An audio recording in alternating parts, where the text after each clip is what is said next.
And we're live! Live! Oh, let's see how is it? See how this run goes.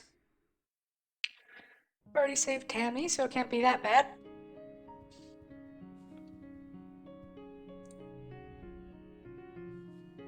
Tammy is sitting down in the grass with a baby on her lap. They're playing nicely with some flowers or a strand of beads.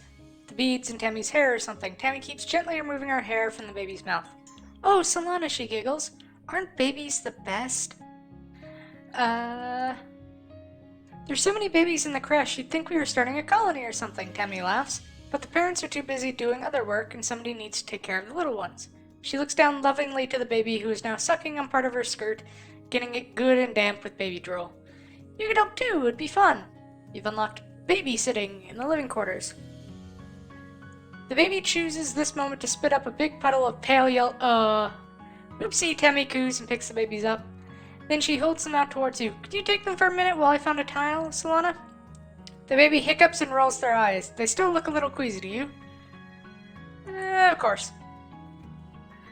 +1 to Tammy's confidence. You hold the baby against your shoulder and pat their back, the way you've seen your parents do sometimes. Let out a satisfyingly loud belch, and you feel a trickle of liquid run down your back.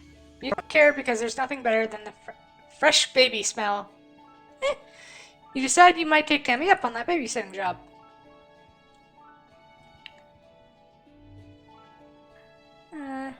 Oh hey! Need to discuss this? I'll talk to him. Hey Dis, where do you go? She's worried about you. Don't have enough friendship with this, we'll just leave him alone. Because we can find out later anyway.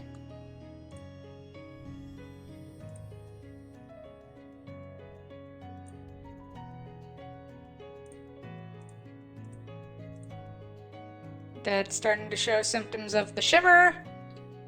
And there's an egg.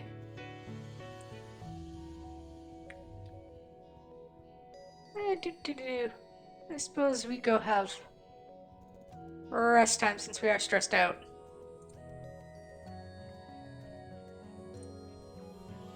I flop down the lunch pig. Don't care less, holy crap. Future and money rolls their eyes. Things right, school is important. Friendship with... Scary out there, Shimals. I'm gonna stay in our quarters for now. You've had less of the deja vu dreams come to life feeling this week, but you're starting to think you'd even imagined it. But suddenly you get a prickling sensation in the back of your neck and remember that Mars is about to enter the lounge and tell everyone to look outside. You stare at the door. Mars walks through as if on cue. OMG! Everybody look outside. They're hoisting a flag over command, she says, clapping her hands excitedly. You know what that means, right? She stands tall with her hands on her hips. Vertumna is officially humanity's first exocolony ever! You look out at the flag, feeling dizzy, and suddenly mouth the words along to what she says next. You remember this moment so well. This is history, kid, she exclaims, rubbing a many tangent under each arm. And we were there. Take the month off. I suppose we can drop crawling. Mid pollen to late pollen.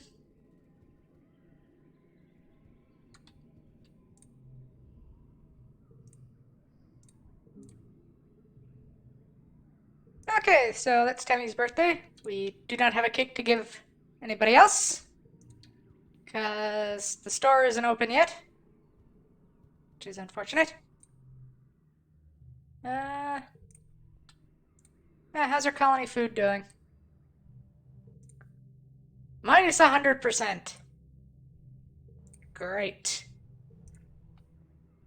I'll have to do something about that. As a 10-year-old. For now, what are our stats? No, it's not. There we go. Oh, we can go hang out with Tang. Oh, already done that. So we need to get toughness and or bravery up to about 20-ish so we can sneak out.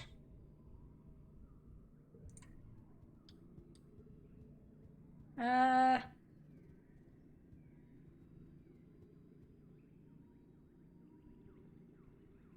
let's play some sports ball. Playing sports ball.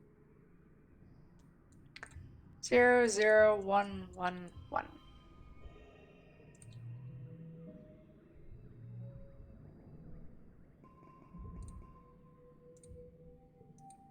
Late pollen to early dust. We have no gifts to give anyone. Oh, we have a log. Why don't I go try out babysitting? That's something new. Hello, Solana Antecedent greets you. Oh, sweetheart, I'm so happy you've come back to help. You know this place well. The creche, parts preschool, part all-day daycare. You practically grew up here, cared for communally, while your parents work their shifts. A few kids even live in the creche full time. In a way, antecedent, aka Anne, aka antecedent, is every kid's mom. The smell of craft glue and clean blankets give you a calming sense memory of all the happy time you spent here with your friends. Kemi is here too, gently rocking a drowsy baby against her chest. She looks at ease, and here in a way you don't usually see. You're doing babysitting too? She asks in an excited stage whisper. You'll love it. Suddenly, a bundle of wild hair and pink overalls runs into you, nearly knocking you over. Almost more kitten than kid, the child grabs your leg, stares up at you with unblinking green eyes. Watch that one, Antecedent warns. You remember Nougat? She's turning out to be quite the handful. Why don't you start by getting her to go down for a nap? Let's play a game with her. Sports ball, she shouts and pulls up an extra bouncy inflatable ball from a cubbyhole. You show Nugget how to balance it on your head and bounce it gently up and down. Of course, when she tries, she pops it with such force that it flies across the room. She chases after it, clapping excitedly. 5 stress. Nougat makes a beeline for some older kids who are playing with a Credo bot. She charges in to pick up the bot and hugs it, causing it to flail and whirl and knock both her and itself over. By the time you get to the scene of the crime, there are tears and the other kids are upset about their broken bot. The commotion attracts the attention of Antecedent, who swoops in with hugs and tissues. Within minutes, she has it under control. Whoops, she says, hauling Nougat onto her hip with ease. Just a little mix-up. Don't worry, everyone. Solana will get that bot fixed in a jiffy. She winks at you with a warm smile. Get dork. Alright. So the first card gets a -1.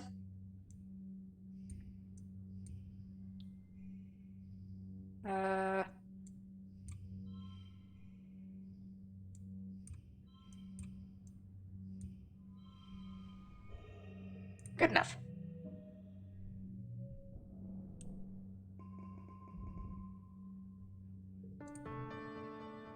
Fertinalia. Clap. Udcot. Yep, the governors. Why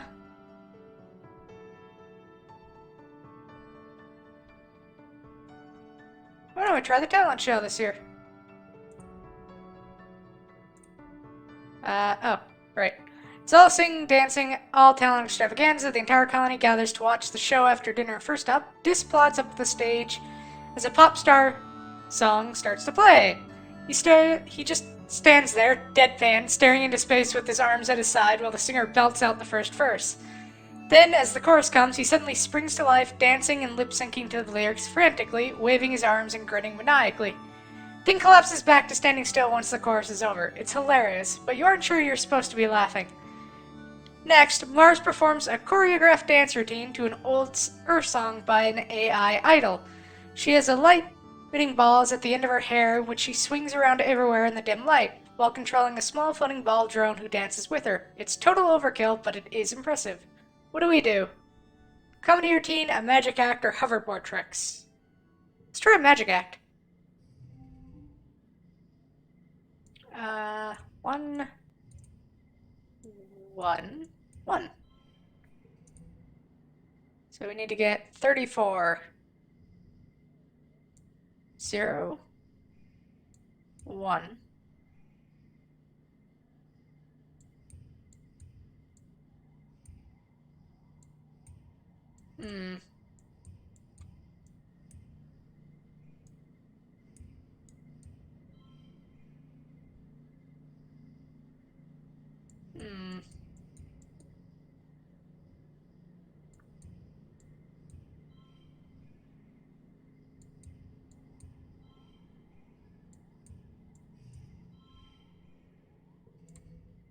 And now I need to get 24 on this one go.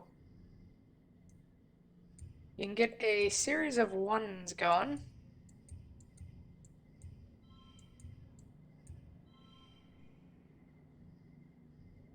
Well, we push through since we lose 50 stress this month anyway. Everyone is amazed by your magic act, especially the one where you pretended to pull scarves out of your mouth. You win as voted by audience applause. So we get Friendship, Popular, and Talent Show Champion. Mars begrudgingly shakes your hand, leaning in to whisper that you better enjoy your victory now because she's going to destroy you next year. Minus 50 stress. After the festivities are over, everyone takes time off for a much needed break. During the fierce heat of dust, a few days of rest is exactly what you need. You feel refreshed. To mid-dust. Hey, Tammy. Tammy also doesn't know she's bent over her hollow palm, intently taking notes, until you get close enough that her ears wiggle and she looks up surprised. Oh, hello, Solana, she greets you cheerfully. I'm so sorry I didn't see you there. You ask her what she's studying, and she flushes pink and tugs at her ears. I'm not studying, she says. I'm making a list of my friend's favorite things. She laughs, a little embarrassed. And well, you're my friend, Solana, so what's your favorite color? I hate all colors equally. Let's go with... I'm a fan of pink. Purple, definitely. The color of the monster behind you. Oh, that would be such a jerk move. Oh, but rainbows are pretty. Tammy laughs. You're funny, Solana. She notes your answer and then asks your favorite dessert. Dessert? I prefer the Sahara myself. Spoonfuls of pure sugar. That always leaves like a grainy taste in your mouth. I like cake. Cake is life. Tammy bounces in place. Yay, space cake is my favorite too. Tammy carefully notes this on as well. Okay, last question. What's your favorite toy? Toys are for mature children. Jeez, you can be so harsh. I love stuffed animals. Okay, now I know what to get you for your birthday. Ask what her favorite things are. She presses her index fingers together. I like the color yellow and my dolls, and my favorite sweet is cake. So anything yellow she'll like. Dang, what's up? Tangent is watching a construction crew build scaffolding for the new engineering pavilion. They're using mushwood, which is so light that one person can easily lift a 10-meter long pole and stack it into place. She points towards them. Human beings are so great, don't you think? Before we landed, this was all just dirty jungle. Now it's civilization. I've been learning about adaptability in writing in biology class. The books say it's what set us apart from animals. Like, we don't need fur because we can wear warm clothes, and if it's too hot, we can make air conditioning instead. Also, we can sweat. He's biology 15. I don't think I have enough. Maybe the animals have neat adaptations. Tang rolls her eyes. Maybe, but even if they can, I haven't seen any sign of intelligent life here. It's just this big, dumb xenofauna. Yeah, animals are super dumb. Or some animals are smart and friendly. Tang looks skeptical. They're still animals, Solana. Maybe they're just pretending to be nice so you'll feed them. You're lucky it didn't eat you. She folds her arms. Door's mouth look cute, but one can eat through a bag of rice in less than 30 minutes. Even a herbivore can be dangerous here. It doesn't have to want to eat you to be able to hurt you. Together you watch as the foreman put the blueprints for the scaffolding onto the floating screen of her hollow palm and raises it to the scaffolding to check their progress. I'd like to see an alien do that, Tang says primly. Humans look defenseless and weak, but we're the strongest species in the galaxy. Who else can literally bend reality to their will? Not a stupid alien, that's for sure.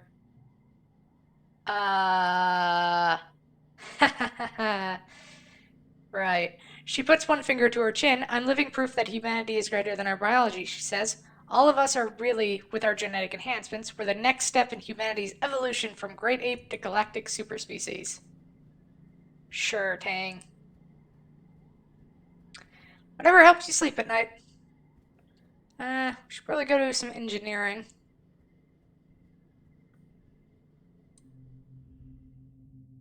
Hey, Kong. Prudence. Study engineering? Or study the humanities? Why don't we study the humanities? It's impossible to partner with either Tang or Mars for group work this month. Every time you try to get one of them to be your partner, they're already stuck to each other like glue. You can't imagine they'd be friends, but the evidence is right in front of your eyes. Uh, 1, 1, 1, 1. Oh, I have an idea. There we go.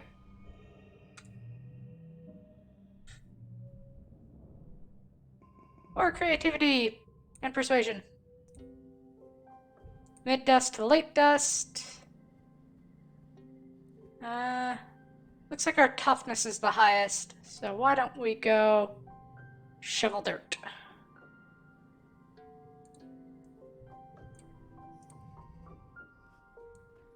Zero, 1.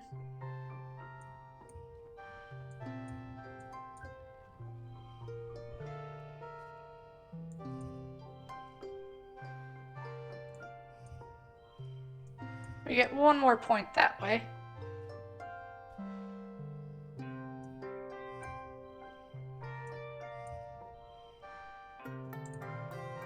Looks like we're going that way.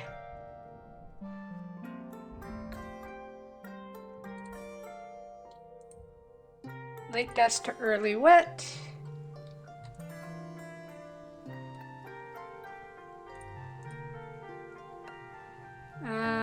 Just ignore this, because we can't follow him.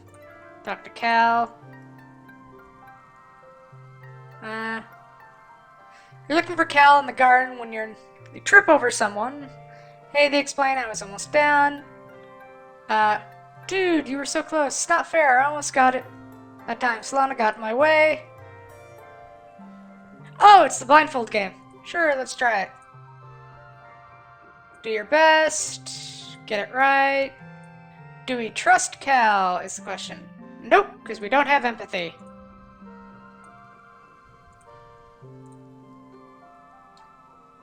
Well, we can try that again in our next life when our empathy isn't so weirdly low.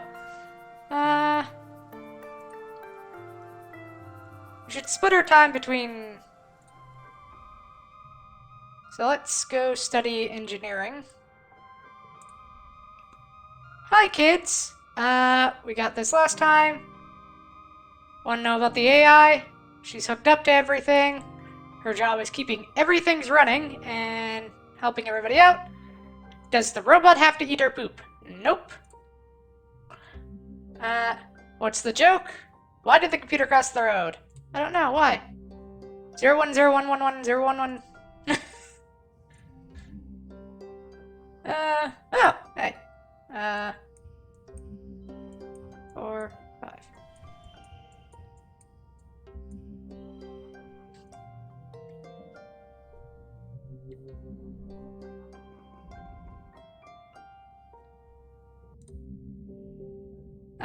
Monster crashing through the gates, digging through the wreckage. We are not happy.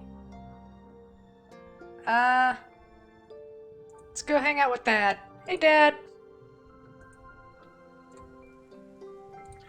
Midwet. Oh, hey, Tammy, what's up?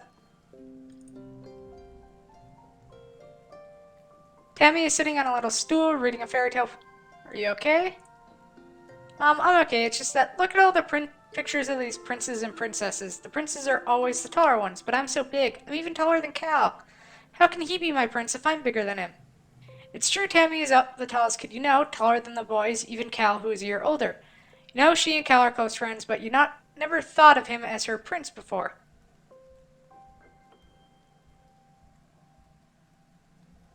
We could flirt with Tammy at the tender age of 10.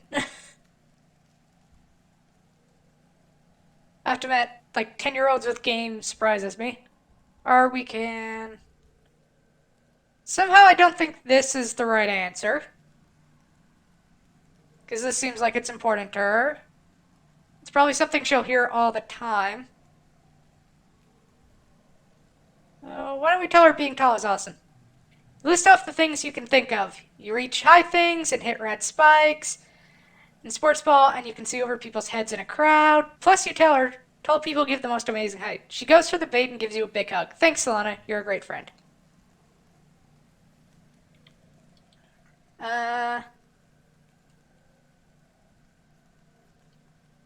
Why don't we go and up empathy by babysitting? Most kids in the creche go home at the end of the workday to be with their parents, but some live here full time. And triplets, for example, as well as orphans from the wormhole crash, and children whose parents have simply opted to have them raised communally instead. You heard that orphanage on Earth could be troubled, but here in the creche, everyone is cared for equally. They're lucky in a sense, in the creche. They have a huge family and so many siblings to play with. You and Tammy are putting two of these creche kids to bed. Tammy is cuddled up with one of them, reading a book out loud. Tonight's story, Tammy begins, is about a little vacubot named Litter. One night while Litter was charging, there was a power surge in her charging station. Zap! Tammy tickles the children for emphasis. And the next morning when Litter woke up, well, instead of cleaning, she decided to go on a grand adventure.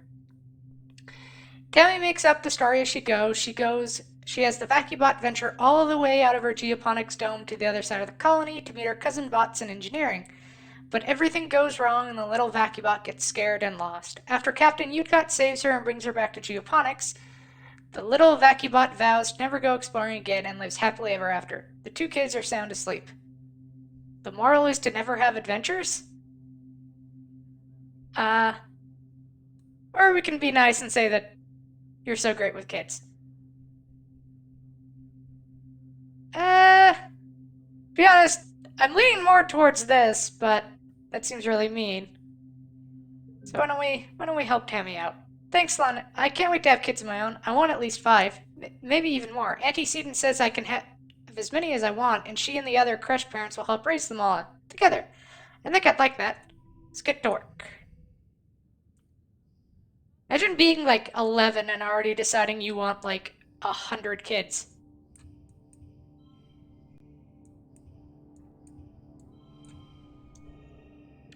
I mean, good on you if that's what you want, but like...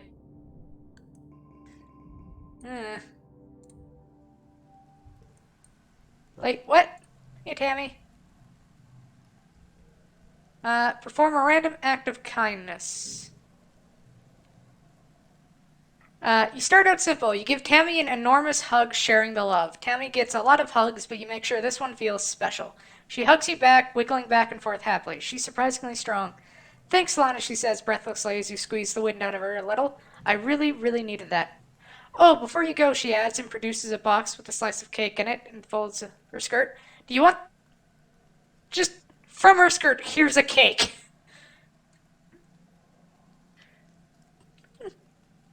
For a video game, sure. I'm not sure if I might say don't take cake from random people, pull it out of their clothing. That might be a little weird. Do you want this cake? They're so fun to make, but I need someone to help me eat them. I'll make you another on your birthday if you like, but we can trade cakes for hugs again.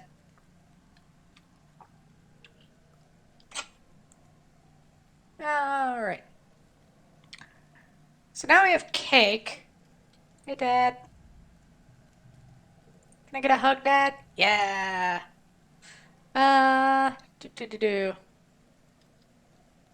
We can give somebody their birthday cake. So, who do we have the lowest friendship between Tangent and Dis? Let's get... Oh, wait. Would Dis like a cake? Not sure if Dis would like a cake. Let's not give Dis a cake.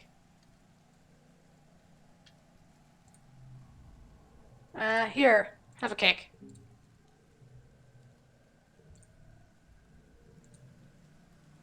Okay, there. We got friendship with Tang. Let's up our toughness. You join Cal at a particularly fragrant pile of compost. He's trying to use his hoverboard as a wheelbarrow, carefully putting compost off it into the pile. Don't you just love this, Cal asks excitedly. Dirt? I guess it's okay. No, I just mean this. He waves his arm, dirt encrusted up to the elbows, to take in the entire greenhouse. We get to help plant stuff and watch it grow, even if we're just moving dirt around. We're still helping. What do you like? Well, he considers. I like making holes in the dirt because it's so full of surprises down there. I found a worm. Wait, let me see if I can find her again. He sticks his hand in the compost and rummages around, his tongue sticking out of his mouth. I guess she got away, he says after a minute. She was real shiny, like a rainbow. Wait, he says. I just thought of something even better. He shows you his splayed hands. Getting dirt under my fingernails, he laughs. I don't know why, but it's the best. I mean, if that's your thing.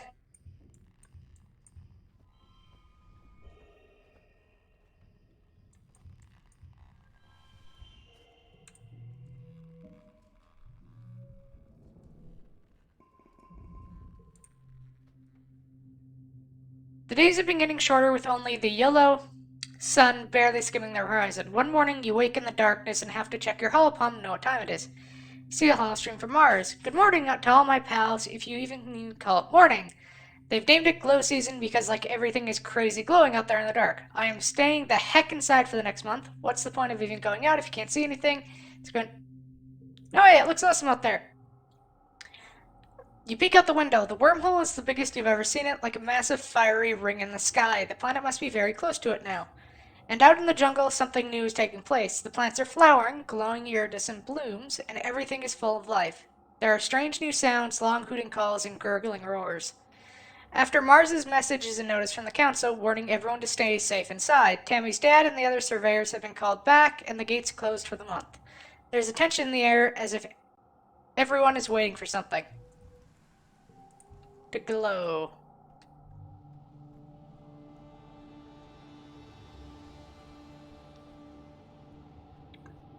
I love glow. Feels different. Don't know how, just different. Don't really have anything for you, so let's go talk to Nem. Hi, Slanish. Our ship. On the ship, adults always say no running. Oh, hey, we have enough. You want to train together? On your way to the sports ball pitch, Edmund shares a story about how her brother Calm spiked the ball so hard that he broke Utopia's nose back when she used to play sports ball too. She describes it in gory detail. But don't go easy on me, she exclaims. That's why we have medbeds, right? Plus, I might get a cool scar. She thumbs a blue scaled scar on her jaw right under her ear. What does Mom want? Solana, your mom stops. What are you doing out of your court? It doesn't seem very dangerous. She narrows her eyes. What you should be afraid of here isn't me. Is me if you don't do what I say, Solana. We don't know what's going on this time of year, so you and the other kids are going to keep your butts on the ship. You know there's no sense arguing or when she makes that face. As you walk away and are just out of earshot, you hear her mumble, "Stars, it is beautiful, though." So we have enough toughness. I guess let's go and raise our other stats. Let's go and raise engineering again. The wormhole is so visible and glow, you and your classmates take a trip just outside the walls to set up telescopes and old Earth technology the nanoprinters can easily replicate to get a closer look.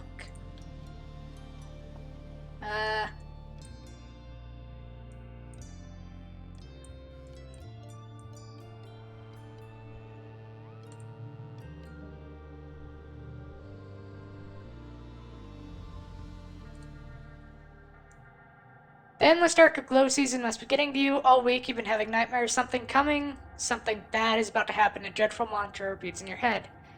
You've hardly even surprised when the emergency sirens start up. You peek out the gates. Yes, they should be closed, but they're open just as you dreamed. Or remembered, but the details are so foggy. There were monsters. The closest assembly point is a children's crash, but from the opposite direction you hear shouting and popping noises. Gunfire. Is the colony under attack? Let's do it!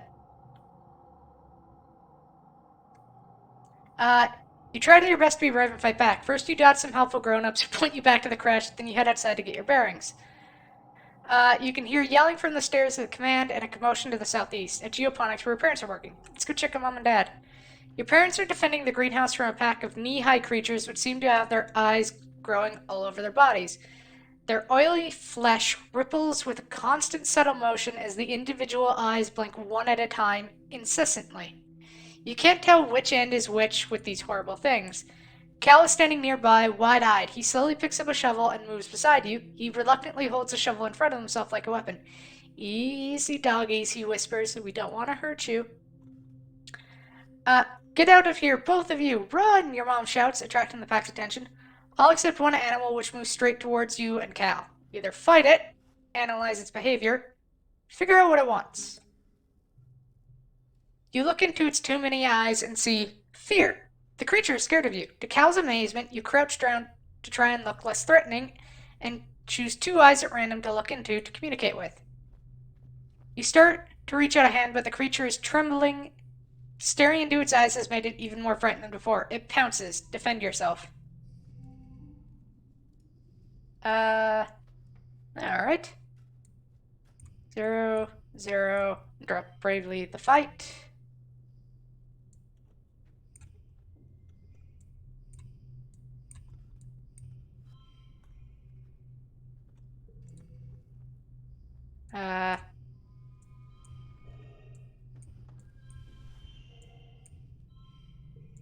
Win. You killed it with nothing but a rake thrust deep into several of the creature's many eyes. The rest of the pack scampers off. So that's what it looks like. Yeah, that's a little disturbing. The rest of the pack scampers off. You've never killed anything before. The body of the creature was so terrifying a minute ago, now looks strangely small and harmless. All of its eyes are clover. Cal crouches back in shock. I told you to run, Solana. Uh-oh, your mom looks furious that you put yourself in danger. She storms over to you and you think she's gonna slap you. Then suddenly she pulls you into her arms and hugs you. She keeps rocking you and saying, my baby, over and over. It's pretty surreal, almost as weird as the dog things with the eyes, honestly. After 2 weeks of darkness, with the blue sky barely skimming the horizon, it begins to move higher in the sky and daytime returns. The council admits they don't know how the gates were opened or how the creatures got in. Some of the attacking creatures were once thought to be docile, others were species nobody had seen before. It was like something had driven them to assault the colony. At least nobody was killed. This time. Dun dun dun. Well, no, we know people die. It gets pretty bad. Yeah, childhood is fleeting. We are now 11. Well, we're pretty stressed out after, I don't know, our first kill, which is not a great thing at 11. Hey, Tam. Uh, Tammy is crying and trying to hide it, wiping her eyes and blue. What's the matter? I watched a scary movie last night in the lounge. You remember it? Mothra vs. Godzilla, the 2085 remake version. Oh no, that's not a very good movie. Well, sniffling, I had a bad dream where the monsters were knocking at my bedroom window. They were trying to get in. Now I can't stop thinking about it. I miss being in space. It was so much safer there. Space was more dangerous. Uh, let's go with that one. I hope so, she sniffs. But I can hear the monsters at night sometimes. Real ones out in the jungle. I can hear them trying to get in. They're scary. You both look towards the wall. She doesn't have those big ears. She does have those big ears. Maybe they really can hear. Maybe she really can hear the creatures gathering in the jungle. Scratching at the walls, looking for weak spots. The thought gives you shivers.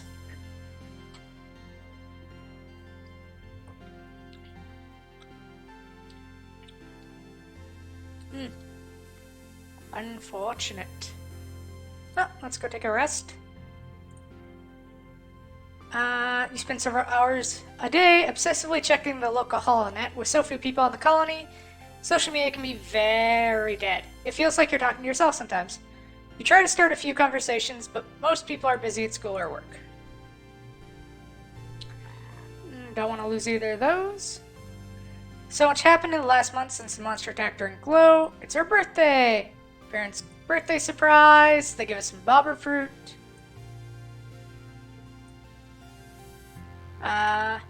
They argue.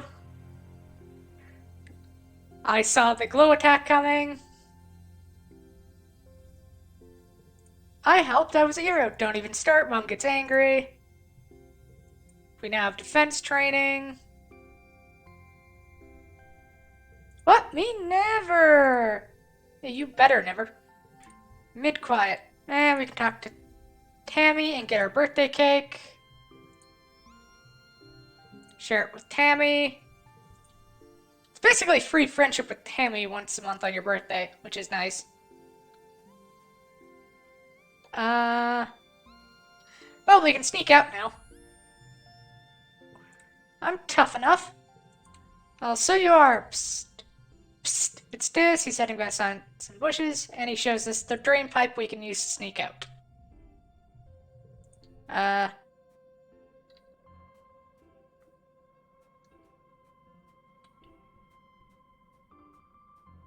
Should probably pick up a little bit of biology for later. But for now, let's sneak out through the drain pipe.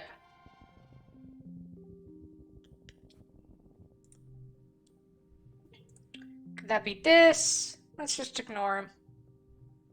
That's just Dis being Dis.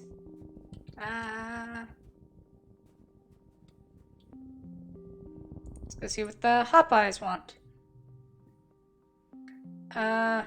Your way is blocked by a strange small creature with 1 foot and 4 large eyes, 2 of which blink sideways at the top of its head like frog eyes. Oh, this must be a Hop Eye. Yeah, what's its deal? Oh,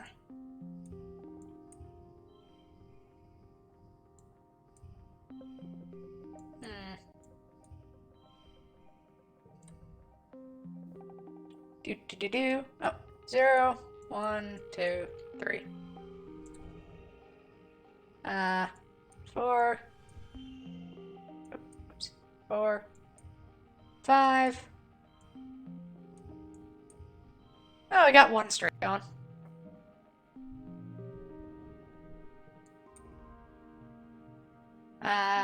Animals and perception. You stop trying to get past and just listen. Oh, you can hear little squeaking noises from nearby. It's probably warding you away from its nest. You carefully avoid the nest while speaking soothing tones. The agitated little guardian titters warnings at you, but eventually lets you by. Oop. Grab that log.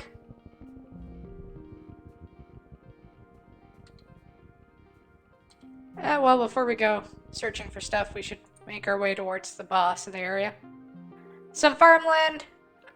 The fields don't look like they're doing very well. Nobody is around right now. In fact, it looks a bit abandoned. There are some meager-looking crops ready to harvest, but animals are starting to get at them. Let's salvage some of it.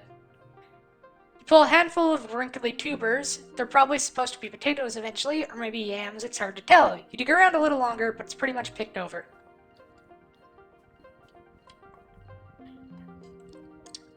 Yeah, so you want to grab as much food as you possibly can at the start of this.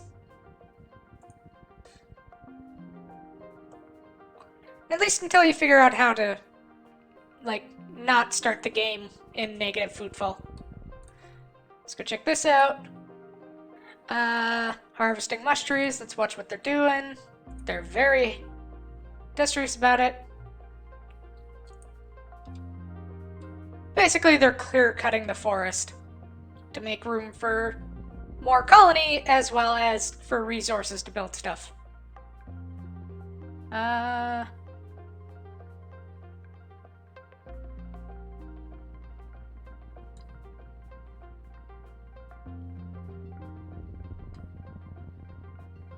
We should do the boss last, so we don't. At the top of Rise Lease, you think you spot someone watching you. They're dressed in black. Is that Dis? But they look way too tall to be Dis. Maybe another surveyor? You blink and the figure is gone. Let's see. You bushwhack down into the valley on the other path where you thought you saw them standing. No sign of a camp or anything obvious like a drop pack. No note saying, "I'm watching you," signed mysterious figure. Spooky. And we get a neat card. Let's see what's over here.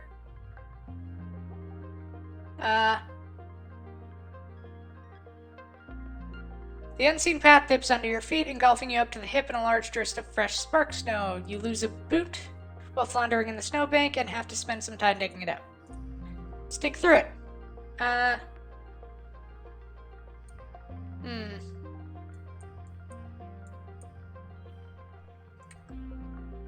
Alright, 0, 1, 4.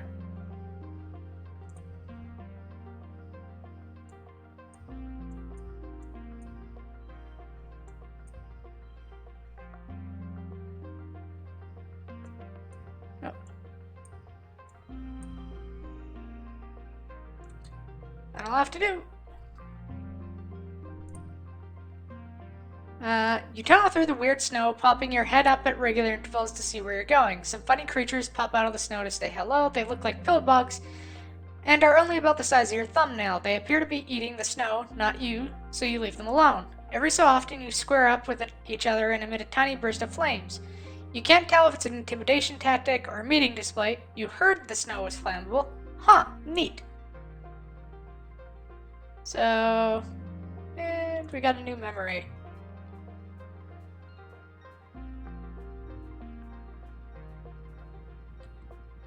Well, why don't we go do the area boss?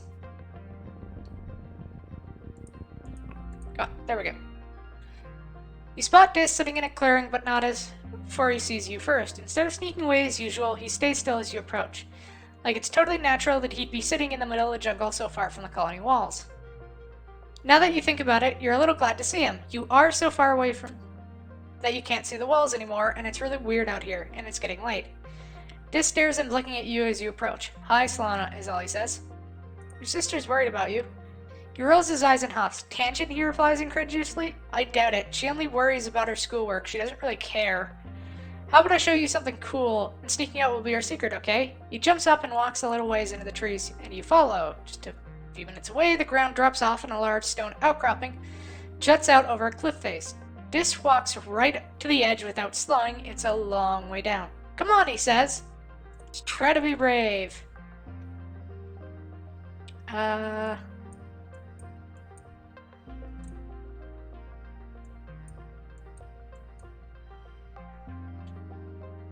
And we'll throw that there just to get the 2.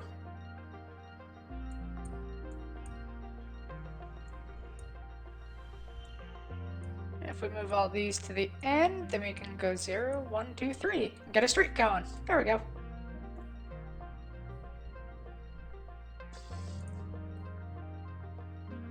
Yeah, we lost stress. You bravely step onto the rock and walk out to the edge with this. You both sit down, feet dangling over the precipice, and you look out at an amazing view. It's incredible. You snap a picture with your hollow palm, but you won't share it on the net. This is your secret, yours and Dis's. It's all too beautiful. Let's keep exploring.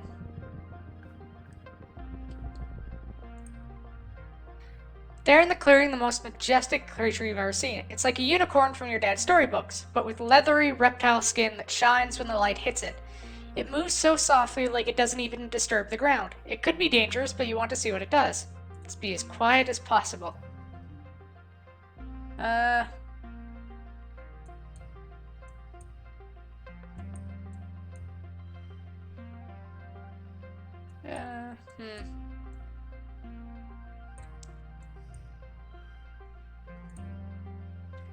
Do. 4, 5.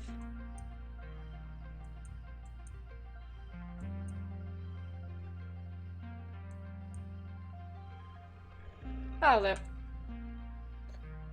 0, 0. 1, 2, 5.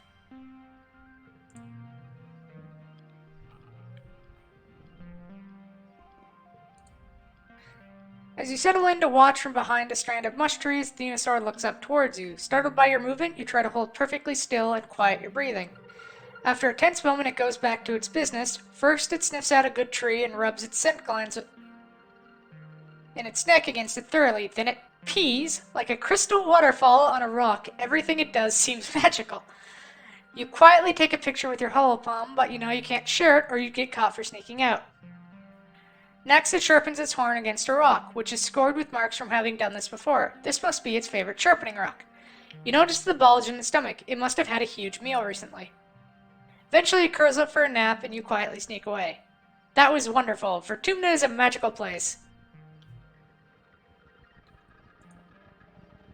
Vertumna, the place where even creatures peeing is magical.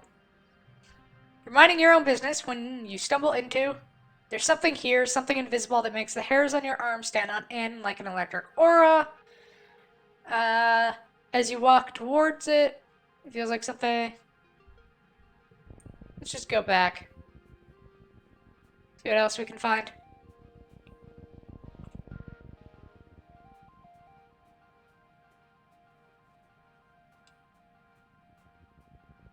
Let's see what this does. We can't really do anything to the float cow, so we're going to leave it, because we're not going to pop the float cow, because that just seems mean. Again, there is a way to play this game where you, like, just trample over all the natural beauty of this planet and totally reform it into a new Earth. But, I don't really want to do that, so we're probably not going to do that. Spot Uncle Tonin, Chief Surveyor Tonin that is, bumbling about preparing some automated survey equipment in a clearing. He's very cautious, jumpy even, but he's making a lot of noise. Every few minutes he'll pause to listen and check his surroundings, then go back to banging away. Shouldn't be hard to avoid if you don't want to get caught sneaking out. Let's sneak past him. 3. Oh, oops, 3. Actually, I could get a straight going. 0, 1, 2. And then we can go 3, 3, 5. Oh, oops. There we go. 4, 5.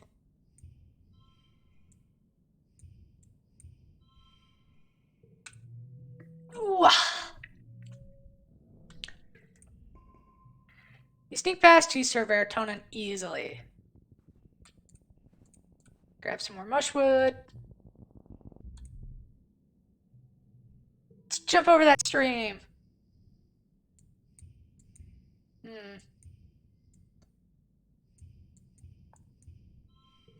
There we go.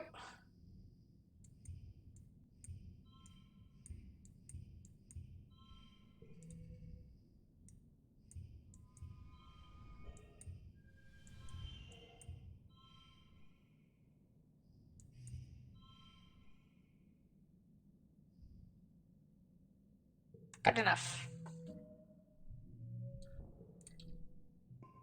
You bravely fall in and get wet. You flounder towards the other side, soaked but victorious. Oh, mushwood.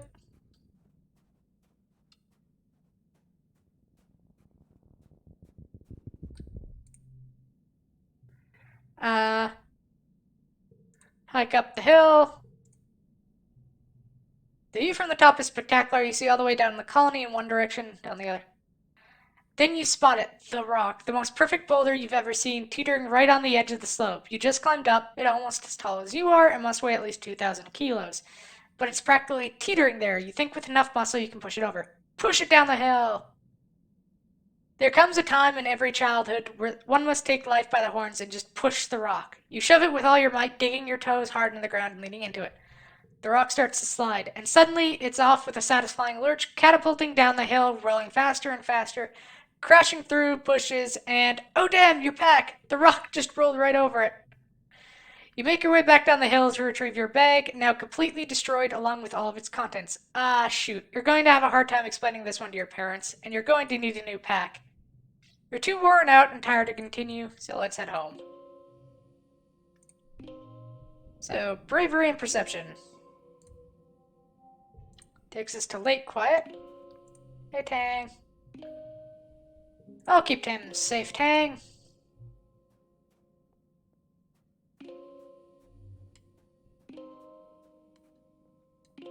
I suppose it's time to go rest now.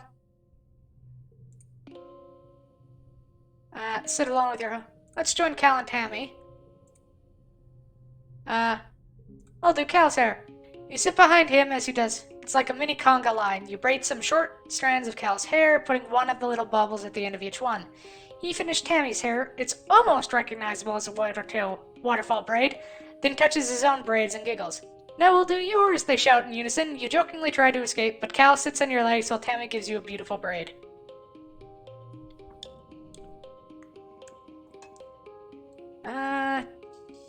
Yeah, let's drop first steps. Early pollen. Oh, hey, a crystal. What collectibles do I have? Lots of mushwood logs. That I can't give to anybody because the good boy isn't here. So why don't we drop by and do a bit of...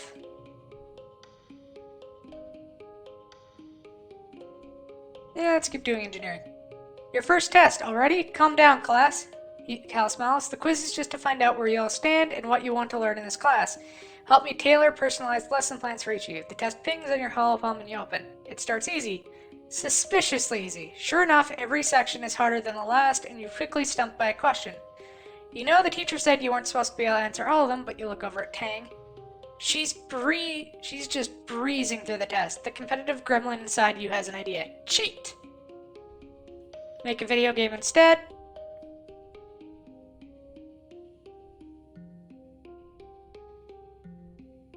Let's try this. Instead of doing the placement test, you fool around on your holopalm and make a game based on flying a ball around the classroom. It's made of light but can detect and bounce off objects in the real world, as long as you're looking at it from the right angle. You actually learn a lot, but Professor tells you he isn't impressed with your work ethic. The point was to see what you'd work on, not judge for what you already know. Flunking a test.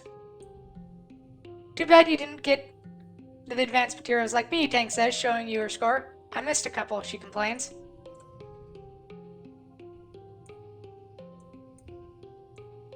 One.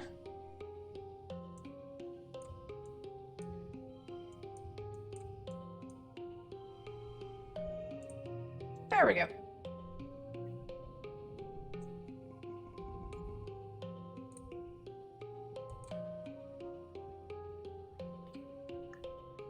So he's not happy with our work ethic, huh?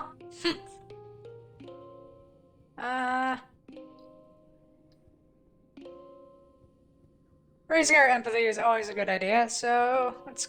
And we already have our toughness and everything up high enough, so we don't need to do that anymore. Though hanging out with Cal is probably a good idea. So, after we do babysitting, we'll do some farm work. Let's do some babysitting! You wage an endless war against certain aromas in the crash. No matter how much you clean and disinfect, there's always the faint smell of glue, dirty diapers, and grungy kid bodies. You're so used to it that the days when you make popcorn or fold a fresh pile of clean laundry are like a tiny vacation. And people want kids? Why?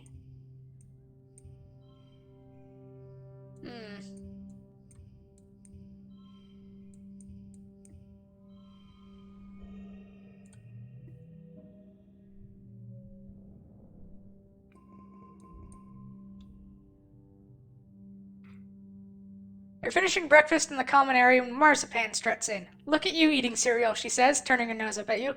I'll bet you don't even know what day it is. From past life. It's Valentine's Day. No, you dummy, Mars starts, then pauses and gives you a suspicious look. Wait, what did you say? Well, anyway. Today, she announces to the room, is St. Valentine's Day. Dis and Tammy wander over to hear more. Back on Earth, Mars explains, it was a day when everybody had to give their best friend a gift, especially sweets. And then you put the sweets under your pillow, and it makes you dream about who you're going to marry. And there are decorations of hearts and arrows and pigs. Tammy cocks her head. Why pigs? Before Mars can answer, Dis snorts. This is dumb. Marzipan just made it out to get free candy. He rolls his eyes and walks away. As he leaves, Mars shouts at him back. Well, nobody was going to pick you anyway. You stink. Sounds like fun. Tammy nods enthusiastically, her hair bob jangling. I'm going to tell all the other kids about it, Mars says, so you go around and find your best friend and give them a gift. She points a finger at you. Make sure you do it by the end of the day or it doesn't count. And if too many people want to be my best friend, she adds, I'll hold tryouts for the position. It's only fair. She tosses her hair over their shoulder and laughs. So, we know from last time that if we don't give her anything, she gets nothing. So we could give it to Mars and up our friendship with Mars.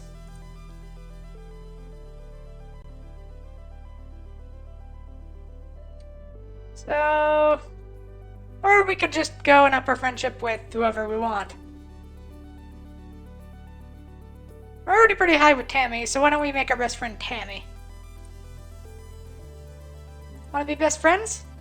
Oh, Cal already asked me, she says, poking her toe in it. But I don't see why I can't have two best friends, she laughs nervously. I don't really understand the rules. Here, I'm already making a friendship bracelet for Cal, she says, showing you off her braided grass. I'll make one for you too, best friend. And then, what does Mars have to say? Mars is in a huff. Because you didn't pick her for Valentine's Day? Seems like nobody picked her. -2 friendship with Mars. She crosses her arms and scowls at you. You, Cal, and Tammy broke the system. You're only supposed to have one BFF. You know that? Whatever, Mars mutters, tossing her hair. I'm just too mature for kids my age. The older kids get me, even if you don't. Oh. By the way, Tammy, here I got you a present. Here's a cake for your birthday. A birthday cake! You remembered. She insists that you share it with her, but she sets a large aside first. Cake is Cal's favorite food, she explains, so I always have to save him some. He loves cake all the time, not just on birthdays, and, well, anything you can eat, really.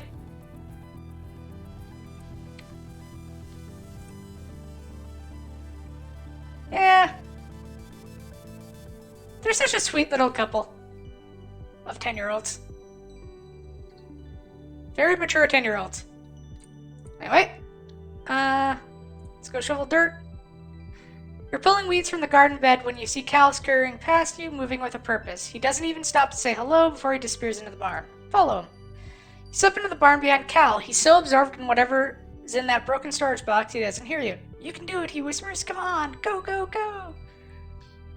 You creep forward, but the barn door creaks closed behind you and Cal jumps. Solana, he says, moving between you and the box. What do you need? From past life. Is that socks? Cal blinks at you in confusion. Why would I keep my socks in a barn? Whatever Cal is going to say next is interrupted by chirping noises in the box.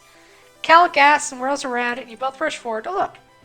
Inside the box is a pink caterpillar-like creature about the length of your arm, blinking up at you with multifaceted eyes.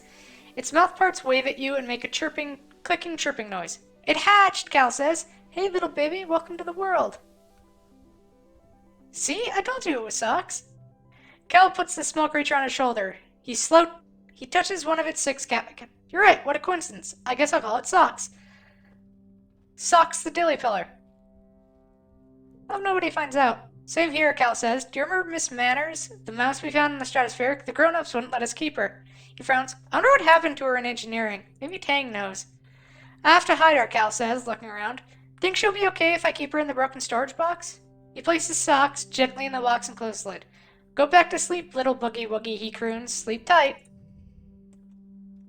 Alright, so we know how to save Socks. We did it last time. So we'll eventually get there again.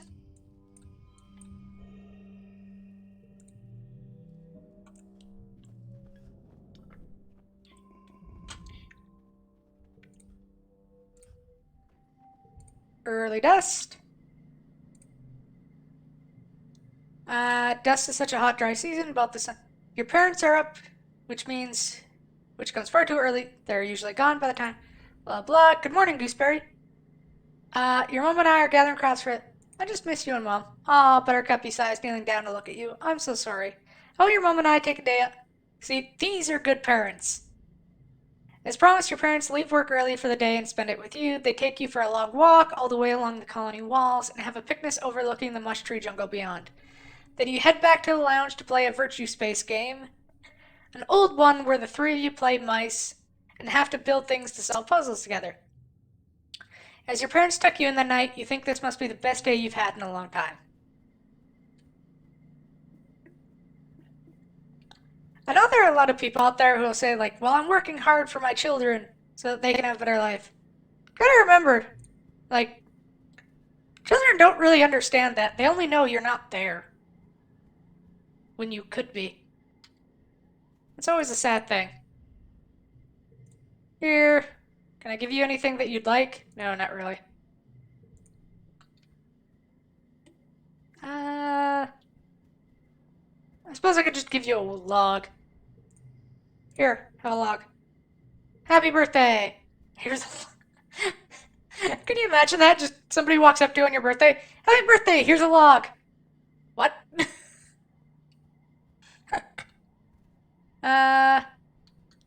Do.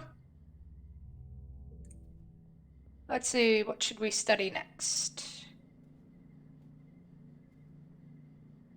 Let's up our engineering a little bit more. Your ring applies to Medbay when you see something unusual. Tangent curled up on a bench. Oh, Tangent's having her nap. Let's just let her rest. Yeah, Tang can only sleep at certain times of the day.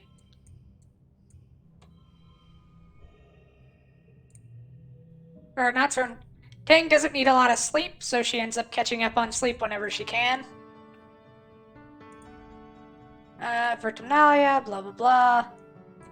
Yes, we were attacked. They're also going to announce the store opening. Let's do the science fair. Present your project. 0, 1, 2. Oh. 0, 1, 2.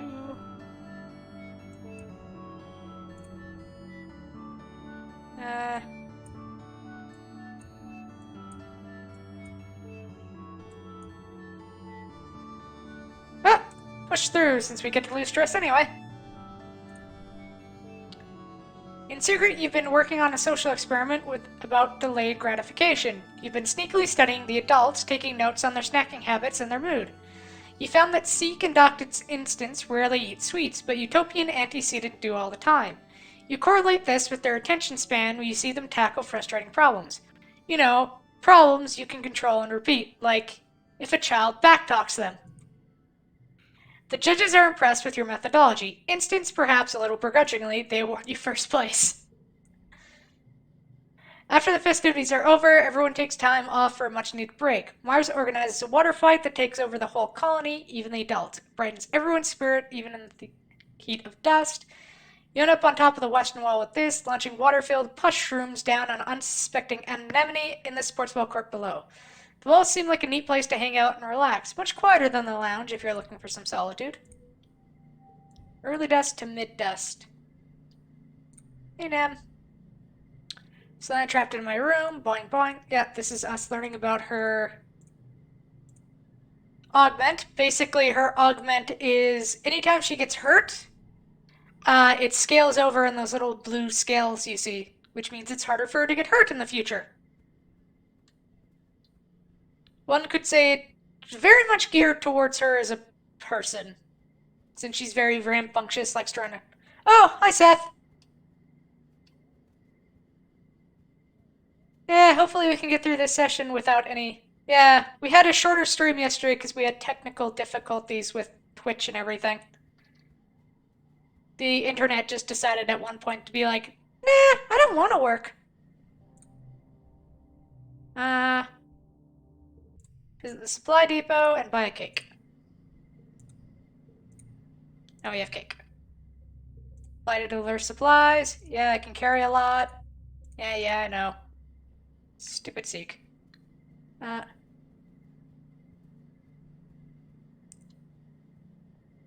the only thing you missed on Prey was that we saved our girlfriend? Ex-girlfriend? Not girlfriend, because technically, it's confusing.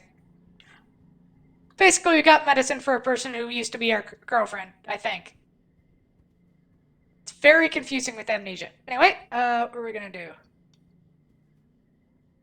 We're gonna wait for next month to give Cal his cake. And we're going to go and give... See, I think we just did engineering, so let's go and do some babysitting. Back on Earth, you know, humans used to have babies willy-nilly with very little planning. Here, making a new human requires approval from the council, and there haven't been any new babies since you landed. The one in your barns was born shortly before you passed through the wormhole. You hold the youngest member of the colony with reverence, staring down at her sweet, chubby cheeks. She's just a bundle of blinking, mildly confused joy, gazing sleepily at you. She wiggles like she wants you to get free from her swaddle. Loosen her swaddle. Her arms explode out of the swaddle as soon as you loosen it, smacking herself in the head. Her tiny face scrunches up and she lets out a wail. Aww. You try to calm her, but she just grabs your fingers and yanks hard. Who's been teaching this baby jujitsu? Anemone? While you're trying to regain control of your finger, the baby grabs your hair and pulls that too. Babies! Magical! Tammy walks over to see how you're doing. Aw, she exclaims. It looks like they like you. Let me take care of her and put her down, okay? She takes the baby, sets it down in a crib in the quiet room when she then comes back to give you a sunny smile.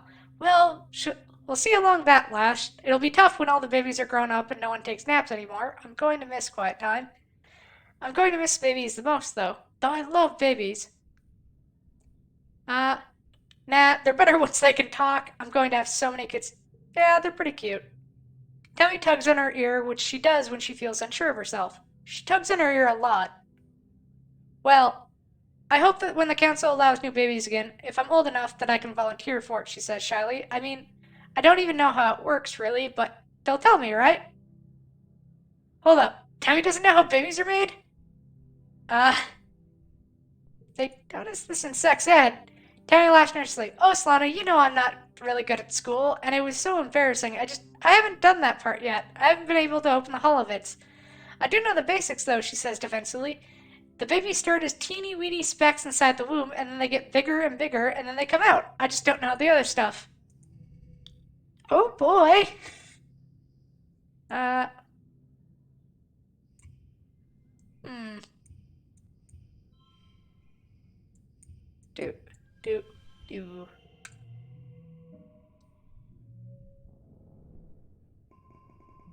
More empathy, creativity, and kudos.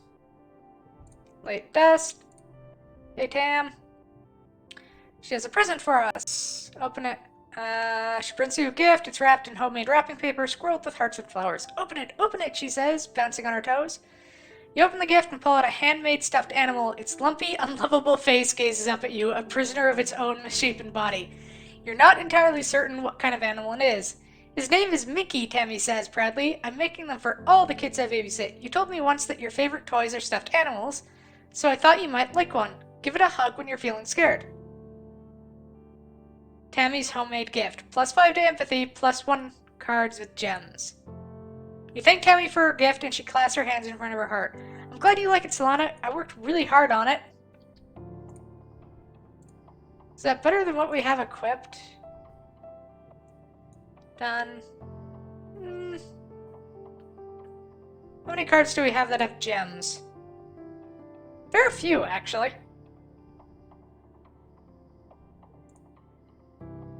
We'll save it for now. Anyway, let's go give Cal his cake. Hey, Cal. Cal's cookie. Ever since we landed here, I haven't got to play a lot. M&A I used to play a lot, but I honestly like working in the garden a lot more. I just like doing stuff that feels like it makes a difference, you know? I just want to play all the time like an Anemone. Okay, here's a cake. Cal gasps, my favorite food, and on my birthday too. He makes grubby hands at the cake and takes a big... Yeah, every time I read this, it feels like, is it cake or is it like some kind of drug? Of the pleasant sugary smell, and his eyes slip closed in sheer pleasure. Wow, Solana, he breathes, you really are the best of the best. Here, you have a piece too. Let the icing melt in your mouth and let all of your worries melt away with it. Oh. Cal is sitting with his mother, Auntie Tyra. My Auntie Tyra, who kneels beside him holding an ice pack to his head. Cal's eyes light and puffy. He rubs them and sniffles. Oh, Solana, don't worry. Recalcitrance just took a tumble off something he shouldn't have been climbing. Mom, Cal's complained. It wasn't that bad. Yeah, that sounds like something. Cal shrugs. I climbed it before and it was fine, he says, not disagreeing with you. It was slippery from the irrigation misters, that's all. Mom always knows how to make it better, he says with a boy smile, even if I'm old enough to take care of myself. My brave boy, Tyra says, stroking his hair. Thanks for humoring me. She looks over to you. Don't let him show off for you, Solana. Ground-based feats of bravery only for the rest of the day. Cal whines and wrinkles his nose. Tyra laughs, wraps him in a big motherly hug, rocking him back and forth despite his protests. Cal's eyes close in happiness. He really loves his mom.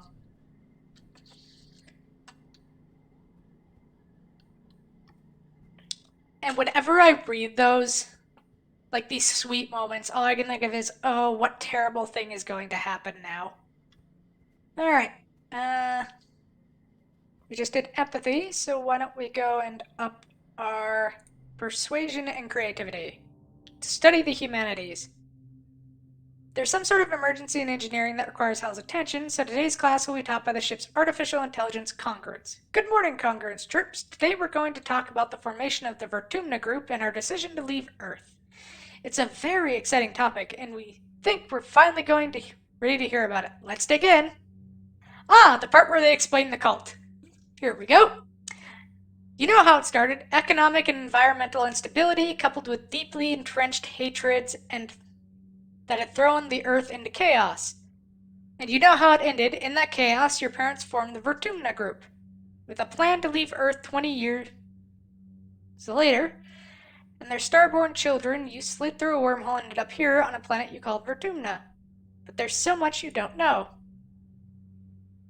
Congruence pulls up a holographic of an unassuming human with a firm, maternal gaze. This is Planktonic Ascendance Wang Botha Schmidt, she says, the spiritual leader of the Vertumna movement. They were what people called a speculative fiction writer. The Vertumna project proved that their writing, though speculative, was far from fiction. Oh boy. That is one long-ass name. Wang Botha Schmidt's writing centered around the idea of humanity building a technological utopia on another world, translated to 100 languages. This was a compelling idea to people at the time, so fans started connecting in Virtue Space. Far from just a book club, these people bonded over mutual aid amid the increasing unrest in their own countries. They were committed to Wang Botha Schmidt's idea of a future where everyone is treated equally without prejudice. But they realized it couldn't be done online, Congruence tells you. Though committed to social justice, the group saw the impossibility of forming a truly egalitarian society, while also reckoning with their own implicit biases and the diverse contexts of their real lives. They realized that this was the work of generations, and the solutions must look to the future, as Wang Botha Schmidt did. So they got together. The image of a squat concrete building with a rooftop garden replaces Wang Botha Schmidt. Around the edges of the classroom, the holo projector gives the impression of towering walls topped with razor wire. The first Vertumna colony, Congruence tells you, 400 people volunteered to sacrifice their own cultural beliefs to walk through these doors, agreeing to come up with a new way of life that would be taught to their children. Babies were conceived from egg and sperm donors chosen by lottery and raised communally, like you as the second generation of the Vertumna group. Those babies were your parents. Wait, was it some kind of cult? Yes, Congruence tells you cheerfully. Oh boy! The Vertumna group was widely considered to be a non-religious cult. Membership was outlawed in some countries. Planktonic Ascendance Wang Botha Schmidt was later assassinated for their connection to the group, and the ensuing violence affected many lives.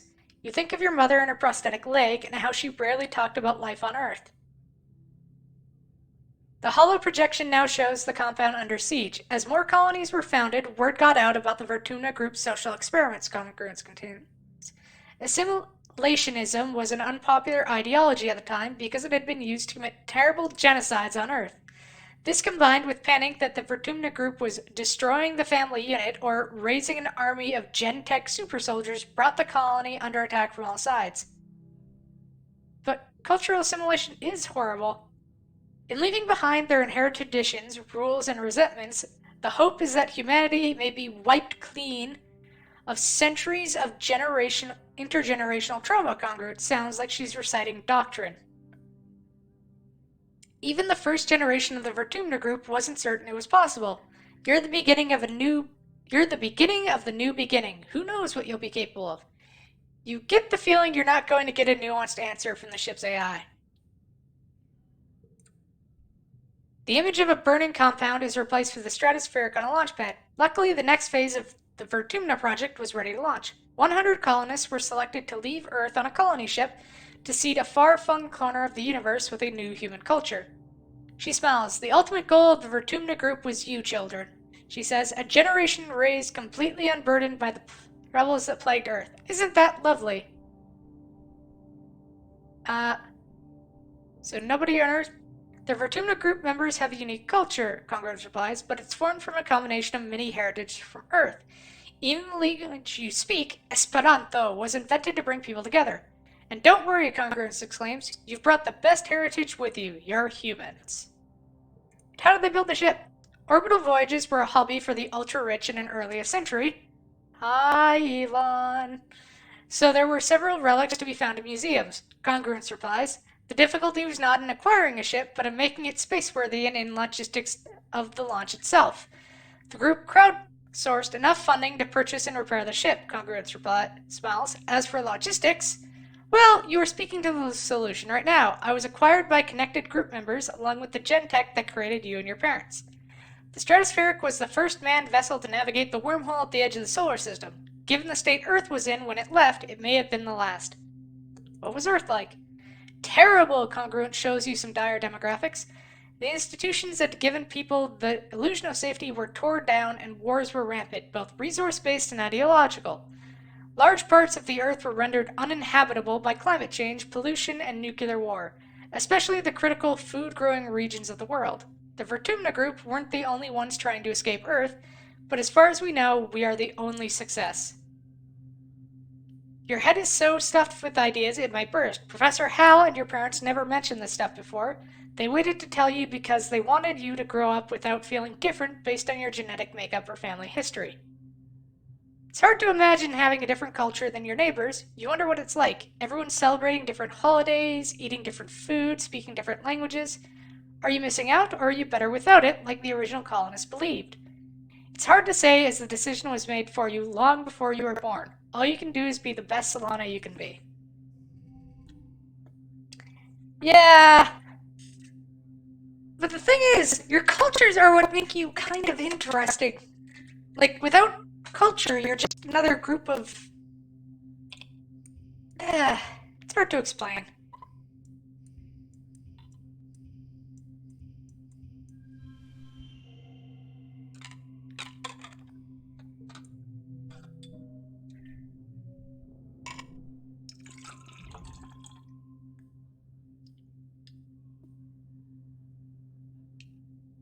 But I suppose they have created their own culture, so it's not like it's completely without merit.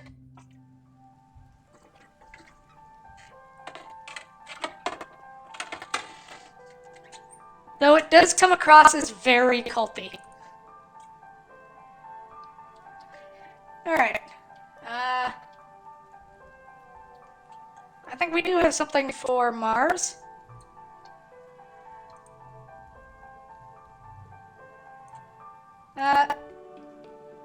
Here, have this. Ha! Mars last, taking the crystal and turning it over in her hands and inspecting it. Well, I've had better birthday gifts this year, but I admit this crystal is pretty fabulous.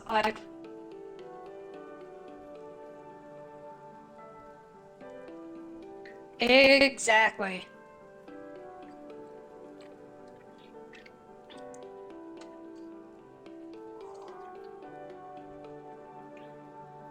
Has a lot of certain, vibes to a certain cult that is very well known among the, rich and famous. Starts with a psi and ends with ology.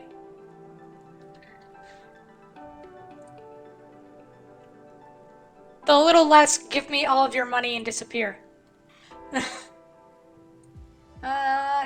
Do. Oh, wait, I know what we have to do this month.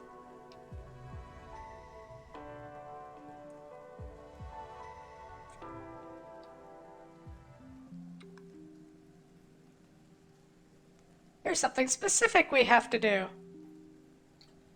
Well, let's go gather what events we can. And then do the very specific thing we have to do this month.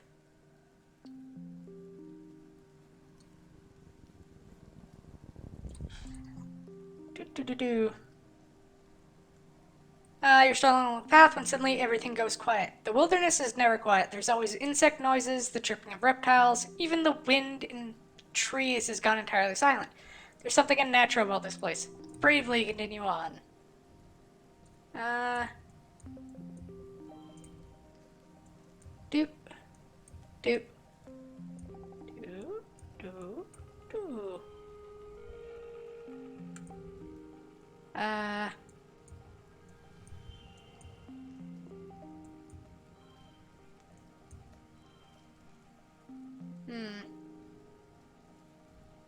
Yeah, good enough.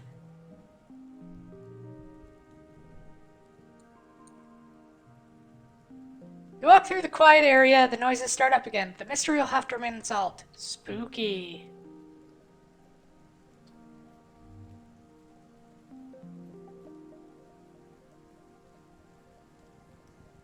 I think the only ones left are the ones we didn't want to clear. And this is the blob grass. Basically invisible, sticky stuff that kind of blocks your path. Sure, throw that in there since we get to keep it. 1, 1, 1, 4, 0. Oh.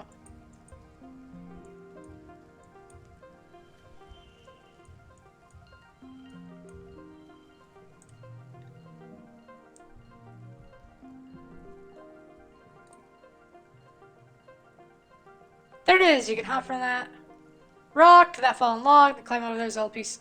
Get through the villainous swamp grass.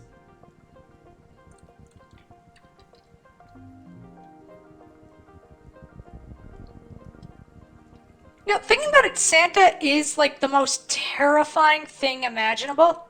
Because it's just like, here's a man who's going to like come through your chimney at night and leave something for you.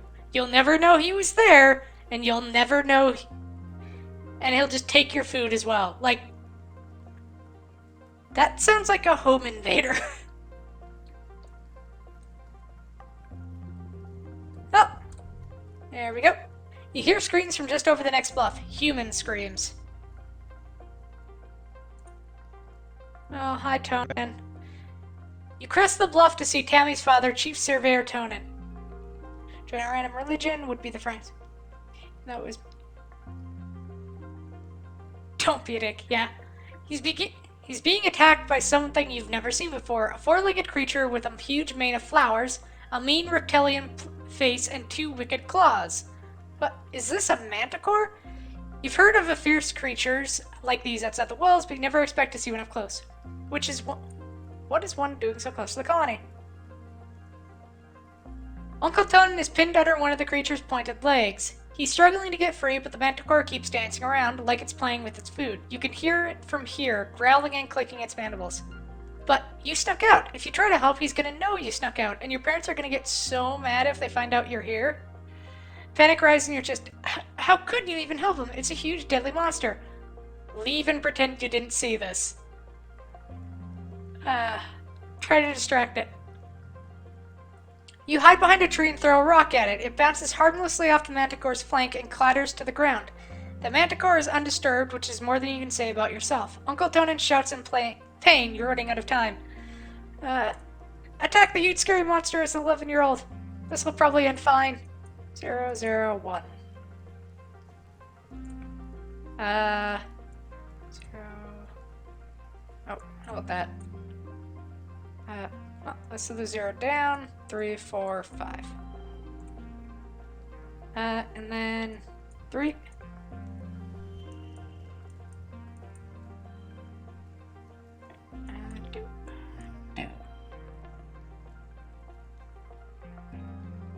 Do.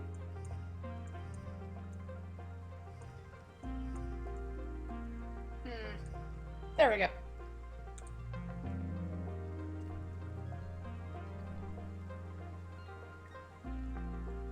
Last one straight. Hi.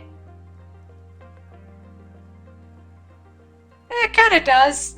If the face was a little less whatever that is. You break through the tree line, yelling your battle cry. The manticore looks up from terrorizing Tonin and decides you could use a bit of terrorizing yourself. It roars a deep, angry sound you can feel liquefy your guts. With literally nothing on you except a few rocks you can pick up from the clearing, you manage to piss off the ferocious manticore enough that it decides to go after you instead. Or maybe it just thinks it'll pick off the smaller, more tender prey before coming back for the main course. Either way, it leaps off of Uncle Tonin and starts towards you. As you're about to engage it with in the most one-sided battle of your young life, you smell the crackle of ozone in the air and the manticore howls in pain. Uncle Tonin! You must have distracted the manticore long enough for him to get to his plasma rifle. The manticore turns and flees, and you run over to Uncle Tonin's side. Solana, he gasps. I don't know why you're out here, but I'm glad to see you. Together you manage to limp back to the gates. He'll be fine after an afternoon in a medbed, which is a relief, but you're even more relieved when you don't get in trouble for sneaking out. You don't know what he told your mother, but it was a miracle that you weren't grounded for life. Bravery and perception. Chief Surveyor Tonin has come to your quarters to personally thank you for saving him from the manticore. Ever since he returned, Tammy's barely let him out of her sight. She stammers out her thanks as well. If it weren't for you, she'd be an orphan. They both owe you a great debt. Yay! We saved Tammy and her dad this time! And last time it was just the dad. I'm stepping down as chief surveyor, Uncle Tonin says. I think it's about time I take up a job inside the colony walls. I wasn't built for life outside a ship, I think. He squeezes Tammy's hand. Someone like Utopia has the youthful reflexes to stay safe out there in the jungle. She'll do great out there as the new chief surveyor. For that matter, so would you, he continues. I know you weren't supposed to be out there, but I would have died if it weren't for you. That has to count for something. When Utopia offers you a spot in expeditions, you should take her up on it. You'd have done the same. Tammy presents you with a basket of cookies. She's written thank you on each one in flowery writing. Tonin holds his hand up, brushing you off. It was important to me, he says. Because of you, I'll be around to see my little girl grow up. Uncle Tonin's smile. To Midwet. We saved Uncle Tonin! And now Utopia is in charge of expeditions. Hi, Utopia.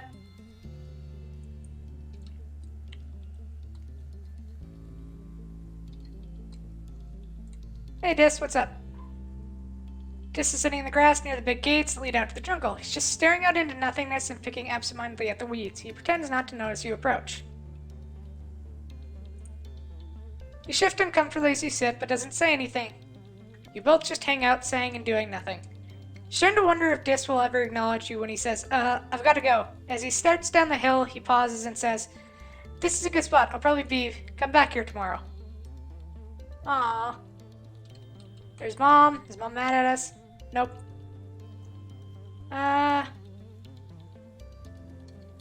We're going for a specific run-through, which is also going to involve a rather crappy decision we're gonna have to make. So, yeah, let's go do engineering.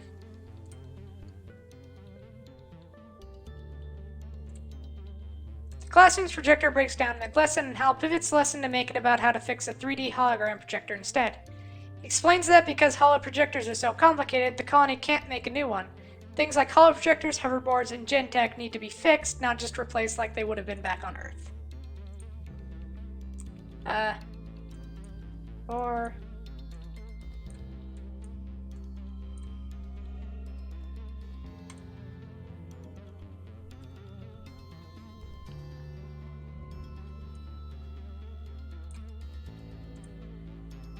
mid to late wet.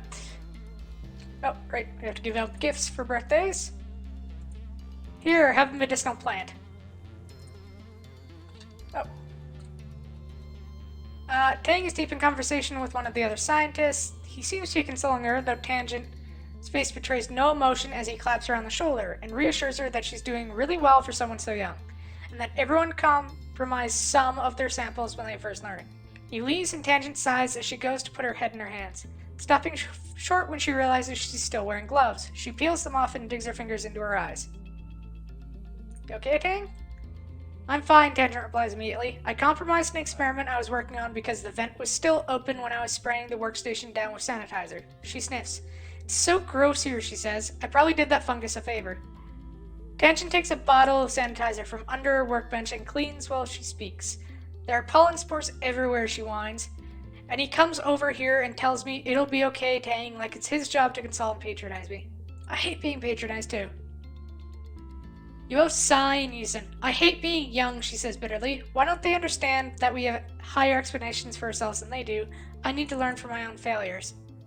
What I don't need, she continues icily, is someone to pat me on the head and tell me it's okay and the adults will make it all better. I messed up, she says. Just let me fix it. Don't make it a big deal about it like I'm a child with a boo-boo. Okay then.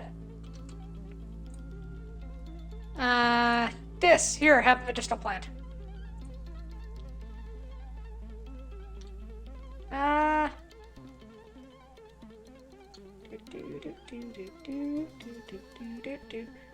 We should probably pick up something to do with creativity. which is technically babysitting. And this is a limited time one, so let's go babysitting. 3. Good enough.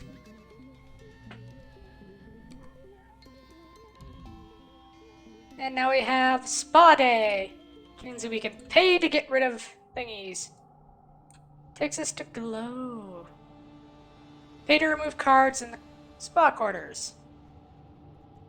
Alright. Technically we can give out gifts, but we don't really have anything. And we're pretty stressed out this month, so we're just going to... Should we do it on the walls, or in there? I'm gonna go hang out on the walls. Up our friendship with this. That's it. Sit on the baby. What? Oh, babysitting! After the first attack on the colony, they added lookout towers to the walls. Now you can have a place to hang out if you don't feel like working, and because it's all the way up here, no adults are going to come ask you to run any errands for them. On rainy days, you take shelter under the pavilions and listen to the pitter-patter of warm raindrops on the grass roof. You can do whatever you want. Ah, this is the life. It's a good place to study. You pick up your holocutters. The wall is a great vantage point to examine the wild jungle outside the colony. Your independent study even counts toward class credits without having to actually be in class. Oh hey, Solana. Dis pops his head out nearby ladder and looks surprised to see someone else here. Do you mind if I sit here too? Heck yeah! The two of you dangle your feet off the side and watch the valley below. Div shuffles a little uncomfortably and doesn't say much. You wonder if this was his private spot to be alone before you discovered it. Relaxing. Yeah, let's drop the flunking of the test. Yeah, I totally don't remember that anymore. It's been a quiet glow, but the grim, surreal darkness of the season reminds you of last year's violence. As the month wears on, you overhear arguments at dinner, adults worrying that an attack is still coming, and others who think the first one was a fluke. Surveyors mention seeing new tracks in the forest, but are shushed so people don't panic. The gates are closed, you drill emergency procedures, filing soundlessly from the classroom to the creche, hiding under tables. You drill and prepare and worry, but nothing happens. Then, just as glow is starting to wane, the toxic purple spill of the wormhole fading as the sun almost rises past the horizon again, the sirens start. You're reading the Hollow novel in bed when you hear them, followed by the stomp of boots down the hallway outside. Your quarters. An alert flashes on your wall. Shelter in the creche, this is not a drill. You get a message from your dad. Me and your mom are going to stay in the greenhouses. We're safe. Just follow Auntie Anne to the creche and wait for us, okay? Don't worry, we're way more prepared than we were last year. Love you. Stay safe. You could go to the creche where you belong, or you could follow the security guards and see what's happening at the gates. Just as you peek your head out the door, you're struck by a horrible premonition. Someone's in danger in engineering. You blink and shake your head, but the feeling persists. So, there's a specific ending result you can get that allows for some new options in the next run-through. The problem is Professor Hal, our teacher, can't be alive. So the question is, do we help him or try and save all the humans on a run? Or do we leave it so that maybe in a future run we maybe have more options so that everybody can survive better? That is the question. I think we are going to, unfortunately, have to sacrifice Hal this time so that we can make sure everybody's good and golden for next time.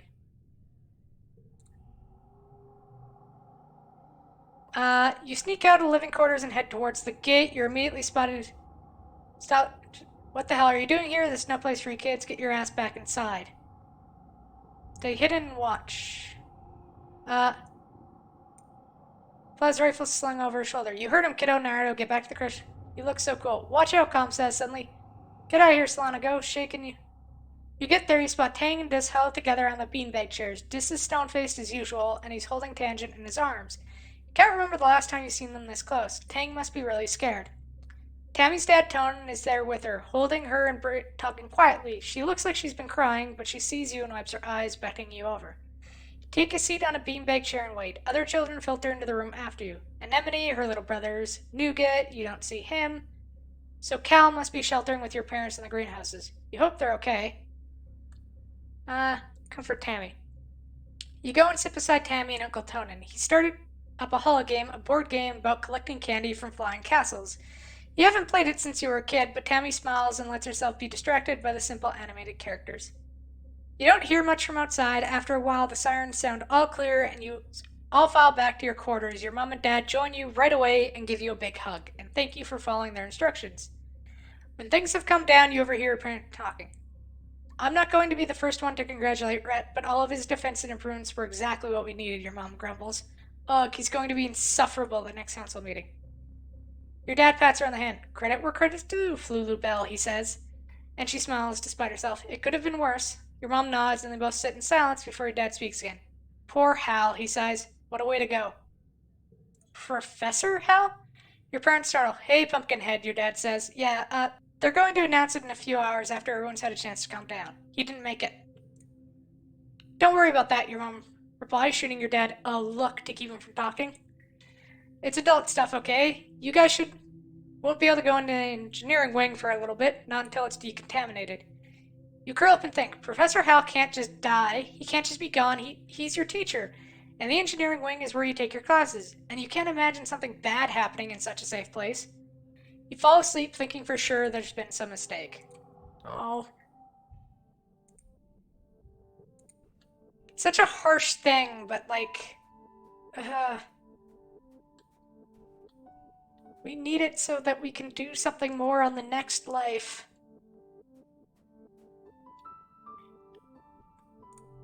Hey, Tang.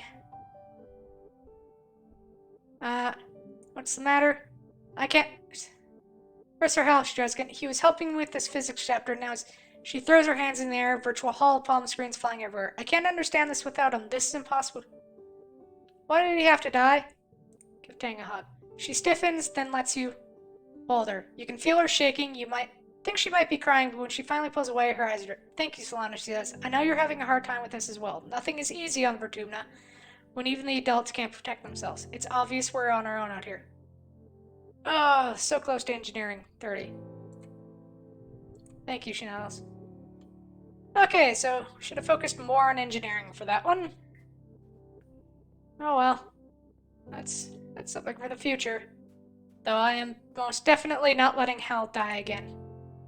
So we have to get through this.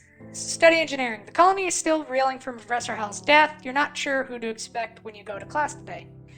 You take your seat in the classroom. Chief Engineer Instance is chatting near the front with Tangent. But as the class files up to Tang returns to her seat, Instance fires up Congruence holo projection. Alright, listen up, Instance says. Congruence is expensive as hell to run in an interactive mode, but you'll have to do as your teacher for now. I'm far too busy to be teaching children. Today, Congruence teaches you about machine learning and the development of artificial intelligence. Congruence has been part of your life for as long as you can remember. It's hard to imagine a time when people didn't have access to such a powerful, all-knowing intelligence. How did they learn anything back then? I can just go there. Drop that there. There we go.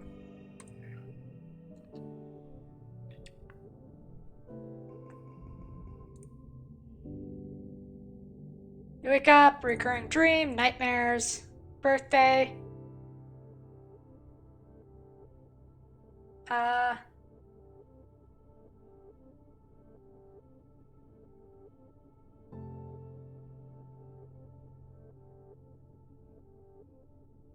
think each of these gives us a new activity.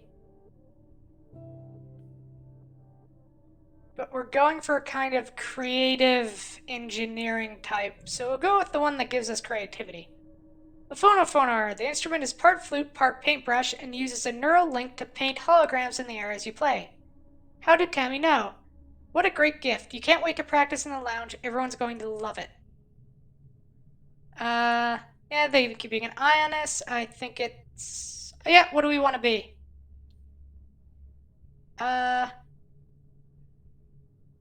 Famous idol. Rom Squints, you've been watching those influencer videos again, haven't you? She accuses. Ugh, I hate that we scraped those off the holonet before you left. You knew they were made up most of the time, right? No one really lived like that by the time we left Earth. Well, your mom starts to get up. I'm sure your friends all want to wish you a happy birthday. It's pretty busy out there. Sure beats shoveling dirt. Your dad laughs. If you don't take that job, tell Mars I'll be right there. Your mom rolls her eyes and smiles. Mid-quiet. So it's our birthday. Let's go get our cake from Tammy.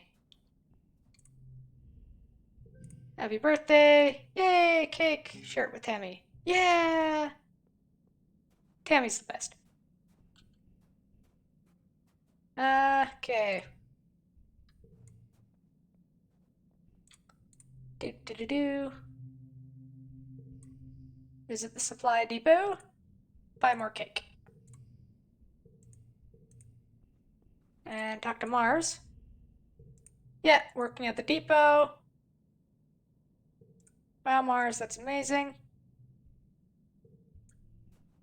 We don't have enough ability there. We need to up our friendship with Mars.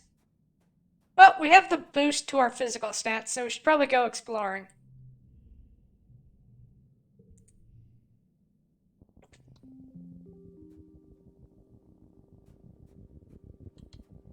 Ugh, that always sucks. Please peek inside the hole. Look closer. Put your hand in there. We found food for the colony! Yay! Can we go through here to cut through? Raise our rebellion or stay and watch what they're doing? Stay and watch what they're doing. Clear cutting trees. If I'm right, I'm pretty sure that's the camp out with this month. So we should try and finish up anything we can before we do that, because that'll end the expedition. Try and plat something, doesn't really work. And all collectibles are highlighted now. Alright, 85. We'll gain 15 from doing whatever we do, so we should go do this stuff.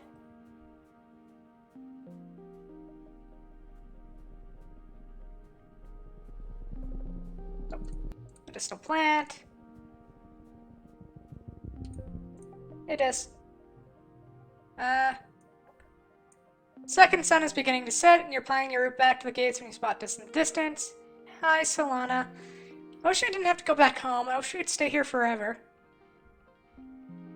I would miss my parents. What if, he begins, what if we didn't go home? Today, I mean. What if we stayed out? I bought a tent, just in case, and a perimeter sensor, and I found a spot right near the depot that looks safe. Yeah, camp out! This sets up the tent while you place the perimeter posts around the edge of the clearing. If anything trips the invisible wall around your campsite, at least you'll know about it. Without even saying goodnight, Diz crawls into the tent, taking off his jacket, and stuffs it behind his head. Then curls up into a ball facing the wall. He falls asleep almost immediately. You crawl in beside him and pull a thermal blanket over yourself. You're exhausted from a long day of hiking in the jungle, so despite the excitement of being out in the wild at night, you quickly fall asleep.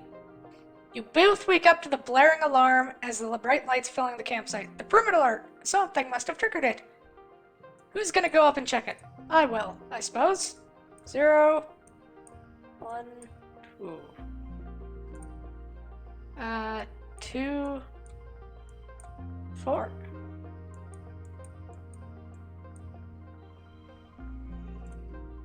Uh, 3.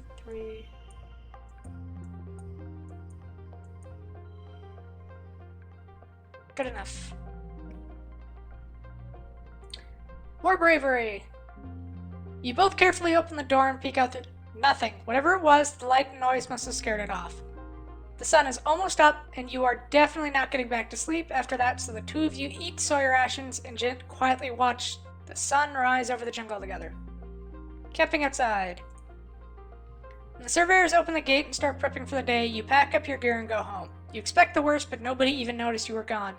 You left the privacy curtain on your bed closed, and your parents must have come in late and left early, thinking you were asleep there the whole time. You're lucky, but it also makes you feel a little sad. Aw. Poor little muffin. Yeah, we're sitting there at 85. We could probably do a few things. Hey, Des. Slip through the colony gates, feeling the breeze from the mushroom forest ruffle your hair. You look around for Dis, but he's nowhere to be seen. Maybe he went to class today. Probably not. As you're about to return to the colony, you hear what sounds like crying coming from one of the expedition vehicles. You pull back the tarp and keep it from being blanketed with fungal spores. You find Dis curled up in the cabin. He wipes his eyes and turns away. Go away, he mutters. You okay? I'm fine, Dis sniffles. Just leave me alone. This is a great hiding place. I'm coming in. You pull back the tarp and slide into the cabin of the vehicle. Dis continues to cry, but softer now, as if he's trying to stop but can't quite manage it. His lower lip trembles. You're lucky you have family who cares about you, he sniffles. My mom is gone, and my sister thinks I'm stupid. Dis is quiet for a long time, almost long enough that you begin to consider actually leaving him alone. Just before you do, though, he speaks. I'm never going to go back to class, he says. I hate being around other people, and I hate doing schoolwork, and I double hate it when the teacher asks me questions. I'm not Tang. I don't know stuff like she does. Dis kicks at the console of the vehicle a few times. Bang, bang, bang. Then bursts into tears again, pulling at his hair. I'm just dumb, okay? People ask me questions, and I freeze up, and I say something stupid, and then everyone laughs at me. Even Tang. Tang laughs the hardest. Dis sobs. She's embarrassed by me. I know she is. Today she just told me people would like me more if I stopped being so sensitive and immature. We need folks who use their hearts too. Dis turns away from you. See, even you think I don't use my brain, he sniffles. Everyone always thinks Tang is better than me. Dis wraps his arms around his legs and hides his face in his knees. I hate her, he mutters. Everyone thinks she's so smart, but she's just a big meanie. I hate everyone here. I hate being here. I just want to be left alone. Aw, poor kid. He really needs a hug.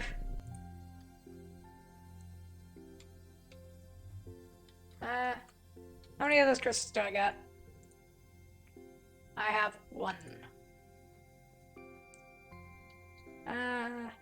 Why don't... Well, we'll push to the end of our stress and then take a rest. So why don't we go hit up,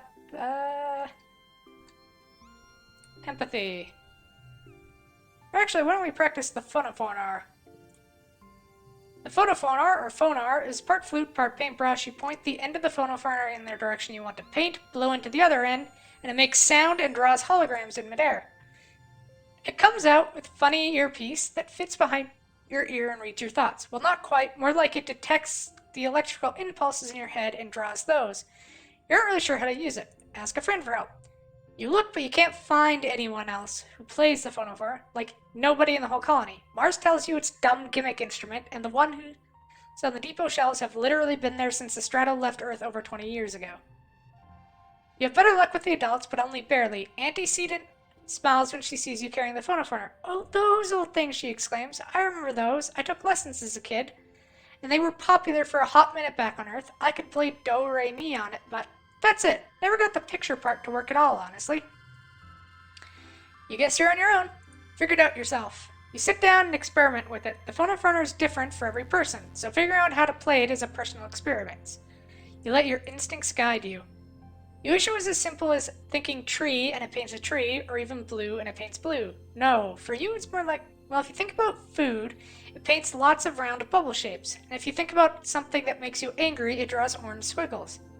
Mostly your phonar pictures have a lot of purple lines that dance around. You guess that's your personal style.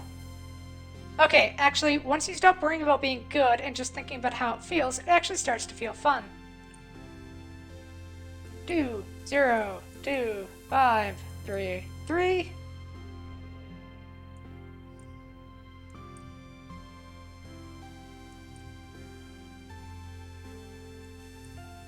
Yeah, nothing we can do there. Win.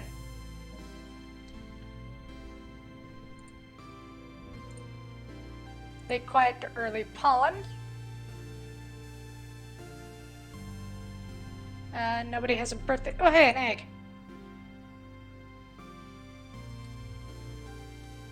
So why don't we go do some babysitting? Let's sit on those babies. You're so stressed that you can't help but snap at the kids a lot this month. Tammy suggests that maybe you spend some time relaxing to get your energy back up. She promises she'll bring the crush kids around to visit. Oh! Okay. Maybe we should go do other stuff.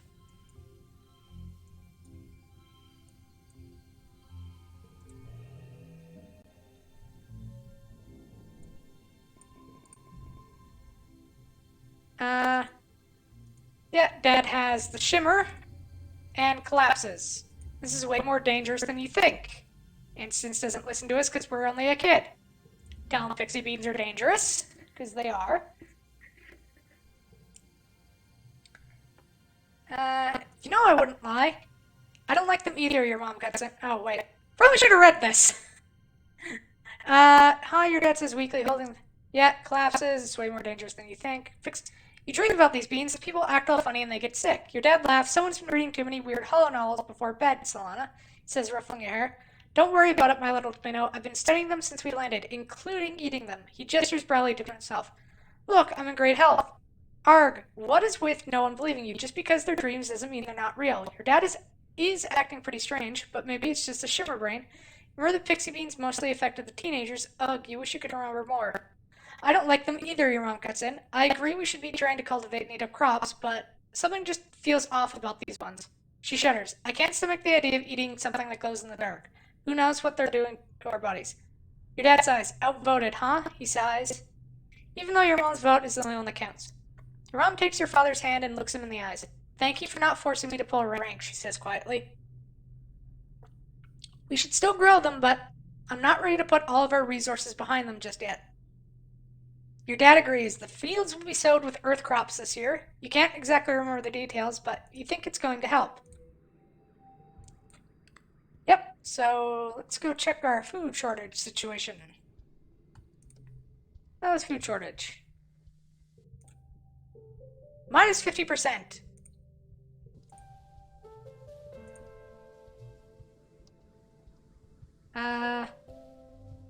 Yeah, let's take a break. Let's go hang out with this. Oh, wait. Does Tang have something to say? Tang has something to say. Hey, Solana. Yeah, she wants samples of... Okay. She wants samples of the Shimmer Cure. Relax on the walls. Oh. You run into Cal and Animate on the hill behind the garrison at a small construction site. They seem to be throwing logs. There are a bunch of them lying at the bottom of the hill. It's a caber toss, Animate shouts at you, then grunts with the effort of lifting a 6-meter-long mush tree pole. She throws it like a javelin down the hill and sprints after it. My best record, she shouts, and ties a piece of caution tape at the end of the pole. Your turn next, Cal says, pointing towards a neatly stacked pile of construction poles. From the looks of the nearby construction, they're probably destined to be a new lookout tower someday. Choose a thicker, heavier one, or an average one.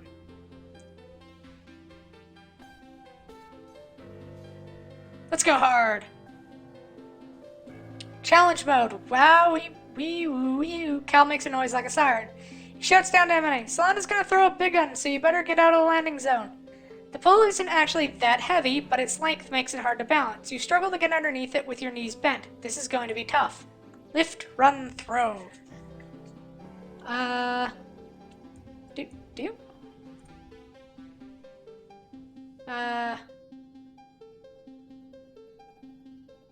Why don't we...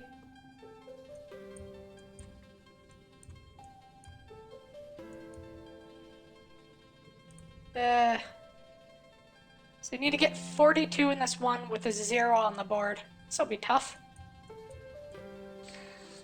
Two.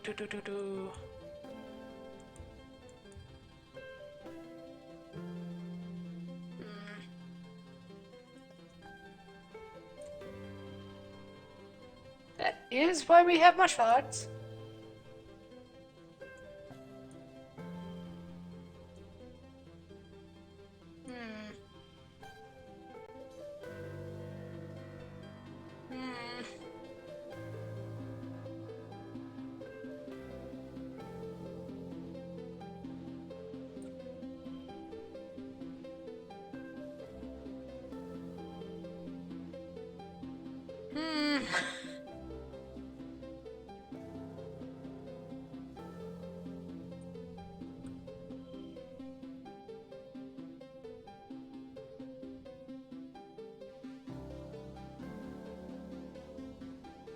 Just keep pouring mush wood into it.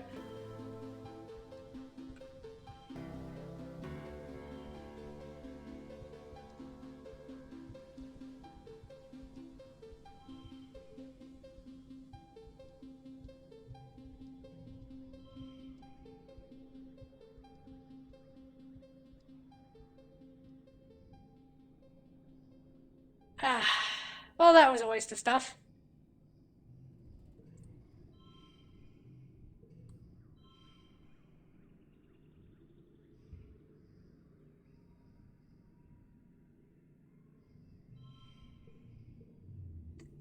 That was a real waste of stuff.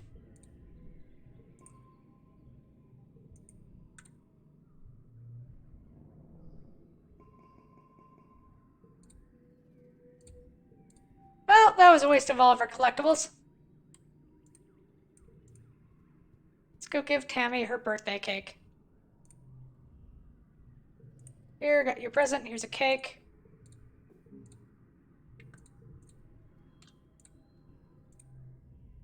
You find Tammy in the commons quarters. She's heavily absorbed in cleaning, balancing on a chair to just high up on the walls. You always wondered who did all the really thankless cleaning around the colony, and apparently the answer is Tammy.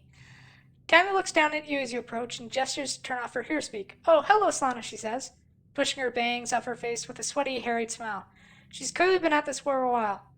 I was just getting some cleaning done. Nothing like a shiny clean room to take your mind off things, right? She grimaces, then seems to remember herself and covers it with a giggle. It feels forced. Something wrong? What? Oh no, of course not, Tammy assures you. She hops down off her chair and gives you a brief smile. Gosh, that's so nice of you to ask. Fix Tammy with a look and her smile falters. I mean, it's nothing. I overheard something I probably shouldn't have. When I was getting something from the pantry, I overheard some of the adults in the kitchen talking about how the trippet stalks from the last harvest all had some weird mold on them, and they had to throw almost all of them. She tucks her ears, miserable. If we ever run out of food, well, I just wish I didn't have to hear about all the bad things. Why can't things just be good and nice and not so scary all the time? Tell me not. Yes, there's nothing I can do about it anyway. I'm not as smart as Tangent or even as strong as Anemone, but that's okay because I'm really good at cooking and cleaning and taking care of the babies, and we're all doing things a colony needs to keep running. I just want things to be nice and normal, Tammy puts out. I wish people knew that I could hear them when they talk about scary things. Tammy sniffles and gives you a bright smile. Thanks for listening, Solana. I'm gonna go back to cleaning now, okay? Aw, poor baby. I feel like most of these kids just really need a hug. I think we're gonna do a repeat of engineering, babysitting, and photophonar for a while. So back to engineering. Tangent and Chief Engineer Innocence have been hard at work in the lab trying to figure out Shimmer disease. You've come to realize you remember how to cure Shimmer. You can't tell them it comes from your dreams, but you do know the cause from nightmares of fungal topiaries, and you know the cure. You think you do, anyway. Subtly guide them to the cure. You offer to help and nudge their research in the right direction. Due to what looks like a series of happy accidents, you achieve a breakthrough in a matter of weeks that would have taken years. Sunlight. You try inoculations, antibiotics, antifungal creams, but what finally works is a high-intensity light treatment, mimicking the full force of the sun's during dusk, coupled with an injection to increase its potency. Of course, Tang exclaims, the fungus colonizes animals' life during pollen, and some succumb to it, but the intense light of dust scrounges the fungus from the survivors. It's all part of the net.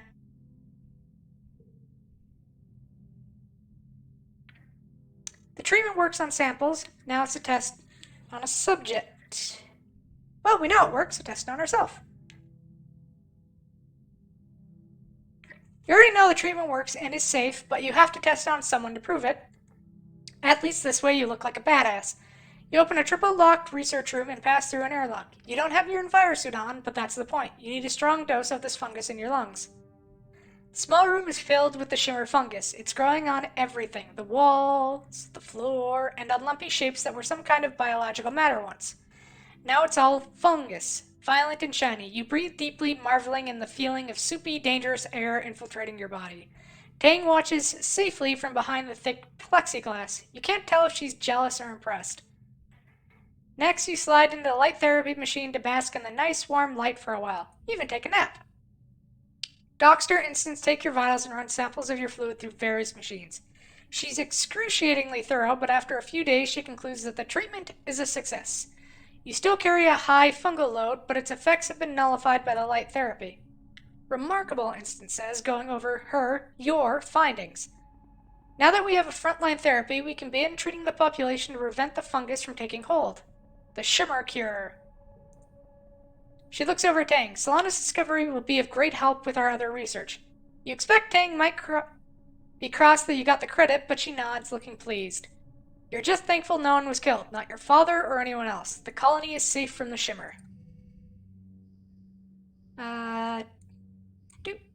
Do.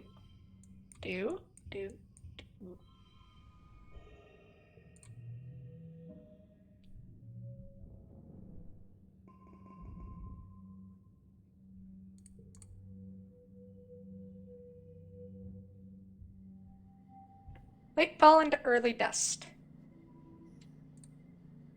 So we got the engineering perk and the reasoning perk. Which basically means we get more cards and better cards for blue challenges. Hey, yellow flower. What do we have in our inventory? Collectibles. That's cows. Okay. So we were. Here, I got something for you. Here's a cake. Basically, the best thing to do with cake is either give it to Cal or use it for people you don't have a birthday gift for. I think we'll go exploring just because we're going to get the drop to stress. So might as well see what we can get. And hopefully find more collectibles to replace all the ones we wasted on that stupid challenge. Let's take a closer look at what they're doing. You creep up and try and learn something about this operation. The RoboPlow is making so much noise that you feel comfortable sneaking closer. Probably a lot closer than you should.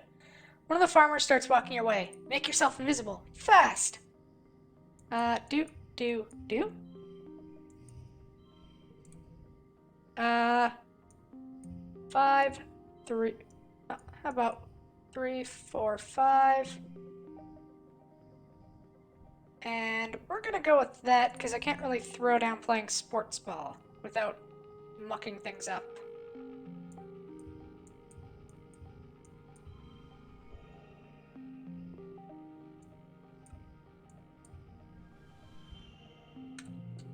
There we go. You skulk under the trees at the edge of the operation.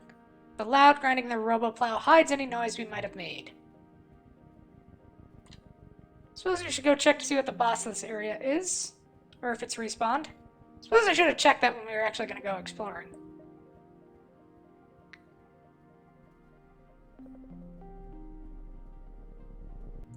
Mushwood log. Nope.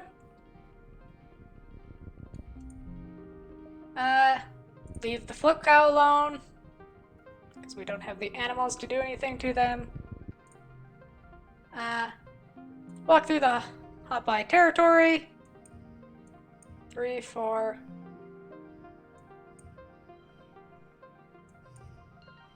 There we go.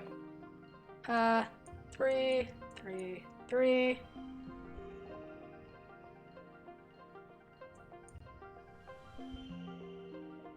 Let's change stuff around there. There we go. 5, 3, 3, 2, 2. There we go.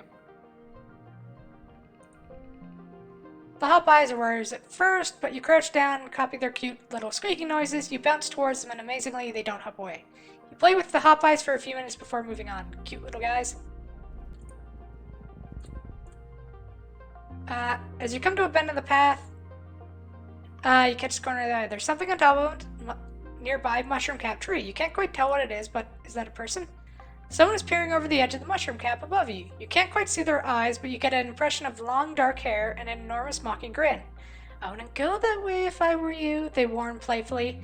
They have a deep musical accent you don't recognize. A stranger? That's impossible. You're the only people around for thousands of light years. And what the heck is he doing out here? You feel a chill go up your spine. No. You've met everybody on the Stratospheric. This person must have been some kind of animal, one that looks like a person and sounds like a person. Maybe it's Dis playing tricks with his voice, or maybe you're seeing things. You're on the bend and regret it immediately as something long and thin slaps against your face. Then another whack across your back, and as you spin to face your attacker, whap whap, 2 slaps to your shins send you reeling. Whatever's attacking you, you can't see it. You fall to the ground and cover your head with your arms in defense. Nothing happens, just silence. When you look up, there's no attacker, but the plants all around you are flattened to the ground. They're long purple reeds with knobby bumps at their bases. As you watch, the reeds slowly start to bend back upright. You poke one experimentally and it slaps back down to the ground, stinging your hand. Attacked by grass. How embarrassing. You decide to call it slap grass. Oh dear God. Even the grass hates you.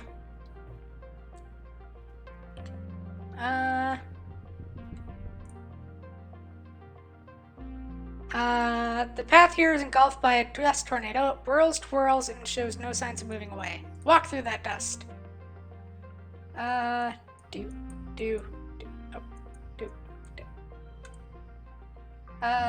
0.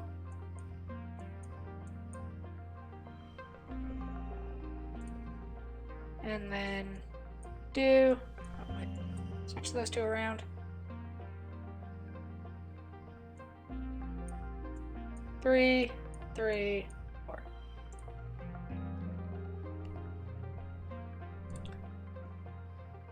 Under the hot sun. Ooh, that's not great.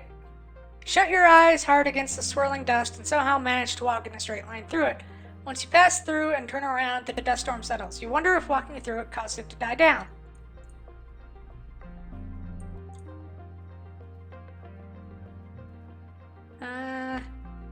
Nothing over there.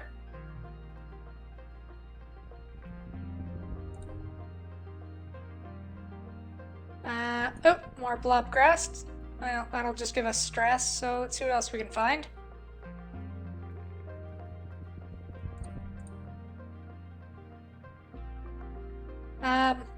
Patch mushrooms, please?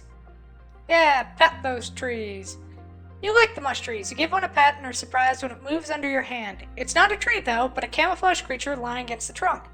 It's small and looks a little like an octopus, or a starfish, lots of long legs wrapped around the tree like it's giving it a hug.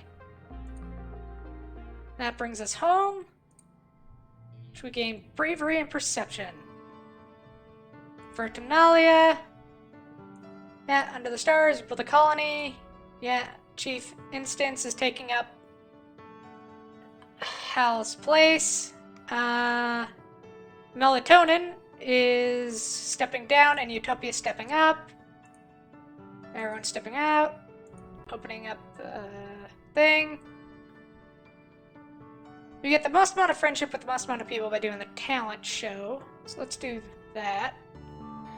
Mars has been studying Dis's technique after being embarrassed by his comedy impressions last year. Her routine this time is more like a celebrity roast, only the celebrity target is Dis and he's not in on the joke. She levels some truly incinerating disses about his clothes and his mannerisms and his weird hobbies, keeping it just this side of too mean. She's a lot more polished than Dis's stammering impressions, and the judges can't help but smile. When it's Dis's turn, he's so embarrassed that he stumbles through the whole routine, a series of knock-knock jokes that get less funny as time drags on, and ends up running off the stage before finishing. It's your turn. Aw, poor Dis.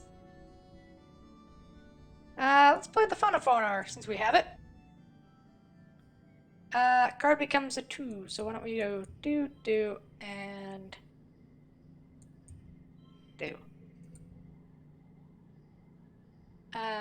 Card becomes a 2.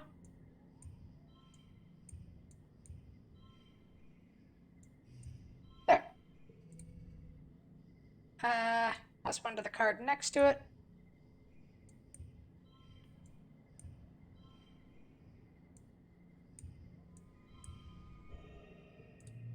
Yeah, we won. Your skill at Phone a Foreigner is well appreciated by the crowd, who are moved to tears by the emotional depth of your playing. You win, as voted by audience applause. Mars shrugs and shakes your hand. She wasn't really interested in winning anyway. She just wanted to get back at Dis for last year's performance. After the festivities, you take off for a much needed, very relaxing break. Your dad sets up a slip and slide through the colony square, and everyone takes turns sliding on their stomachs and spraying water at each other. It's a lot of fun. You can feel your worries floating away in the hot dust suns. Takes us to mid-dust. And why don't we go to babysitting?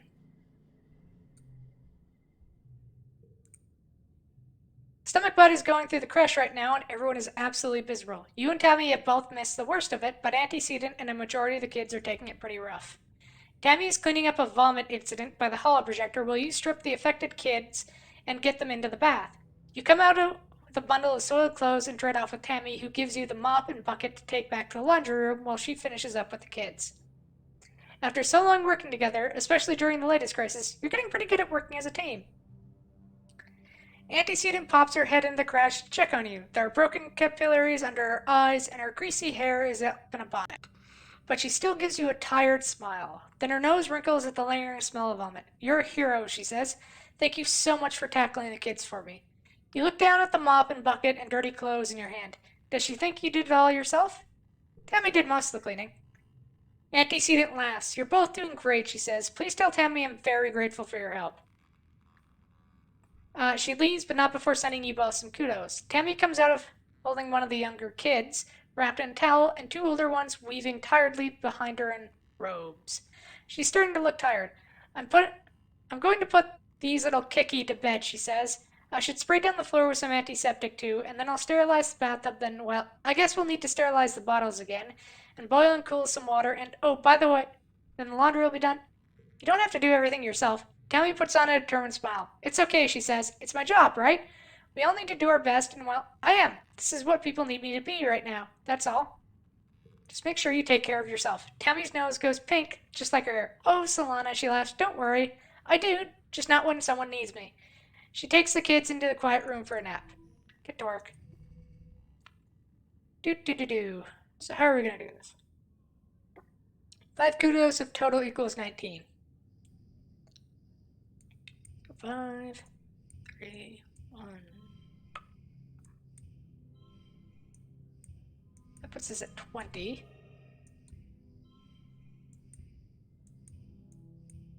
There we go.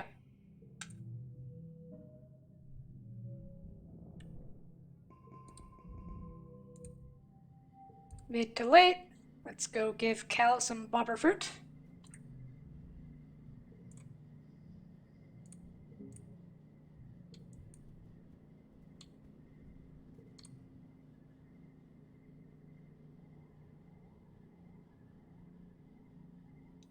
Do.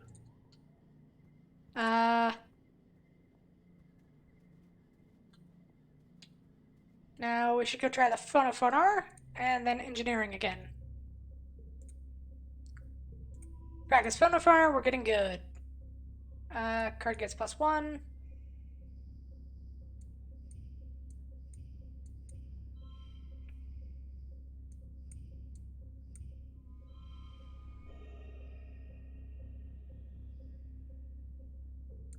Good enough.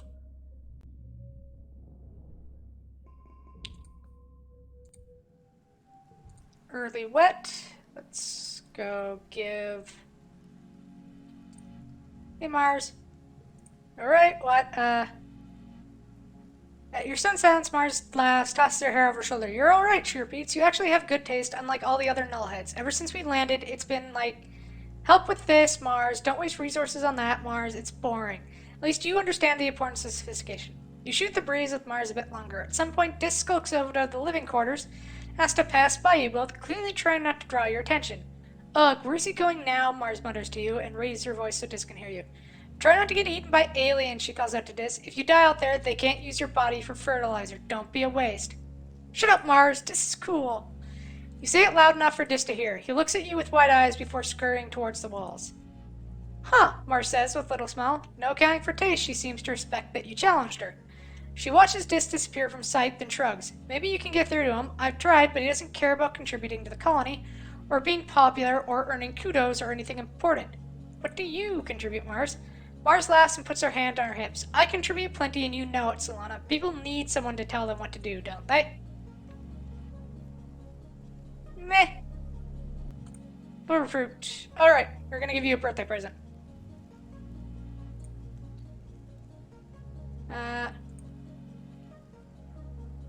Here's I think you like flowers, yes. So here's oh wait, give her a gem, because I know other people like flowers. Can I get working at the depot about? Could I work there with you? Yep. Not that we're ever gonna do that. It ups persuasion and organizing, though, so it's not a bad idea to pick up on occasion. But for now, we're really focusing on reasoning, on engineering and creativity, as well as empathy. Means we did photophoner, which means back to engineering. It's field trip day. You and your class visit the engine room to study how the ship works and how it contributes to power everything in the colony. Congruence joins you if you want to know about anything about how the ships work. She's your woman. Well, not woman exactly, but, well, she's just very smart. Hello and welcome, children, Congruence troops. You're standing in the beating heart of the colony, our ship's nuclear reactors. Don't worry, you're safely shielded from any radiation. My sensors are very sensitive. The power contained in these reactors is enough to sustain the colony for the next 20 years, Congruence explains. That should be more than enough time for us to develop an eco-friendly power source, such as wind, water, or solar power. Yawn, this is boring, or pay attention. Robo-power. You pay close attention to Congruence as she explains how the Stratospheric was salvaged by the Vertumna group and fitted with an artificial intelligence. Congruence herself to guide you through the wormhole. The Stratospheric was originally built as a vanity project of one of the very richest people on Earth, she explains, but it was never launched and eventually donated to a museum. The Vertumna group pooled their resources to acquire the ship. Funding the retrofit as a colony vessel required contributions from many people, most of whom could not join us for the journey. They are honored by the crypto-preserved embryos we carried with us to the stars. What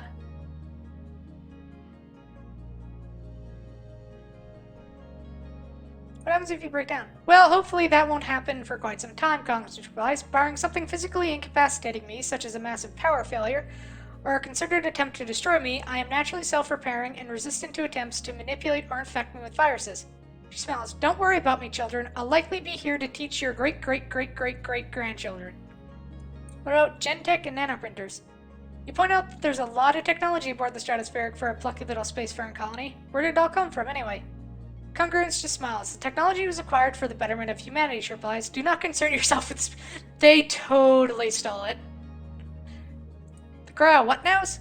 Cryo-preserved embryos, Congruence repeats gently. Donated by those who helped found our colony. Though they are not here with us, may their legacy continue with us. At your blank look, Congruence laughs. Perhaps this is a topic better suited to life sciences, or if you require further information, through independent study with Chief Steward Anticent or Chief Engineer Instance. Just listen. Wonderful work, everyone. You all paid attention very well today. This will make the pop quiz much easier for you. Congruence's hollow projection erupts into fireworks at the words pop quiz, and the class groans in unison. Congruence laughs over the speakers. Just kidding, she chirps, echoing throughout the engine room. You're free to go. Card becomes a 2.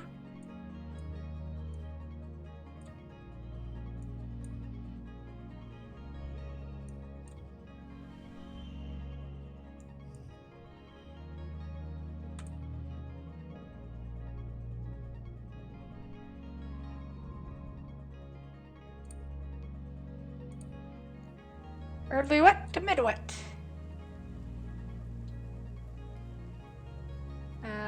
Nothing much to do right now, so I guess we will go... Let's try and get our creativity over 35 so we can get that trait. So, practice phonophonar. You've been practicing the phonophonar by watching tutorial videos and copying what you hear, but that's just one part of learning how to make music. It's time to write your own music. What kind of style would you use for a compositional debut? Something slow and thoughtful. That's very mature of you. To what do you credit your inspiration? Charles. The Blindisroman is a noble genre. You sit down and compose your great work. You have a rudimentary grasp on notation, preferring a more instinctive, spiritual approach to music, but slowly something begins to come together. Eventually you have, well, it's a piece of music at least. It's not quite as miraculous as what the experts can produce, but it's not bad either. Solidly middle of the road. You play it for anyone who will listen and always get polite applause and encouragement to keep practicing. Do. 2, 3, 4, 2.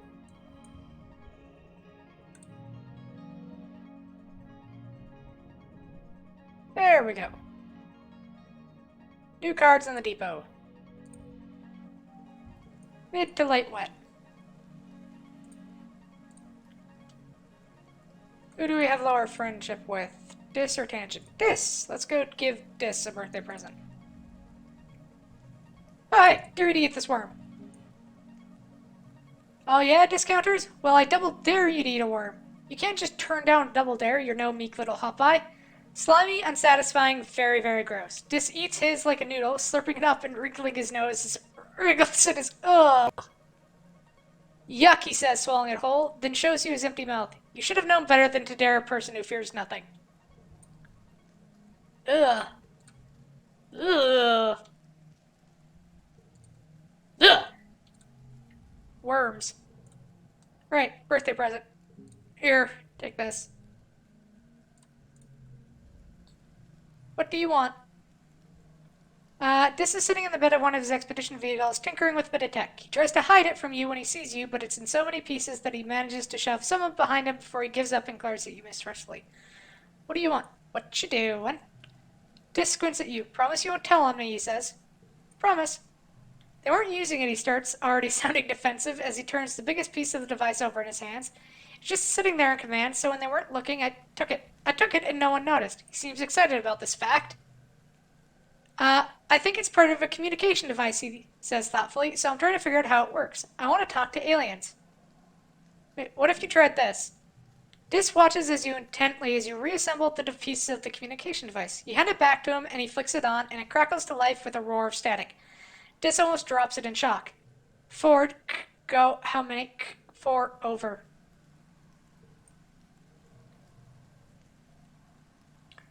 Dis looks at you wide-eyed. He's smiling. His expression looks weird on his face, almost manic. Did you hear that? He says, practically vibrating with excitement.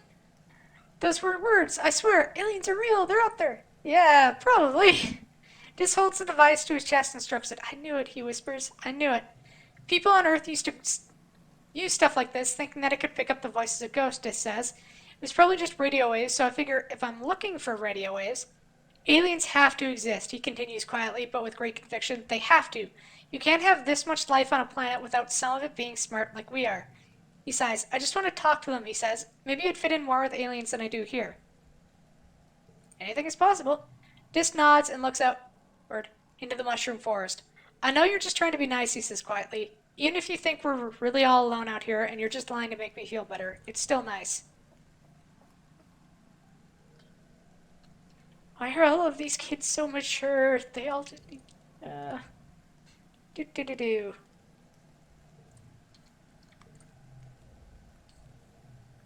Oh, hey, want to study together? You offer to help Tangent with schoolwork, but she just shrugs you off. I'm not working on school anymore, she says. Chief Engineer sends instances I'm smart for my age, and my talents are wasted in school. She opens her holopalm and shows you some of her lab notes. Ugh, it's so much work, though, she complains. Honestly, it would be better to be like everyone else. Unintelligent people seem happier. Just then, Anemone and Nougat go tearing by with a sports ball hollering at the top of their lungs. Tang shudders. On second thought, forget I said that. I'll keep being smart, thank you.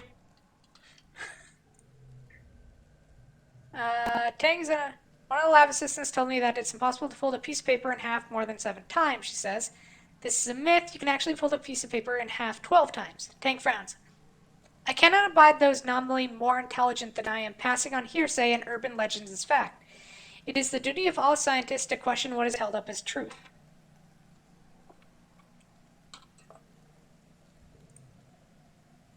Have a flower.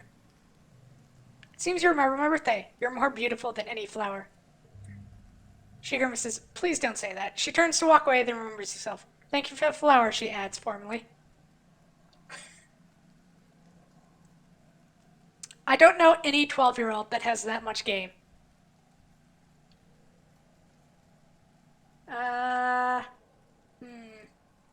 Now what?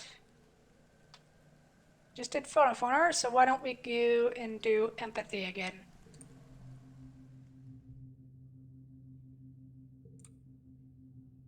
You're feeling run down and exhausted. You find yourself barely getting through the day and often just give in to the tollers. Oh, right, we're supposed to have low stress for this. I keep forgetting that.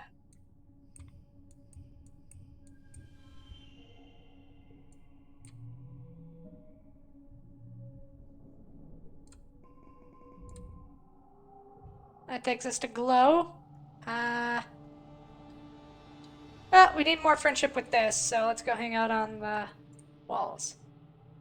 The view from the walls during glow is absolutely breathtaking. The wormhole seems to smother the sky like a swirling jeweled ball pressing down on the gloom. Everything in the wilderness is lit up and seems to breathe in and out with the planet, like one living creature made of stars. It's beautiful, you could almost forget how dangerous it is. Do do do do. 2 data points form a line, but 3 is a pattern. The colony has been on high alert all glow, hoping that the creatures from beyond the wall don't return for a 3rd year in a row. Surveyors keep reporting that they've seen unusual animal activity. Even the plants seem different, they say, and new tracks that must have been left by creatures larger and heavier than you've ever seen. You and the other colonists drill evacuation plans. You're in engineering when you hear the sirens ring through the colony. You cover your ears against the noise and make your way to the nearby classroom. This is one of the assembly points, so you should be safe there, but it wasn't so safe last year for Professor Hal. What if another creature gets in? Congruence, the new teacher, is just a face on a computer screen. She can't protect anyone. Congruence flickers cheerfully. Please stay calm, children, she says. The defense squad is already en route to the creatures. This should all be over soon. You've been told this before. As the sirens continue, you're faced with a choice. Let's leave. You stand up and leave. Tang and Mars stare at like you have 3 heads. Congruence doesn't try to stop you. Not that she could. She doesn't even have any hands. You slow to a walk as you near the outer doors of engineering. Something doesn't feel right. You stop to listen to the dim emergency lighting and hear the metallic popping of something overhead. In the ventilation ducts? Your blood goes cold. Monsters! They're here! You follow the sound to a workshop and force yourself to look up through the slats of the vent. You gasp. 2 glistening bug-like eyes stare down at you. No, 4? 6. They blink in syncopated pairs. Then you hear it over the sirens, a soft pinging noise halfway between a chirp and a purr. The creature skitters spider-like from one side of the vent to the other. A small furry tentacle slithers through the slats, searching for the vent release. When it can't find one, it bangs its body against the inside of the vent, denting the metal. Let's tame this random animal. 2, 3, 5.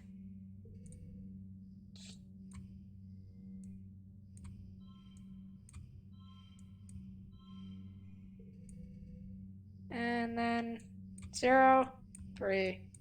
Oh.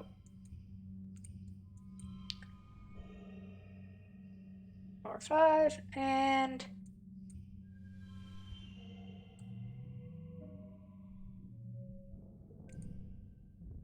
you win it over by reading its body language and slowly building trust. It seems to want to join you and to hope you'll be allowed to keep it.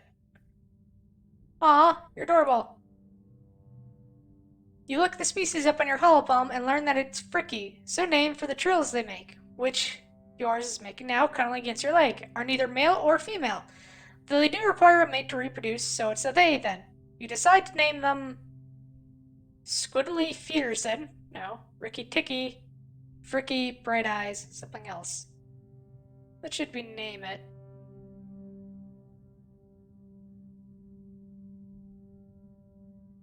Oh god, I just thought of a horrible name for this poor little creature. Do we go with it?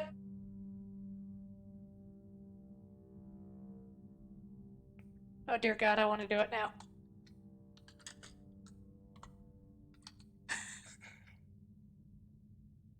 Yeah, let's go with it. Pinkie Pie. Okay, Pinkie Pie it is. They blink every one of their beady eyes back at you, none of them in unison. They seem to have no problems with this name. It isn't long before the sirens turn off, ringing 3 short pulses as all the clear messages flash on your holopalm. You and the other children file out of engineering, and you head back to your quarters. Your parents will want to know that you're safe. You manage to smuggle your new pet Vicky under your jacket and hide it under your bed before they arrive. Your dad gives you a big hug, but your mom stomps in a seat at your small table. Seems like they're going specifically for geoponics this time, she mutters, but your dad pets her hair and shushes her. I'm sure it was just bad luck, Flulu Bell, he says, but your mom shakes her head and folds her hands in front of her mouth, staring out the porthole windows of the fields. Glow to early quiet. 13. Okay. Acid snow. Yeah, snow's acid. You and your brother are a lot alike. Memories. Gear. Put the Verky on. The Verky is one of the best pets for one simple skill thing it does. +1 skill on challenge win. So you get to up any of your skills by 1 so long as you win the challenge. And if I'm right, Cal. Hello. Oh, that name is gonna make me laugh every time I see it now. He's carrying a big bundle of rocks. Hi, Solana. He pauses. Pat your pet on the head. And hello to you too, Pinkie Pie. Well, I'm supposed to tell you there's a new park near Geoponics now. We can all run around we want, and nobody will say we're trampling the fields. You should come play there sometime. And bring Pinkie Pie. They'll love it.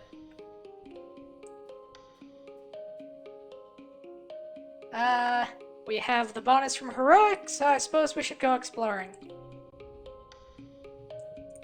Sneak out through the drain pipe.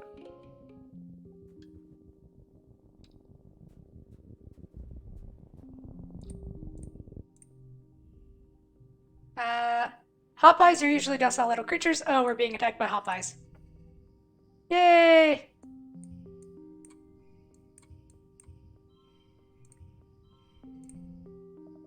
Do. 1, 3, 4, 5. 5, 3, 5.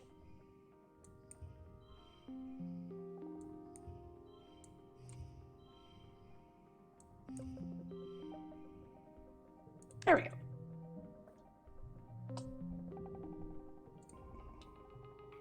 The cute little critters kick you, but you kick back. You send them scurrying off to pick on smaller creatures than you.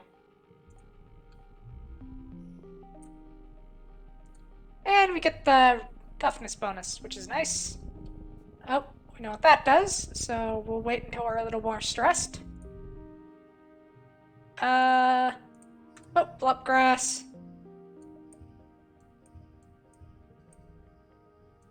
Three, 4.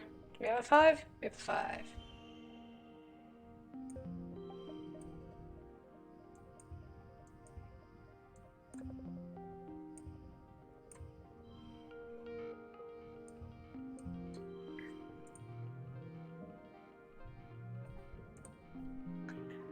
There it is. You can hop along that rock. Yep.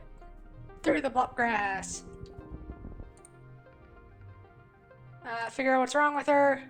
We still can't milk her yet. We need 20 animals for that. So let's do this one.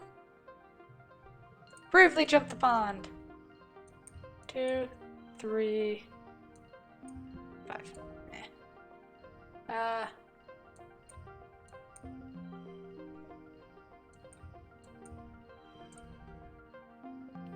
Do.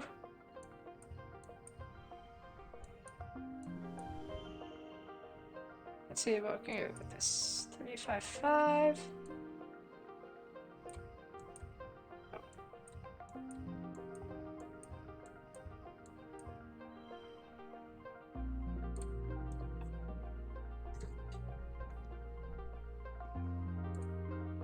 You bravely fall in and get wet. Alright. Let's go do the thing that drops our stress now. Hi, big unicorn dog feathered thingy. There's a Unisaur here. Be as quiet as possible.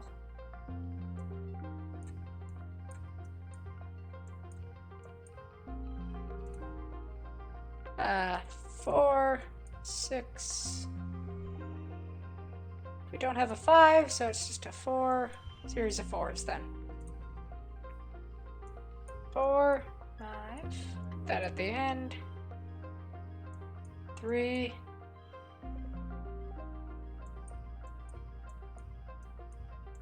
Drop that there.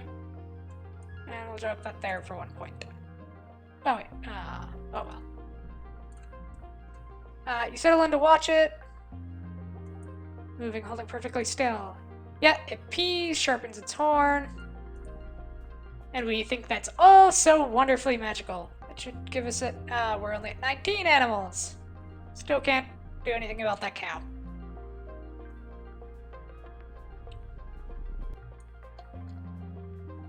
There's Dis.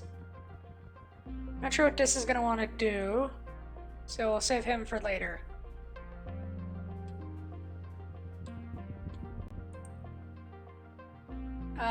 Give them a friendly pat. Okay, I think we have enough animals now. Yeah! Let's go do whatever it is we can do to this boat cow with ammo we have animals. Figure out what's wrong with her. You take a closer look at the float cow. You heard they float using a certain ratio of liquid to gas in their membranous bladders. So after some consideration, you figure out that the bladder on her back must be too full of liquid. Milk that float cow. It's hard to milk a float cow that's upside down. She struggles and kicks her legs as you try to flip her over long enough to get to the udders. But thanks to a combination of might and empathy, you manage to calm her down. She's still sick. Milk's supposed to collect in her lower udder, not her glass bladder. But at least she's balanced now, and she has a chance to get well on her own. Head down here. See what this does. This planet is full of all sorts of bugs. Little wrigglers, hopping beetles, shining creepers, and snaily things. Oh my, you crouch in the long grass and explore a square meter in great detail. There's so much to see you don't even know what any of these things are. They might not even have names. Touch one. Ew, you touched it. 84. Why don't we go do Dis's thing?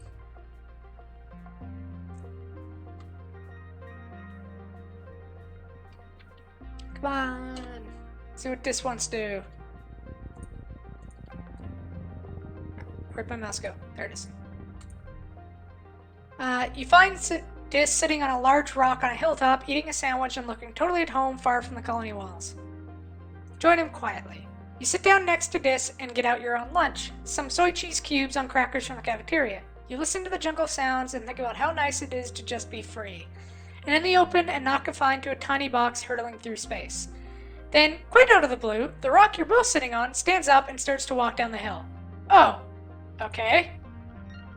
I mean, this isn't that weird. You crouch and look over the edge of the rock. You're a couple meters off the ground, balancing on spindly legs like a spider's, 8, 10 of them evenly spaced. You realize the rock also has eyes at regular points, which you'd mistaken for shiny black pebbles embedded in the stone. One of them swivels to stare at you. You gulp and try not to scream. Dis gets shakily to his feet, trying to keep his balance as the creature under you slowly clambers forward. He grabs your hand to help you up.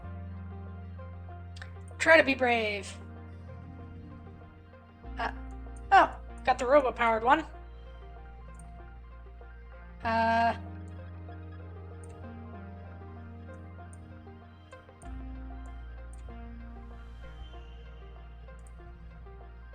Do. 4, 4, 5. We'll drop that.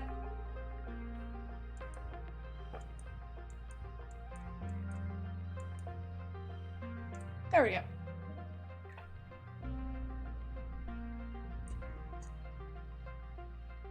You swallow hard and control your fear. Barely, actually. This is kind of neat. Dis seems calm too. You hold hands to steady yourselves as the living rock totters along under you. After a minute, the creature crouches down to look at something, and the two of you jump off. Soon as you're safe, a flood of adrenaline hits you. Wow, you could have died, maybe. You're impressed Dis kept his cool, and you tell him so. Actually, he says, I was kind of freaking out inside. You laugh and say you were too. It's funny, Dis might suck with people, but he is kind of badass when it comes to non-people things. Keep exploring. We're too worn out, so we go home. You're back. 2 bravery and 2 perception. Your parents always make a big... they're arguing, the danger isn't... Oh, they're upset, so we get more stress. Our child. I can take care of myself. You point out that you saved Tammy's dad while sneaking out, so clearly that's proof you can handle yourself. Your dad's shoulder sags as he shakes his head. You barely even know what's out there, kiddo, he mutters. Your mom's fierce expression softens. Hey, Sana, sorry. It's your birthday today, and here we are arguing like a pair of assholes. Happy birthday. They both give you a hug. We meant to order up some from the canteen and have your usual birthday breakfast, but we got to talking about how Utopia's opened up positions in the expeditions for kids 13 and older, and well, that's you now. I suppose we'll have to let you spread your wings someday, your dad relents. I just feel better knowing you were safe here inside the colony walls. He gives your mom a faint smile. We decided early on to let you choose your own path in life, so if you want to join expeditions, we're behind you, just be safe. Which takes us to our birthday. New perk. Bravery. Draw an extra card at the start of challenges. Effects do stack. Get the cake from Tammy. Share it with Tammy.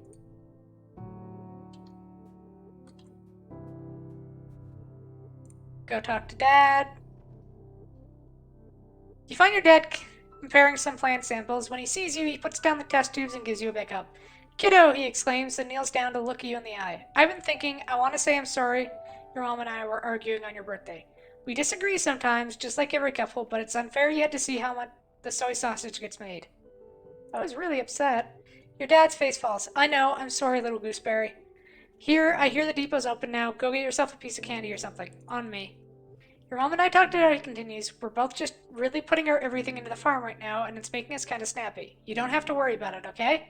He squeezes you in a hug. If you want to join Utopia's exploration team, just be careful. It's dangerous out there. Yeah, so we can now go on expeditions. Yay! But first we have to rest. So who do we want to friendship with? Why don't we go up our friendship with Cal? Plus we need to relax in the area over here. Relax in the park.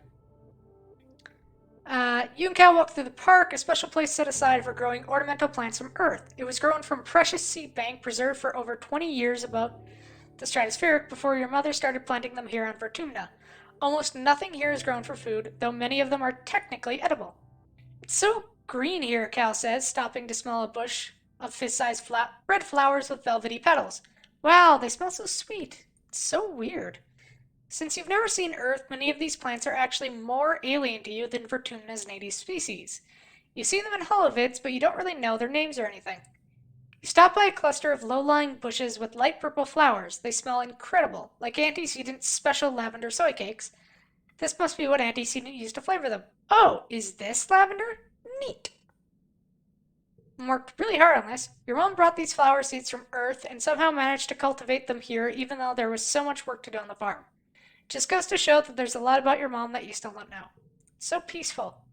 Cal breathes a deep, funny smile on his face. It really is. This is one of my favorite places in the whole colony. You can really feel the love in every plant.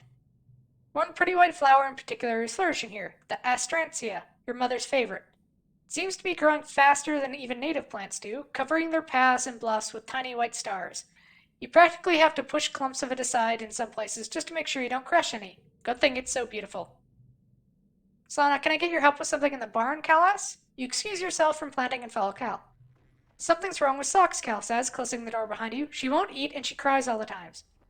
You look into Sock's crate. She's almost too big for it now, even curled up in a ball. She raises her head and peeps miserably at you and then curls even tighter, her bulbous antennae dropping. She looks paler, right, Cal says, coming up beside you, and she's always sleepy and cold. I don't know what to do. She won't eat leaves anymore. And nothing else I bring her, potatoes, corn, wheat, beans, she just chews them and spits them out. He points to the lid of the box. She's been chewing on her box too, he says. I'm worried she's just going to chew her way out and escape while I'm not here. Cal rubs Socks under her chin, but she barely responds to his touch. You've been outside the walls, right, Solana? Have you ever seen animals like Socks? Full-grown ones. What do they eat?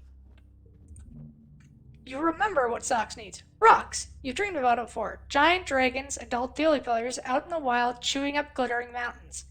You rush out to search for the right kind of rocks. You're in luck. There's a pile of excavated stones behind the engineering, shiny with flecks of white in them. You return to Socks and Cal hesitantly places the rocks before her. She takes one in her delicate little forepaws, nibbles on it, and then shoves it in her mouth. She trills and runs around in a circle, waving her paws for more.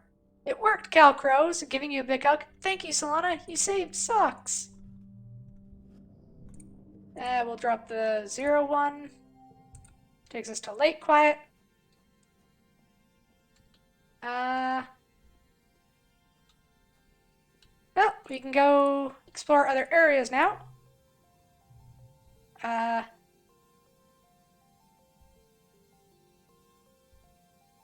So we can explore nearby, or we can survey the plains. Let's go survey the plains.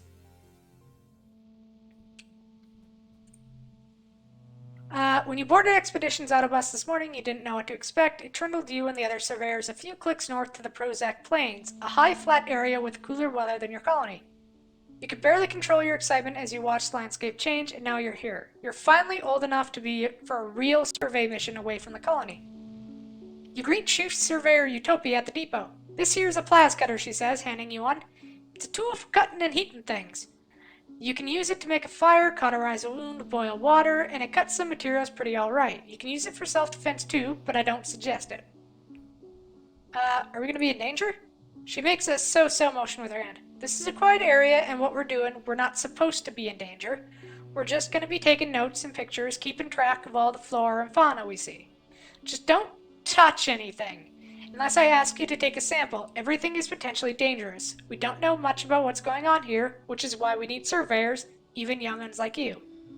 The Prozac Plains are a sparse region. Like you can assume from the name, you can see things from a long way off. Utopia sees you squinting at the horizon. And what are you going to do if you see something coming at you? Try to pet it. Utopia puts her fingers to her temples. I'm gonna hope you were joking, she sighs. Dis joins you. You must have come earlier on an autobus. Ah, good, you're here, Utopia says, digging out another plas cutter for Dis. You two greenhorns are with me for the foreseeable. Now, we don't gotta sniff each other's butts all the time out here, but I do expect y'all to be within yelling distance. Comms can get spotty out there. You and Dis share a gnawing glance. You've both been sneaking out to explore long before you were officially allowed to. Utopia also hands you a surveying drone and shows you how to launch it. It'll automatically perform local scans of wherever you go, though detailed scans still need to be done manually. When you return here to the depot, it'll upload its findings to the HoloNet. Your job is to cover ground to see what's going on out there, and so long as it isn't dangerous, record it. She slaps you on the back. Alright, team, don't get yourselves killed out there.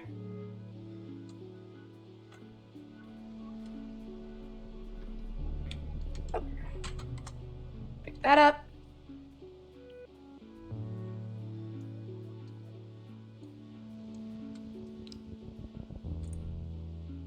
Drifts of spark stow make this area hard to pass through. Your feet keep sinking into it, and you have to work hard to get them free with every step. The only way forward here is through an especially deep area. Let's take a break and play. You make a snow buddy, or at least you try. The tiny blue crystals don't pack together very well, and the stuff quickly melts just from the heat of your body. The acidic snow gives you a hot, scratchy rash between your fingers. You probably should have worn gloves. You appraise your lumpy snow buddy. It looks a little sad, maybe it just needs some accessories. With some twigs and grass and a weird kind of jelly you find seeping out of the ground, you give it your buddy antlers and fur. You aren't sure what to call it, but you're proud all the same. Oh, and there's Dis. Hey, Dis. Hey, Slonda, Dis greets you cautiously as you pass on the narrow path. Hey, do you want me to show you something? Dis almost never makes overtures of friendship. Whatever it is, it must be pretty cool. Yeah, you always find the coolest stuff. You follow him for nearly half an hour. A couple of times he stops and listens for something, then continues onward, trumping through the fields of broad-top mush trees and swaying antler ferns. After a while, you start to wonder if he's just lost. You're about to say something about it when he holds his hand up for silence and directs you to crawl under a huge mushroom. On the other side, you have a view down to one of the perfectly round ponds. Taking up most of it is an enormous Seamo, its legs deep underwater. It's a balneal, Dis tells you. They live in the swamps, you don't usually see them here. This one seems totally at home. It dips its long neck and even longer mouth into the pond, sucking up water from the bottom and spewing it out of the sprout at the back of its head. The spray of the beautiful tortoise water sparkles in the sun. The tiny, colorful, bird-like creatures dart around it, catching the tiny fish and that come spraying out. Sit and watch quietly. You enjoy the pretty scene together. Let's... Well, that one just popped, so I guess we're gonna go do this one. Spark Snow. Try to find our way.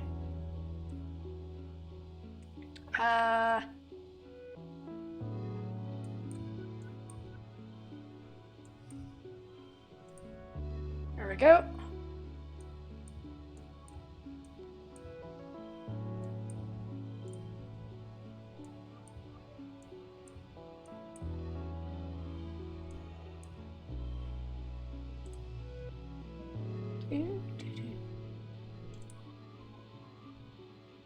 You keep putting one foot in front of the other, relying on wayfaring and a fair bit of luck to make your way through.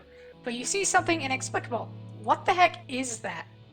You squint into the drying snow, but all you see is white on white on white, and the slightest hint of movement. It doesn't even look corporeal, almost like a cloud, like the snow is coming from it.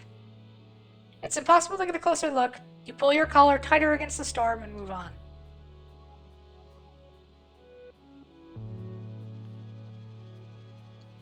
I really love the music in this game. It's so chill. One of your jobs as surveyor is to document the flora and fauna through photographs.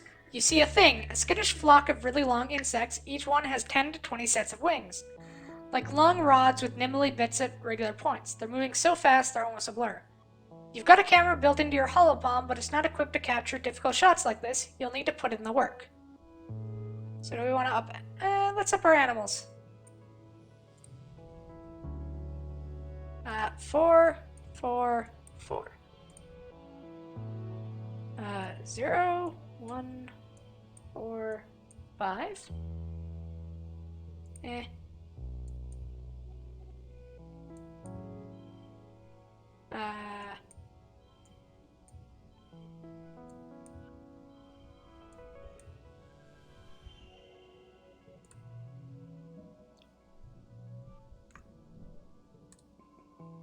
You cautiously crawl up beside your subject, raising your holopalm to get the best close-up possible. Ouch! Just as the camera takes the photo, your subject bites you on the finger. Odd, you hope it's not venomous. On the bright side, you got the shot. Oh, new perk. Upgrade pet cards via relaxing in the park. Oh. Oh, okay, it went away.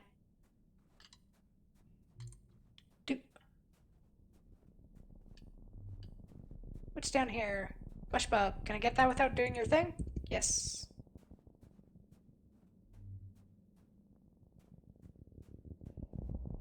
What is... Oh. Oh, it's just a normal thing. Do this. You're crossing a clearing when you hear a terrible cracking, pounding sound. A massive creature bursts through the trees, a boulder with arms, a bush growing out of its back. A bushbub. Utopia has mentioned these creatures before, part animal, part vegetable, and part mineral. They're usually gentle giants, camouflage themselves as part of the forest. Bravely stand your ground. 2, 4, 1.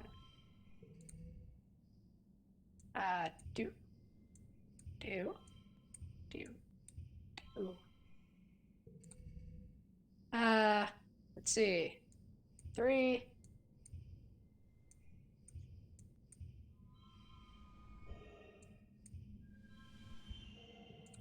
There we go.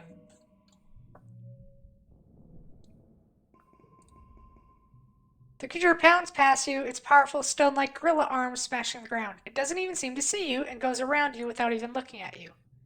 You look around, but there's no sign of whatever motivated the bushbub to run so fast. At least that's something to be grateful about. Let's do this one. You stop to admire the light glinting off the water of the shallow, circular lake when you notice something strange. Rocks near your feet. They're pink and red, bobbing in the shallow water at the shore. The rocks are flashing gold and yellow. This one, then that one, then a pause, and then that one, then the first one again. You thought it was reflected sunlight at first, but no, the rocks themselves are glowing. Let's repeat the pattern. You play a memory game with them, touching the stones in the pattern they give you. You feel emotions coming from the rocks: affection, interest, gratefulness. Somehow you understand. They like the contact. Are they creatures or rocks? Sometimes the line between the two can be blurry on Vertumna. They can't move, but learn about the world from creatures who pass by and touch them, like the way animals rub to leave their scent. These rocks entice animals to play with them and leave information about the world. You get the sense they're excited from your new scent. To what end, you don't know.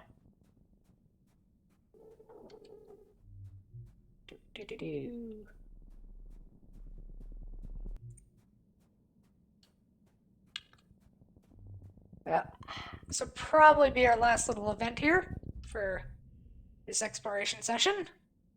Something big suddenly bursts out from the jungle. Or it's Bushbub, and Hudon and Seals is a second, smaller one. These slow, thoughtful creatures are rarely so full of energy. They charge back and forth across the path as you wisely keep your distance from the powerful animals, but for all the crashing and stomping they're doing, they don't actually seem to be angry. You'd swear they were actually being playful. Attack them. Combat challenge. Impossible. Get closer to watch. They seem to be playing a game of tag. When the chaser catches up to the runner, they reverse roles. They do it with such gusto that the surrounding underbrush is completely crushed in a wide circle. An almost perfect circle. Then, all at once, the first one crouches down on the path and tucks its arm under its head and the bushes on its back. You swear it was just a rock now. The second one circles the first one several times, stiffing, then crouches in the same position. Now might be your chance to get past them. Keep watching. In perfect sync, the two creatures slowly stretch out and up, revealing their rocky bodies and reaching their surprisingly long necks up to the sky.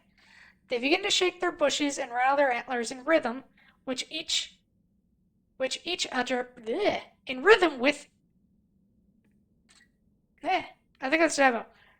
Rattle their antlers in rhythm with each other as they stomp slowly around the clearing they've made. You think they're dancing. The intensity of the dance increases. They're both shaking their backs so hard some of the branches and fruit are flying loose. Instinctively, you reach out to grab a piece of fruit. At that movement, the dancers shift and youch! One of them steps on your hand with the full force of its massive body. You let out a cry of pain and cut your hand to your chest. Oh, that looks bad. The two creatures had been so intent on each other they hadn't noticed you there. They're so startled and perhaps embarrassed that they take off running in opposite directions. Well, that was weird. And now we're too worn out to do anything.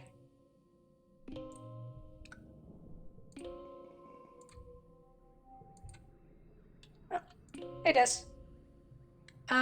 You find Des. Oh, he's playing that game he made. Where'd you learn to do that? What happened with Mars? Oh, I see. Why don't you just try and talk to Mars? Hey, Cal. Cal's usually here.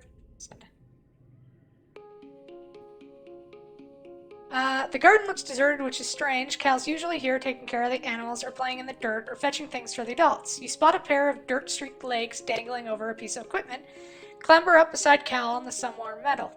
Cal's distracted by something in his hands, but he looks up as you sit down. Oh, hey, Solana, he greets you. I didn't hear you, buddy. Sorry.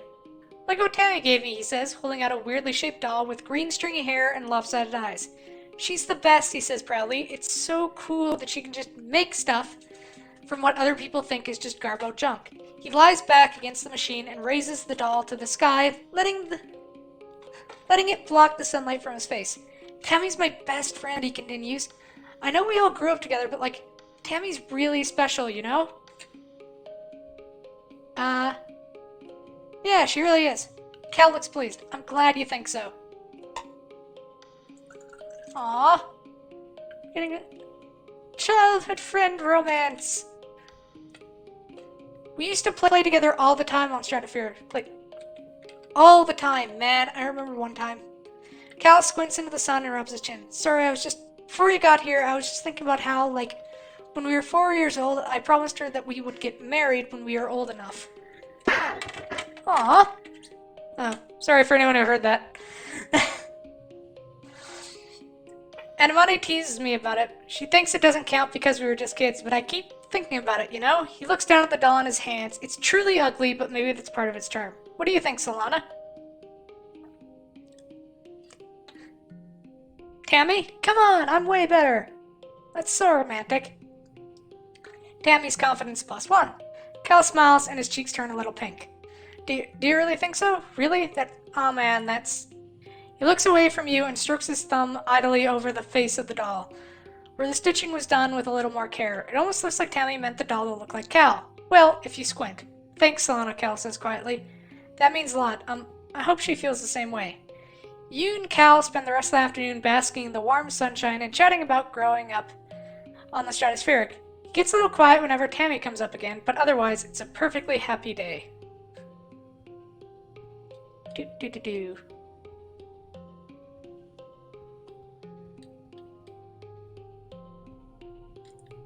Oh, Dad wants to talk.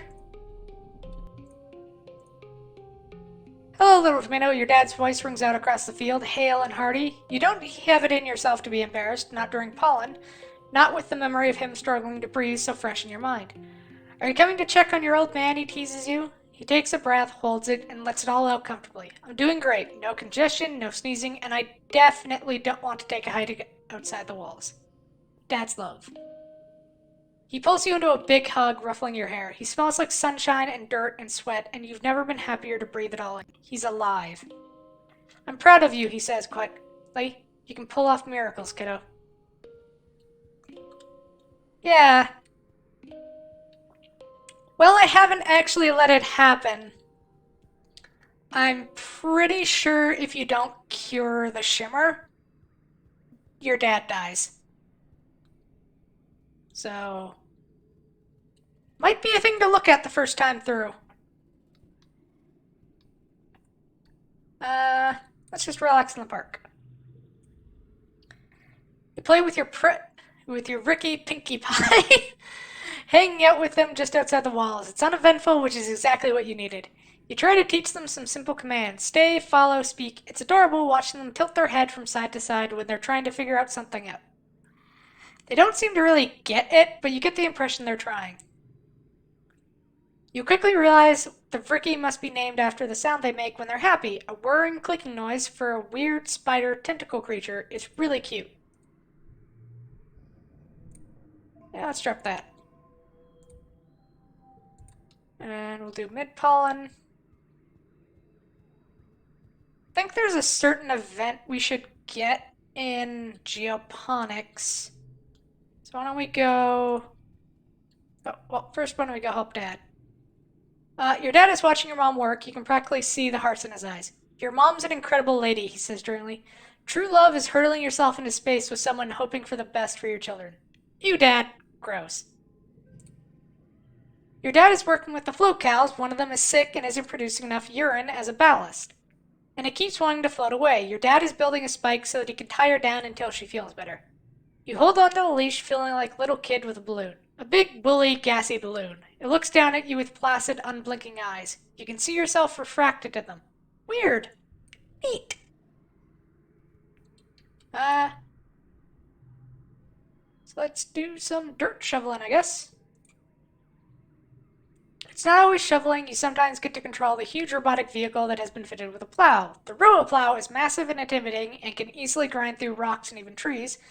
But the colony only has one, so you have to be very careful when you give it instructions. You're tasked with taking a bunch of rocks out to a field and giving the Robo-Plow to do it. Cal loads its software up on his hologram, and there's a lot going on there. All these digital gauges and a long list of possible subroutines with parameters to enter. Solana, he says nervously, do you want to try doing this? Working those muscles or control the Robo-Plow? I already have a copy of Robo-Power. I don't think we need more. So let's use our muscles.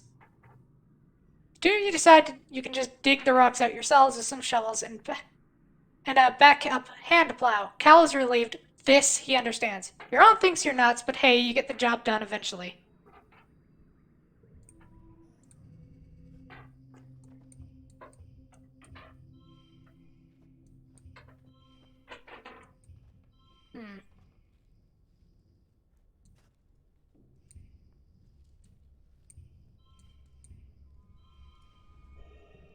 That'll do.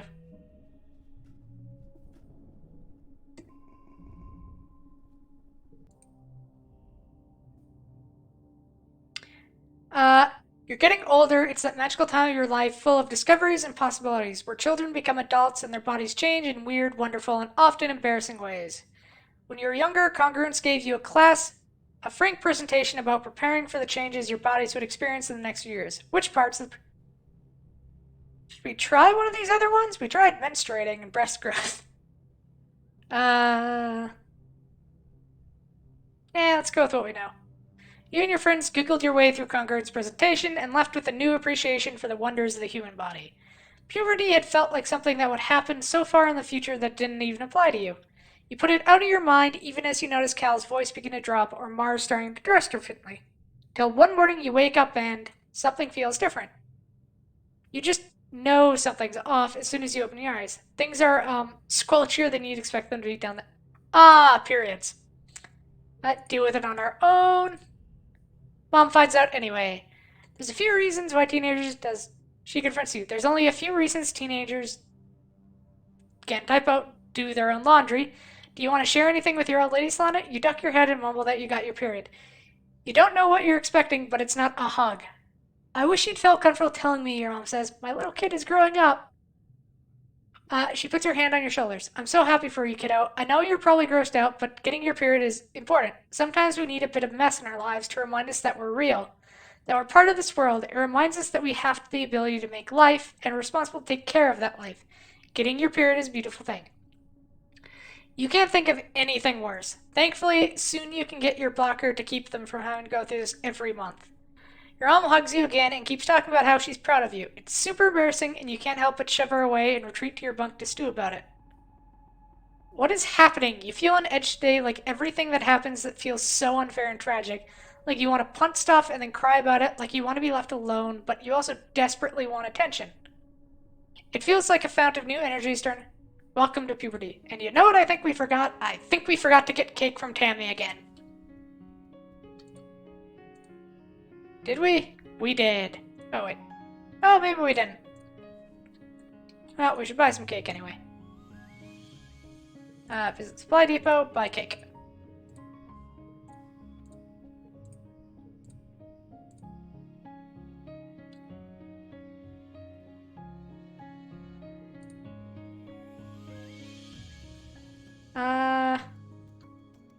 Right, it's Demi's birthday, so give her a cake. Oh, perform a random act of kindness.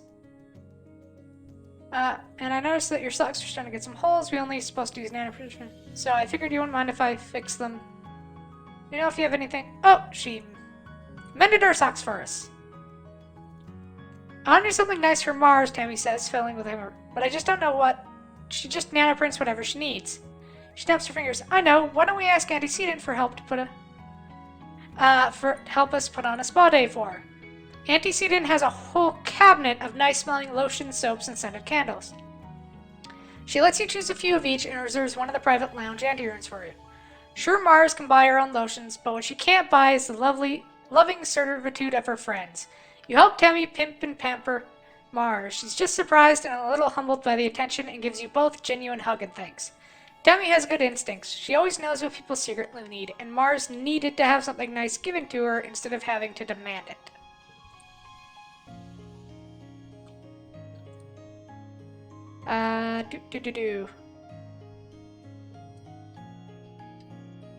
What else should we do?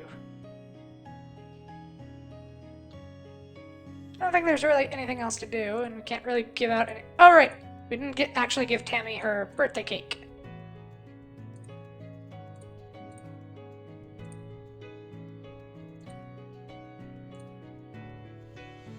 Do I actually have anything for you? Not really. You'll get another cake on your birthday, Nem. It's been a while since we went to engineering, so why don't we head to engineering? See a notice on the engineering holoweb. Chief Engineer Instance needs someone to help with after-school tutoring. Literally anyone who isn't a complete idiot will do because she's desperate. Please apply. You tell Dr. Instance you're interested in the job. She looks up from her hologram like she's just noticed you exist. Yes, you'll do, she says, nodding. The younger, slower kids have trouble keeping up with congruence sometimes. You mostly just have to pat them on the back now and then and stop them from wandering off when they're supposed to be studying. No offense, but anyone with a pulse could do it. You wait for further instructions. Instant sigh, shooting away dismissively. You know where the classrooms are, just come when you're not doing whatever nonsense teenagers do here. Nice lady.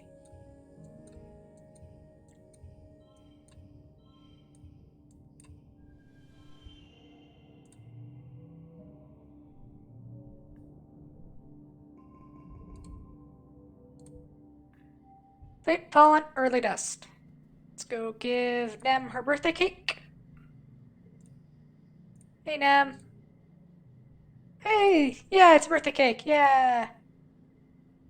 What else should we do? Oh, hey, Dad, what's up?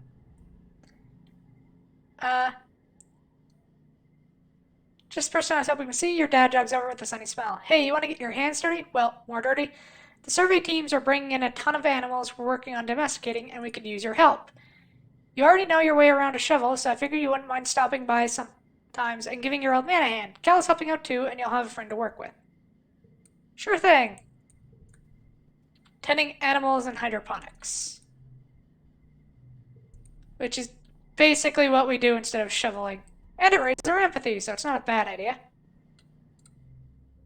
So that'll probably be our... So let's go do babysitting. Little Nougat is absolutely fearless for a 6-year-old. She speaks bravely to adults and hates being patronized by anyone. It's usually endearing, but Tammy has been trying to get her to put her toys away for afternoon quiet time, and Nougat is not having it. You can't make me, Nougat shouts for the 3rd time. First I can't play in 0G, then I can't play in the nano printer. No, no, no, no. I'm gonna run away and live in the jungle and play all day and nobody tells me what to do. Tammy looks to you for help. Want to give this a try? You explain to Nougat that she can't play in 0G because we aren't in space anymore and she's too young to use the nano printer. Especially after she filled the entire room with rubber ducks that time. Nougat, as usual, not having it. No, no, no! Nougat shoves you out of the way and begins running around like a tornado, knocking things off tables. Negotiate, persuade her with your scary face, frighten her with your scary face. Let's negotiate with the child instead of going straight to terrifying them. You corner Nougat and crouch down to her level to negotiate. You make a deal. She'll put away all her toys except one and play quietly instead of napping. Then nobody has to live in the jungle. 3 toys, she counters. You tell her 2 is your final officer and shake hands. Aw, Tammy breathes. She's been watching the whole thing and she's impressed that you managed it in such a gentle way. 4, 1.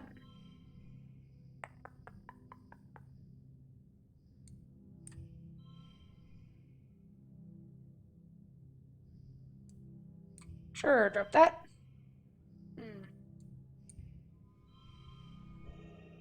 That'll have to do.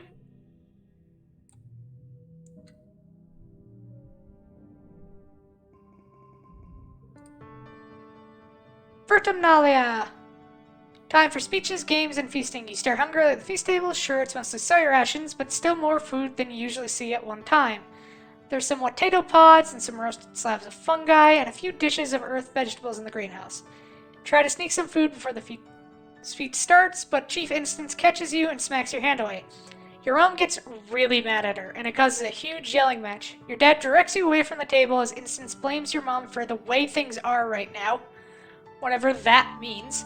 Your dad passes you a soy sweet to keep your tummy busy during the speeches. He's the best.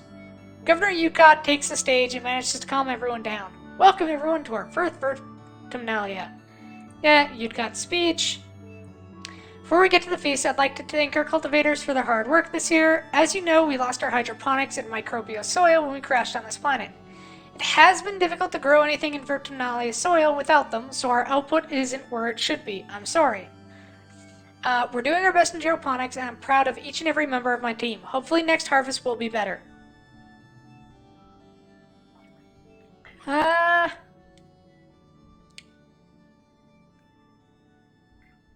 don't we do the science fair? Tangent Science Fair project is monstrously complicated. She gives a 25-minute speech about cell division in a few different Vertumnan species that goes not just over your head, but the heads of everyone in the crowd. What is she even doing locked up in the lab all day? Instance is intrigued. She asks Tangs a series of questions, soon honing in on something Tang overlooked. Tang is so upset with herself she can barely finish answering. Tammy is also completing this year. She charms the judges by showing off her beaded bracelets, each of which illustrate a DNA double helix. The judges compliment her scientific accuracy as she ties one on each of their wrists, then teaches everyone how to make them. Your turn.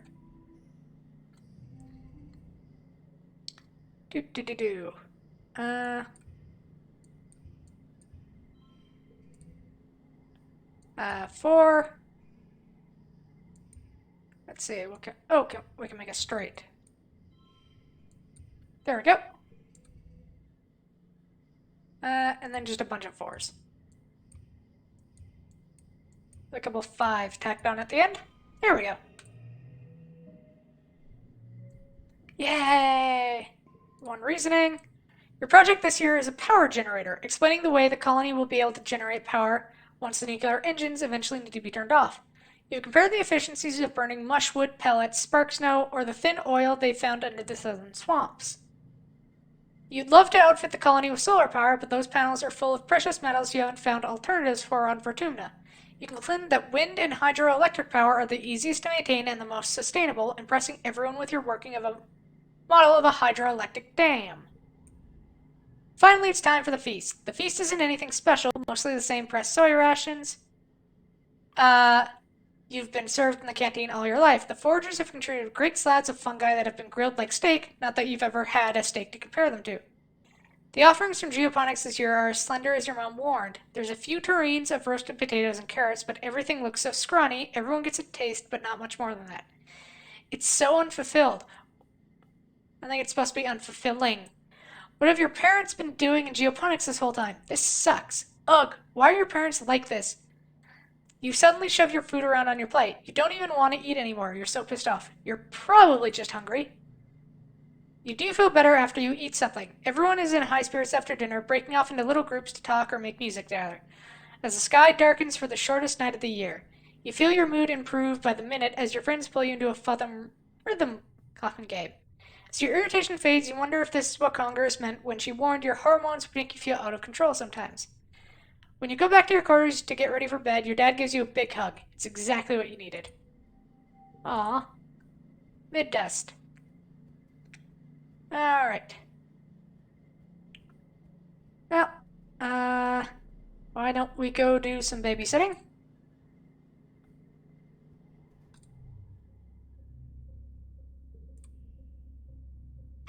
Avoid eye contact. Basically, she wants us to work in the kitchen, but, none of us can, like, afford to work in the kitchen. Or more like, I need organizing, and 2 doesn't really cut it.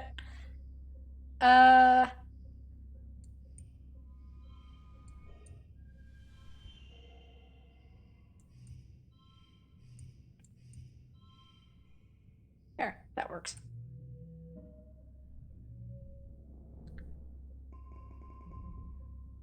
Creativity. Kudos. Plate dust. Let's go give Cal his birthday cake.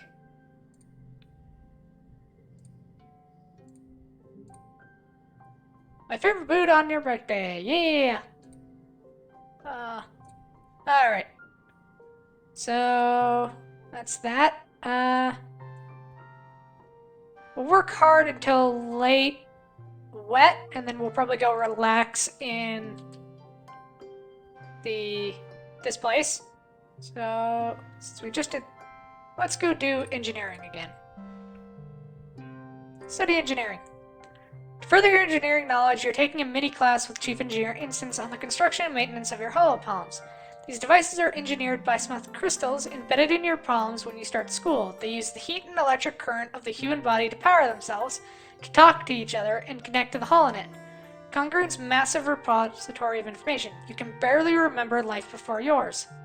Holopalms were commonplace by the time the Vertumna group first formed on Earth, and the square bismuth is grown in the lab, Instance explains. So the physical device itself isn't hard to maintain. The difficulty is in the display and touch interface. Instance opens her holopalm, displaying a visibly projected screen floating above her palm. As Chief As chief engineer, she also has one of the fancier versions. It combines with a pair of eyeglasses to superimpose a projection right onto what she sees. The interface relies on plasma-voxel generators, which require extremely small components that are impossible to nanoprint. The material will have to be mined from Vertumna itself. Tang raised her hand. Is it possible to hack these devices, she asked? If the biological-electrical interface is so thin, is it possible to hack the human body?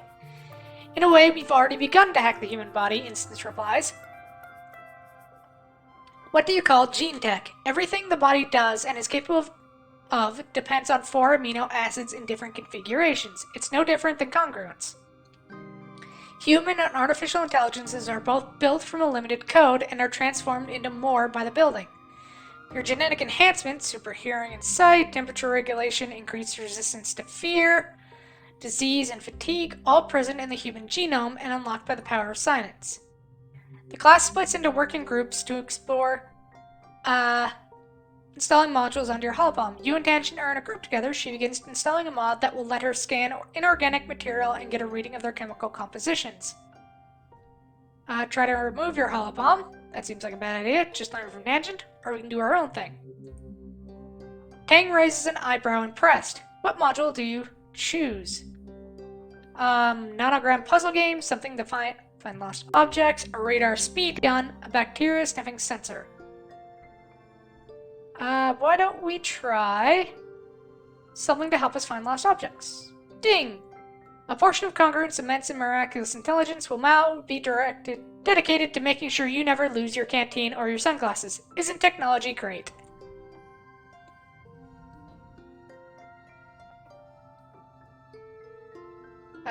Do.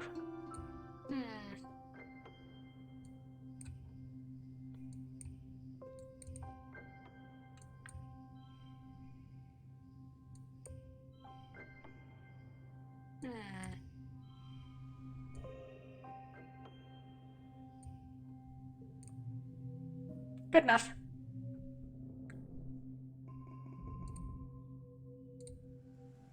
Late dusk to early wet.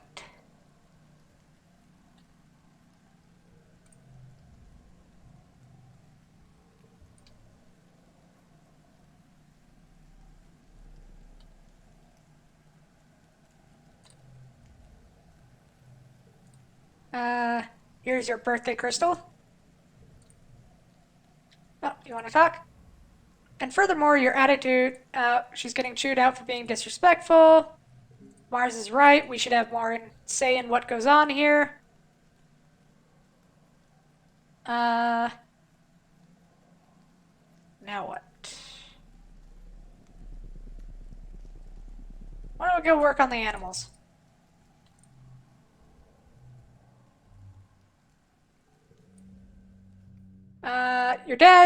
You meet your dad by the animal pens, fresh and ready for your first day on your new job. Your dad laughs at your clean clothes and your scrubbed face. Oh, Pumpkin, I'm sorry to tell you you're a little overdressed for the position, he chuckles. You're gonna get dirtier and all heck today. Go put these overalls on and let's get to work. You change and follow your dad to the flip cow pens. He rubs their noses as he points out their names. I know they're cute, but these ladies aren't pets, he says. They're livestock, and more than that, they're not really domesticated like our animals back on Earth. They're more like tame. We'll give all the animals a lot of room to roam, and we feed them well. They're not going to get chased down and eaten by bigger animals, and we help them if they're sick. It's a pretty good deal, I think, but they're still pretty wild. You gotta be careful with them. He leans his elbows on the fence. We were pretty lucky that Vertumna has a herd animals, making it a little easier. We'll probably have real domestic animals in a couple 100 years. Well, kiddo, your dad says, spreading his arms. We've got all these animals. What do you want to learn about? Bristle slugs. Oh yeah, we've got a ton of them, he says. They're great, slow and easy to catch, and real gentle. Don't let the spikes fool you. They're actually really cuddly and don't mind it when you pet them. It actually helps them. In the wild, they'd be scratching up all sorts of things to knock off those itchy berries. He scrunches up his nose. They're not really berries. They're more like eggs. Well, they're like berries, though, because they're sweet, and you know what? Never mind. Vertumnan animals are pretty weird. Float cows. Your dad gestures to a herd of float cows. Here they are. Beautiful, aren't they? And pretty gross. You don't want to know where they make their milk, but I'll give you a hint. It's not dairy. He laughs at your wrinkled nose. It's not any weirder than people who drink cow's milk. I mean, who's the first guy who decided to do that? We figured out that if we keep feeding them what they'd be eating during pollen, they'll keep making milk year-round, he continues proudly. Makes them heavy enough that they don't float away, otherwise we'd have to keep them on leads like balloons. Sugar bugs! Your dad takes you to a row of crates where the soft, squishy sugar bugs are all clumped together in the moist muck. These guys are pretty cool, he says. Picking one up, it perfectly fits in his palm. They're a colony just like us, and if you tickle them, you get. He brushes his finger along the top of the sugar bug, and a little jet of gooey stuff comes out. Sugar bug syrup, he says. Pretty neat, huh? The tripets. No joke, we thought these guys were just plants for the first couple of years, your dad says. We transplanted them from the wild into the greenhouse, but I guess that was just part of their life cycle, because it turns out they're sentient and can move around and stuff. We moved them out of the greenhouse and into the barns, but we really don't treat them differently. They mostly just sit there. I don't think we should eat animal stuff. Your dad smiles understandingly. I know, kiddo, it can be weird to wrap your head around when we spent so much of your life eating plants. You don't have to eat that kind of stuff if you don't want to, he continues. There will always be vegan options in the canteen, but ranching is part of our food production, so that's our job, to make it as nice as we can. Let's get started. Great, your dad says, clapping it back. That's the kind of energy I want to see around here. We need someone to muck out the float cow stables. They might float, but their poop sure doesn't. Have fun. Do, do, do, do, do.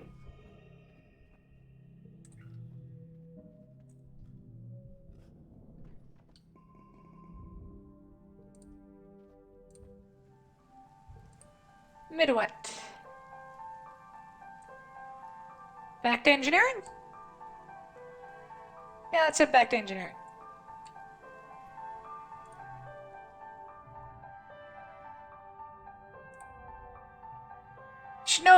You should have known better, Tangent, you hear as you walk past the laboratory. Curious, you listen at the door. Chief Engineer instant sighs. I know you meant well, but your presumption has cost us 3 months of work. You can't simply look at an experiment and change the parameters to your liking. Getting results is not the same as doing good science. Your findings, however scientifically interesting, are useless to us without sound methodological underpinnings.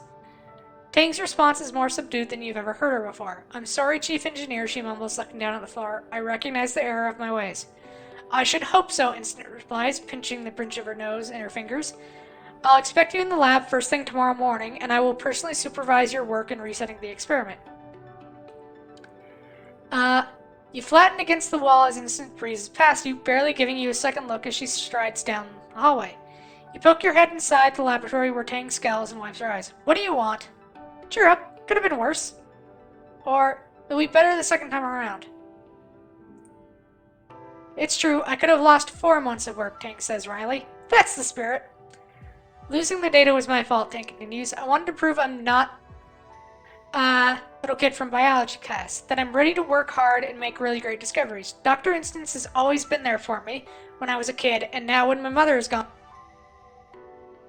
it's the only adult in the colony who sees what I could become, she says. She believes that I can be better than what I am. It's always been that way, I just really want to impress her. You will. Tang hums in agreement. I certainly hope so. 2 and 2. 5 and let's go with 3.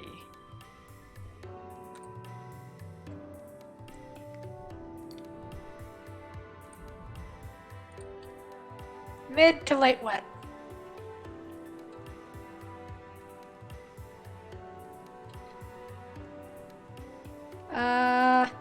Now what? Oh yeah, right, we're gonna rest. Relax in the park. Oh, she's weeding. Let's help her pull weeds.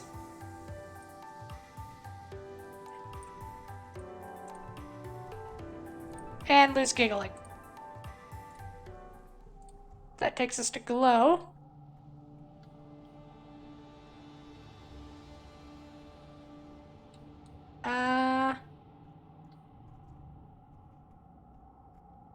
So why don't we... We'll go help the kids out during glow. Nougat demands your attention as soon as you show up for your shift in the creche. Hide and seek, she commands. You look to Tammy for guidance, but she just shrugs helplessly. Cover your eyes and hear Nougat scamper off through the creche to find the perfect hiding place. Where do you look for her? Near the jungle gym.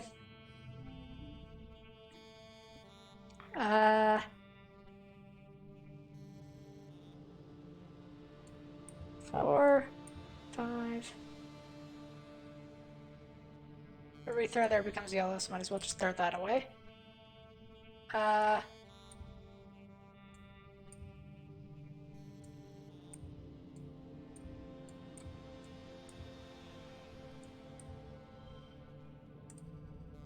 Okay, now we need to get 26.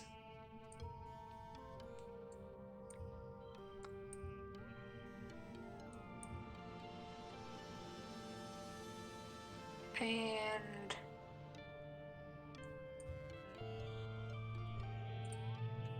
there we go.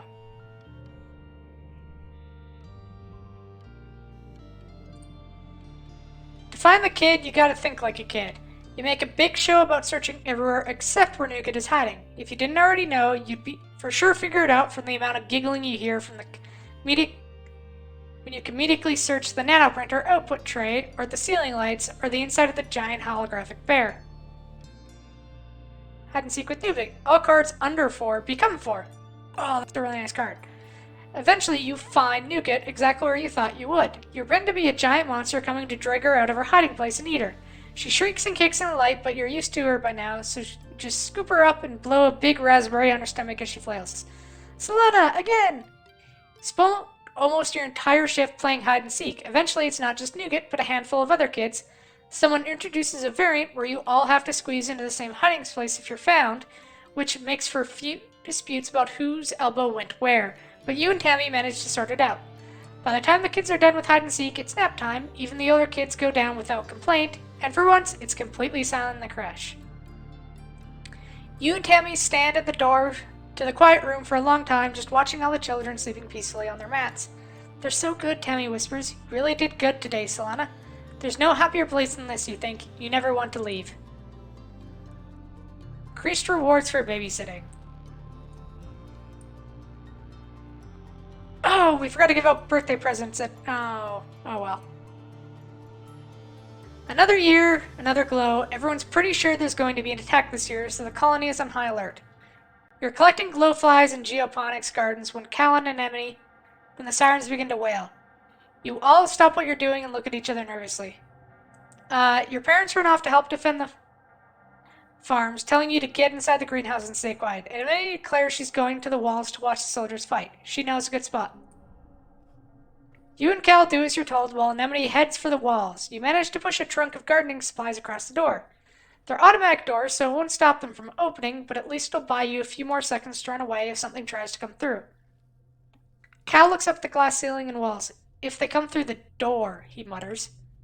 He shows you a good hiding spot, and together you curl up and try not to make any noise. I just hope nobody gets hurt, he mutters, hiding his face in his knees.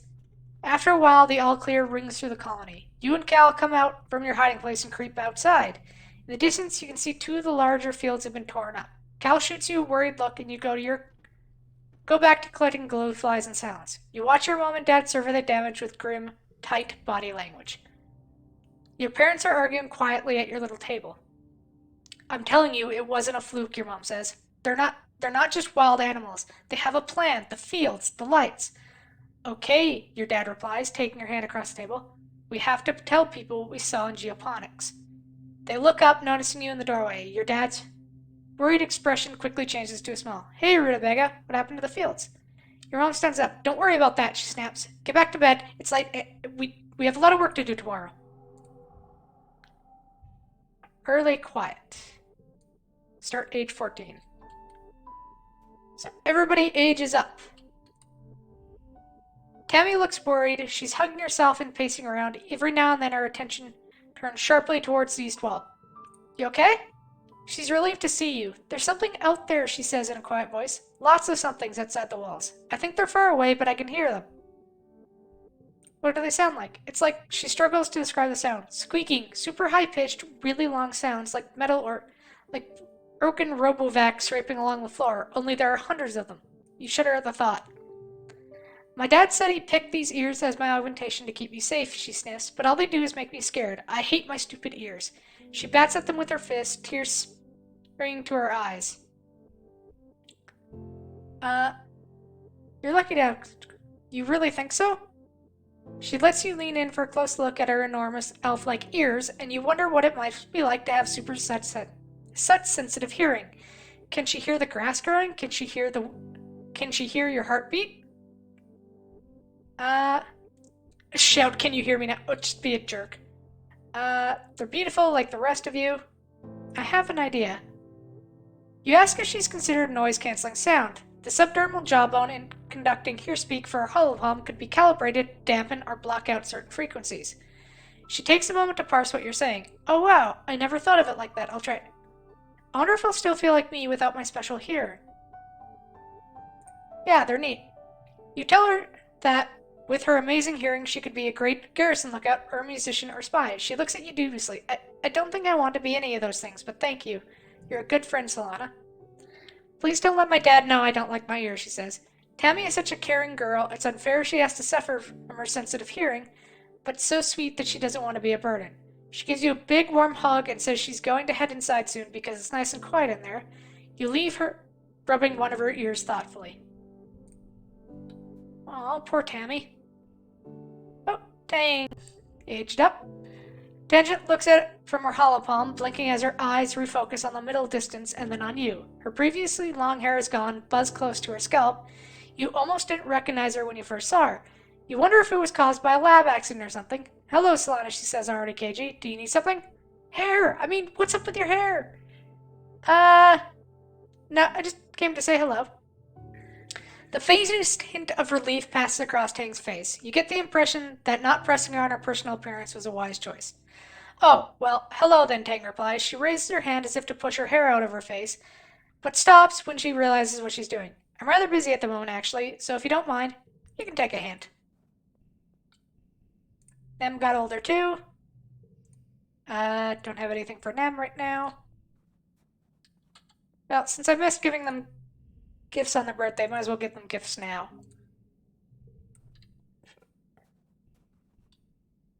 Here we go.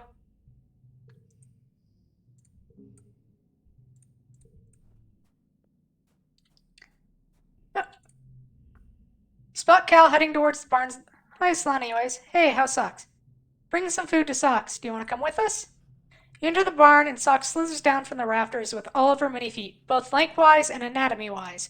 She trills happily when Cal puts fist-sized rocks from the sack. He tosses them up to her, and she snaps them out of the air, pulverizing them in a shower of gravel with her massive jaws. You can do a few as well, watching her cavort around the barn, making chittering noises. I have a little while before I have to get back to work, Cal says. What should we do? Let's teach Socks a new trick. Oh yeah, Cal agrees. I've been working on getting her to follow directions lately. That's a great idea. You spend about half an hour teaching Socks how to shake a paw. There's a lot of paws to choose from, and she seems to delight in giving you a different one each time. You can't help but think that working with her like this might come in handy in the future. I think that's everyone we've got a new thing with. Oh, that's not what I wanted. Gear, collectibles.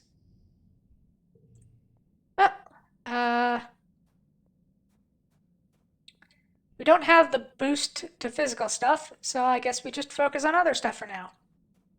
So why don't we do what we always do and hit up engineering? Or actually, we already have pretty high engineering, so always to be some life sciences. You never got around to attending life sciences class before Hal died. It's a shame. He was so passionate about science. He probably would have had a lot to say on Vertumna. He was the teacher back on the ship. Who could possibly replace him? Take your seat in the classroom. There's no teacher here yet. You and the other students wait, exchanging awkward glances. Eventually, Chief Engineer Instance breezes through the door. She's accompanied by Tang, who takes a seat beside you, barely giving you a second look. Look who showed up, Instance snaps. With a sinking feeling, you know she's talking about you. Solana, can you even tell me what life science entails? Tang looks at you, trying not to smirk. The wet sciences? How witty, Instance mutters. Wit does you no favors in real science, though. If you want to sit around and talk about great people, may I suggest focusing on humanities?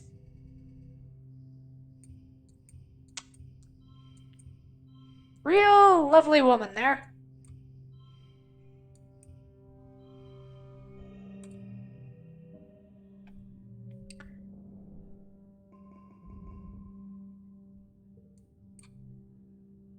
It's your birthday. You wake up from a night of blissfully peaceful dreams. No nightmares, no premonitions, just a pleasant feeling of contentment. You stretch your arms over your head, blinking at the watery, quiet sunlight that seeps through the porthole window. Things have always been changing, Fortuna, but you can't help but feel like things are changing for yourself too. Not just your body, but your mind, your emotions, your future. 14 is going to be your year. Your parents have been working around the... It's antecedent. Oh, yep. Happy birthday, beautiful. 14 years old. She leans in and gives you a motherly kiss on the forehead. It's been years since she took care of you in the children's crèche, but all the kids still call her Auntie and think of her as a close relative. Her sweet baking bread smell as comforting as it ever was. She sits back in one of their hands with both of hers. Solana, ever since I saw you in my arms, I knew you were special. So important. You're becoming a young adult, but I want you to know I will always, always be here for you, just like your mom and dad. Thanks, Antecedent. She smiles and tucks an unruly lock of hair behind your ear. I guess you're old enough to call me Aunt Anne now if you like, or just Anne. Now come on in here, Aunt Anne says, spreading her arms wide. Give us a great big hug. You hug her, enveloping yourself in the warm and familiar softness of her.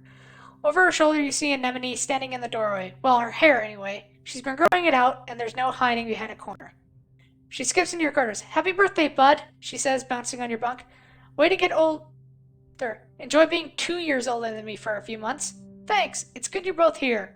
Now you've been menstruating about a year. Anemone makes a face and mutters, yuck, but Aunt continues. You're both eligible for the cessation implant. Among other things, it will prevent the bleeding and pain from... Yep, that's about how I feel too. Mom, Anemone Holly's gross. Do you have to tell everyone about my cycle? I just don't want to get pregnant, okay?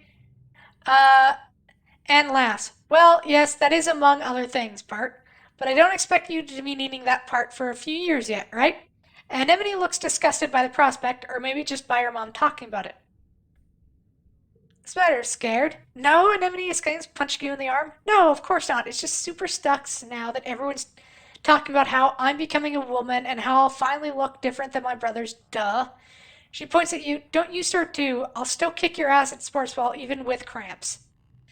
Your parents finally arrive, still damp from the fields, and bringing in the smell of crisp, tangy snow on their clothes. Oh, look, birthday visitors, your dad exclaims. Anne, are you staying for breakfast? Anne reaches into her bag and brings out a stack of tiffins. No, thank you, but I brought your order with me from the kitchens. Seeing as I was stopping by, she pats your head one more time. Happy birthday again, Solana. You'll always be my baby, even when you're all grown up. Your mom shakes her head as Anne and Anemone leaves. Oh, Anne, she laughs, sentimental to the core. She starts laying out the cutlery for breakfast. But I don't know how the colony would manage without her and the children's creche, she says, pointing a fork at you. Family is more than people that birthed you, Solana, and don't you forget it. That is very true. Just because people had a role in you being born doesn't mean they should have a say in everything after. Tammy beams when she sees you, like there's nothing better in the world than the sight of your face. Happy birthday, Solana, she exclaims. She comes in for her annual birthday hug, throwing her arms around you and giving you a great big squeeze. Here, I got you this. And cake. Share it with Tammy. Do. Yeah, it's good to have 20 empathy by the start of as soon as you can, so you can get your birthday cake from Tammy. We just did biology, so why don't we go do engineering? Not engineering, babysitting. You wage an endless war against certain yep. Done that before. 5, 2, 3.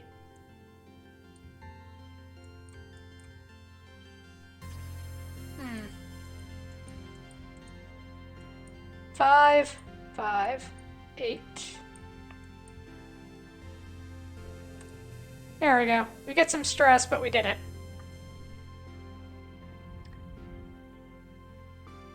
4 empathy, creativity, kudos.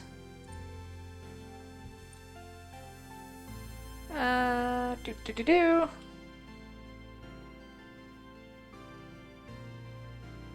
Oh, why don't we do photophoner? We haven't done that in a while.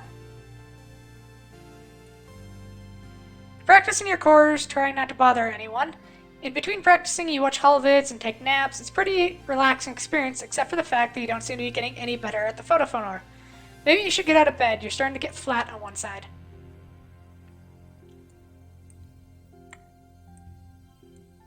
Four, 5. Okay, so that becomes 5. 2, 3, 4, 5, 6. Well, not quite, but close enough. Creativity. Early pollen. You spot Tang leaning against the wall outside it. She's yawning, rubbing her eye. Oh, Solana, I was just taking a start. Did you stay up all night too, she asked? I don't even remember when I slept last. It might have been a few days ago. You haven't slept in 2 days? More like 3, she replies, then pauses for another jaw-cracking yawn. But as I said, I'm tired. Even my enhanced body has limitations. You look at her quizzically. I don't need to sleep as much as other people. It's genetic what's it? She says foggily, you know, a DNA enhancement. I guess sometimes even I forget to do it. I should set myself a reminder. Hollow, add to schedule, sleeping nightly, 2300, for 3 hours. Her hollow palm emits a tone in response. Tang nods sleepily. That should do it, she murmurs. Her eyes are practically closed. Find her someplace to take a nap. Tang follows you obediently into the engineering wing. Too tired to protest. You slip into medbay, grab a blanket, and peel off a shelf. By the time you turn, Tang's already fallen asleep, curled up in an egg chair in the waiting area. You gently place the blanket over her, and she hums happily before going slack with much-needed sleep.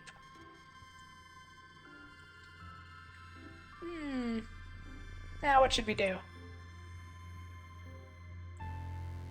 Oh, why don't we go do engineering again?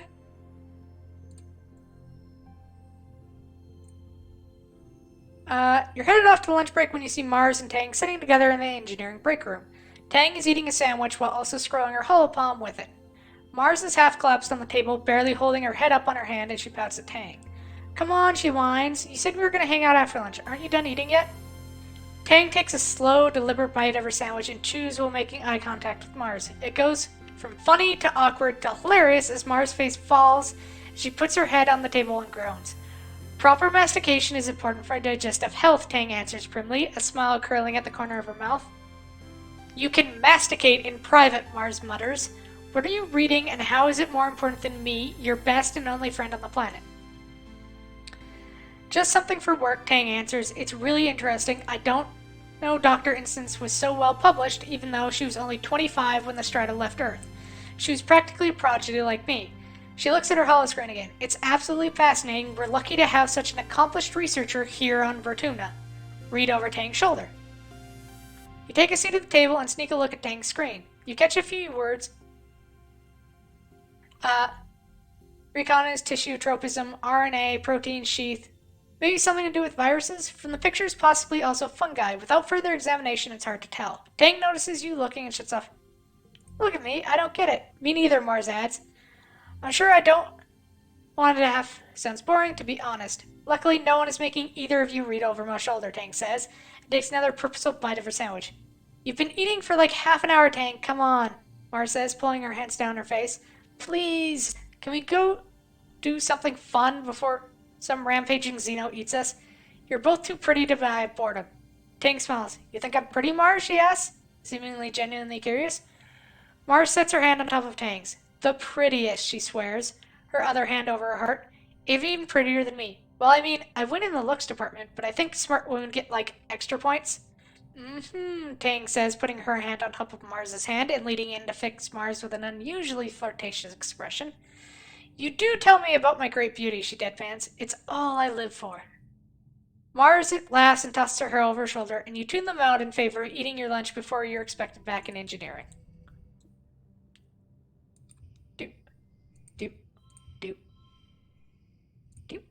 Do. Win.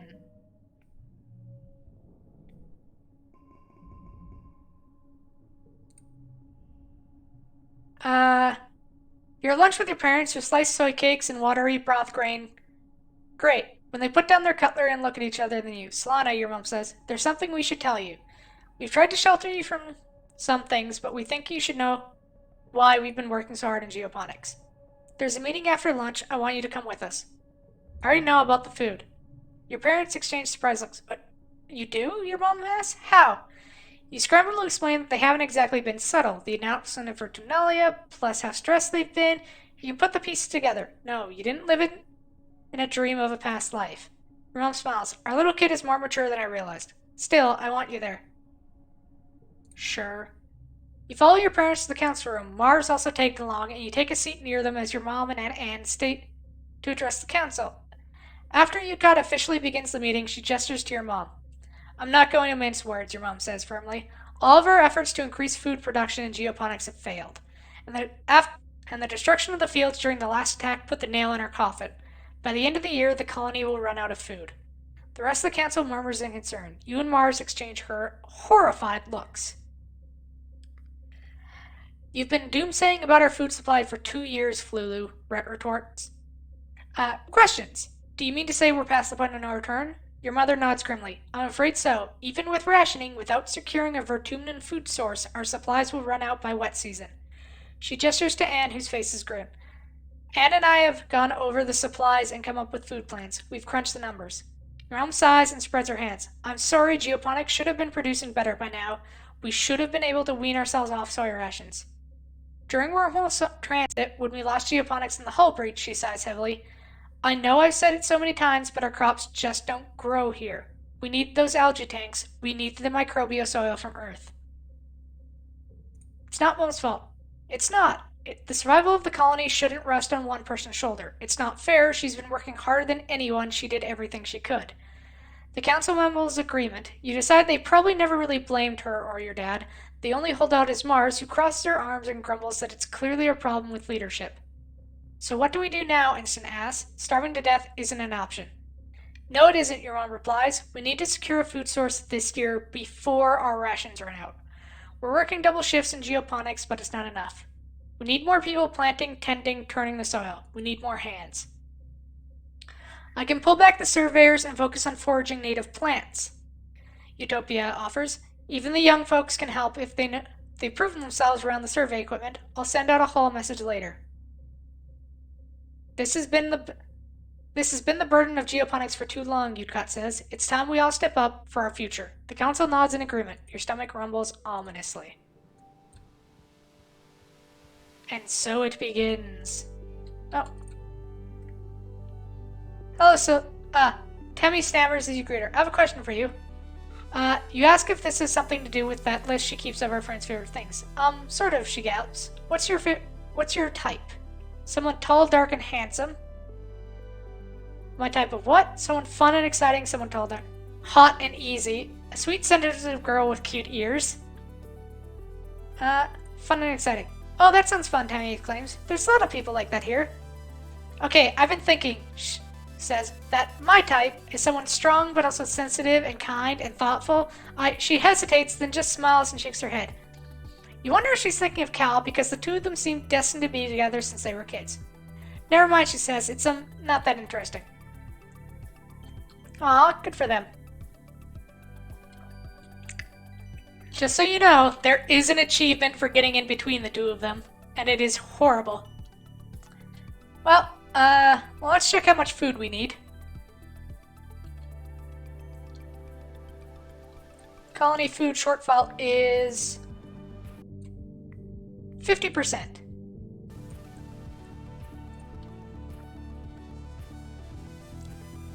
Well, first off, let's relax, and then we'll go foraging next month.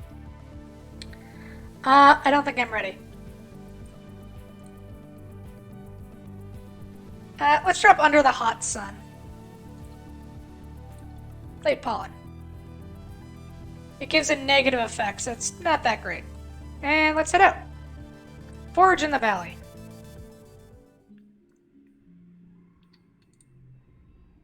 Utopia greets you warmly as you muster for your first expedition with the forage team. Solana, I'm glad you can make it. We need everyone we can get out there right now, boosting our food supply. I'm ready to sniff out those tasties. Good luck hunting out there, she says, handing you an oversized backpack. More like a basket than a pack. Use your hologram to identify edible and medicinal plants and just throw them in there. I'll sort them back at base camp. Oh, and keep on the lookout for creatures. It's pretty peaceful out there in the valley, but even a little bug will get you if you're not careful. Go slow, pay attention to your surroundings. If you're unsure of something, don't approach it, stay on the path, and don't get lost. We don't call it the Valley of Vertigo for nothing. Any questions? What's a fine lady like you doing in a place like this? You cheeky hop-eye, she laughs, shaking her head and vigorously waving her hands to shut you up. You making fun of my accent? Go on now, you rascal. Get.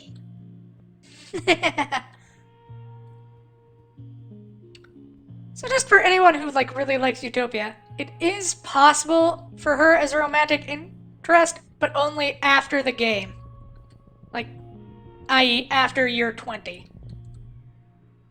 Well, apparently. I haven't actually gotten it, so A line of thermite-like insects crosses the path here. Curious, you follow them to their destination. A massive sponge-like hive of crawling bugs, writhing with life. The bugs are tending to larvae nestled in the holes of the sponge, feeding on the rich royal jelly that oozes from the hive. You step in for a closer look and hear a warding hiss from above. Atop the hive is a queen, whatever it is. Wait, no, she is the hive. Wait, this is a squeezer hive. Her abdomen is swollen and lodged in the ground here, rendering her immobile, but not defenseless. The hive queen groans and growls at you, and the air prickles with the burning flavor of acid. She must have some sort of defensive acid spray. The jelly looks pretty edible, though. We need food. So let's get some food.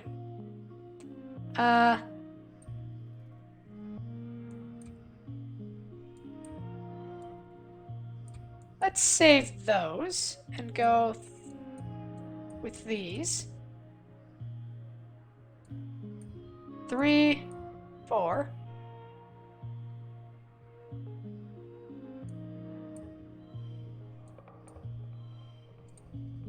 There we go. That worked out well. All cards under 4 become 4. Ooh, I thought we could hire with that. Let's put that there.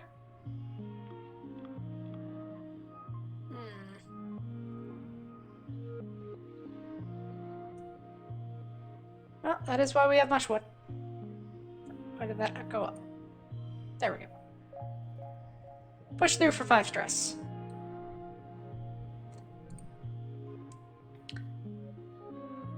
You get in there and squeeze out some jelly from one of the Hive Queen's many holes, somehow managing not to get sprayed too badly by her acid. Some lands on your arm and the back of your hand and sizzles briefly, but you keep your calm long enough to escape with your bounty. Freakier carnivores, you think, but the juveniles are too small to take out anything larger than an insect. Not so much the case with this one. The Vriki blocking your path is pretty large, probably about as tall as your waist, and it's growling at you over the carcass of something even bigger, which seems to be missing its head. Yuck. You're not sure if it killed or scavenged the dead animal, but it's dragged it out of the path and looks ready to fight you for it. Wait for it to leave. You back off and wait. It sits there and gnaws at that animal slowly for hours. It's disgusting. Eventually it rolls over, takes a nap, its many legs kicked up in the air and its tummy bulging.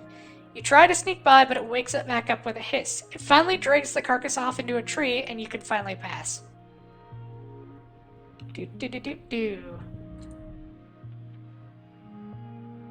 Something about the ground here draws your attention. It's oddly lumpy. What's up with that? Scope it out. Drop the 1s for a series of 1s. That becomes 4. And let's just drop the 5 for a 5 at the end.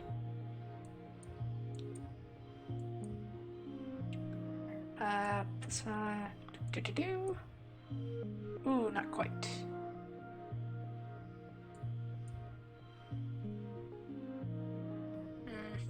Yeah, let's go with it. 5 stress. Whoa, it's a Watato minefield! Underground, the recent rain has swelled up the young melons to bursting. You better watch where you step, and you'll end up knee-deep in Watato juice. The good news is, they're tasty. Why don't we enjoy a break and lose some stress? Most of the Watato aren't ripe yet, but you find a good one and tap its membranous rind. Inside, its juice is sweet and cool. Relax here for a while, sipping the fresh potato juice and spitting out its seeds. Delicious! So you can explore further and see if you can find some more food. A bristlebog is rooting around in the underbrush. It's like a little porcupine with no legs. Well, little is relative. It comes up to your waist and it must be at least 100 kilograms. You've seen a few of these in geoponics. They're easy to catch and their spines and berries naturally fall off and are edible. A chewy, renewable food source. Kind of like jerky. Maybe you could catch this one? Yeah, let's try and catch it. Well, at least the card that got stuck there is actually a decent one. Do. Oh, 3, 4, 5. Do we have a 6? We do not, but we can drop that there to get a pair. Can we get another 2? 4? Okay, another 3. 3, 4, 5. Oh. Need a 5. We don't really have a 5.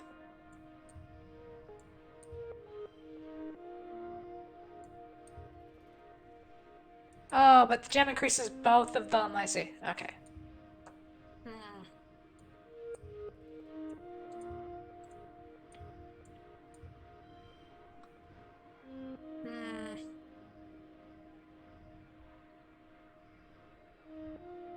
It's probably the best we're gonna get. You're pretty sure this one is female because it has bristles on its butt as well as its head. Her eyes are deep green. You think you'll call her Emerald. She seems calm in the net, like she isn't too worried about where she might be going. You crouch down with a clump of leaves and she sticks her muzzle through the net and eats them right out of your hand. Her whiskers tickle. You pat her forehead and bring her off to Geoponics Barns. You go visit her there later if you like. Alright. What do you got? A curious Rickery blocks your path. It's acting strange. It keeps scurrying up the trees, approaching upside down to get a different angle to look at you, then dropping down and try to pass underneath. It may be small, but it's not least attempting to be intimidating. This must mean something. It's not interest in your pet Ricky, it's interest in you. Even Pinkie Pie looks unsure and hides between your legs. Approach it.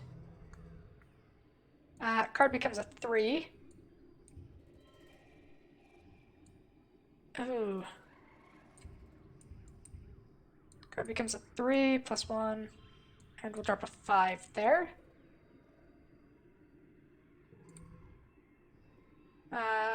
Card becomes a 3.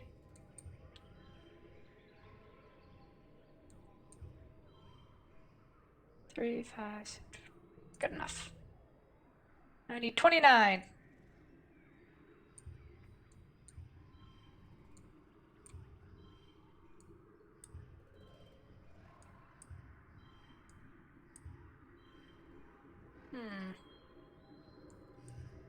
Oh, problem is that becomes that. What if we switch that to there and that to there? There we go!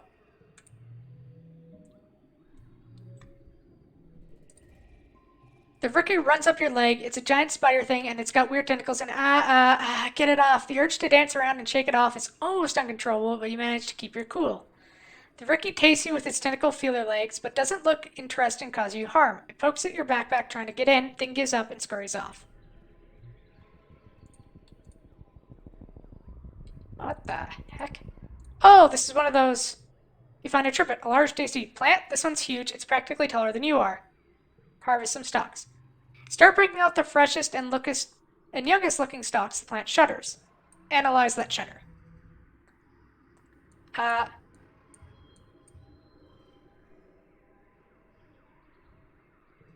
Do.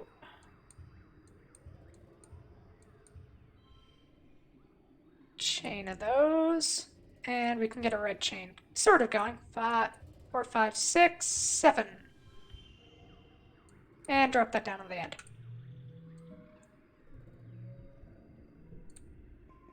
Yeah, this plant is alive and sentient. Like an animal, it's definitely not happy that you're ripping its limbs off. It's hard to tell if it's in pain, really, but you'd say discomfort at least. All the same, we're gonna stop. Yeah, no, something about what you're doing just feels wrong. Make a note on your map of where it is, but oddly you never find it again. Oh, something important over there. Can we get to it this month? Yes, we can. Take that egg.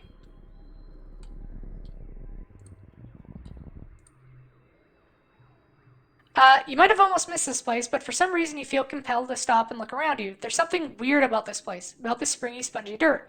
You have the faintest memory of eating the ground? That can't be right. From the past life.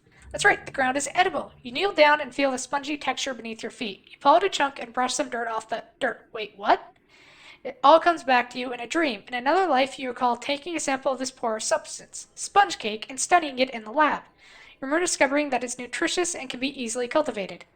In your mind's eye, you see fields of the stuff and more drying out in the sun. The kitchens would take it and make it, grind it into flour. +5 to colony food, and gain memory cultivating sponge cake. You dig a chunk up with you back. Later, you take it straight to geoponics and plant it in a back field. No need to ask anyone, you already know it's perfectly safe. By the time the other farmers notice it, you have a healthy crop of sponge cake, ready to be harvested and turned into real cake. They'll wonder where this miracle came from, but you won't tell. So, either way, we're probably going to deal with Ricky. So, let's go. Well, let's see what we can find by going this way.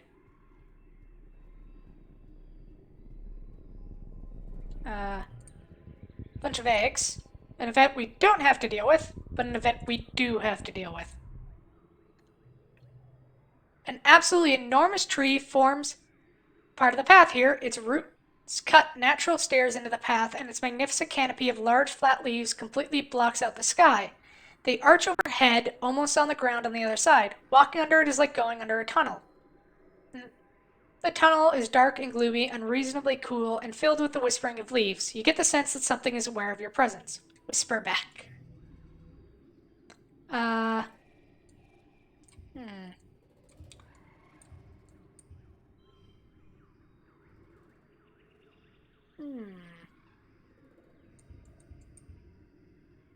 Four, 5, 7. Not the best, but we can do with it.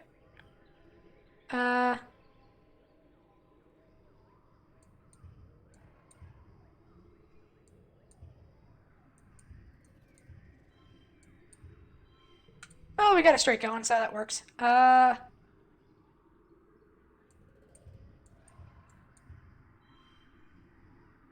Then throw 5 there. There we go. A nearby leaf unfurls and offers you 2 large, hard nuts. You feel a sense of peace and cooperation wash over you, like you and the tree have an understanding.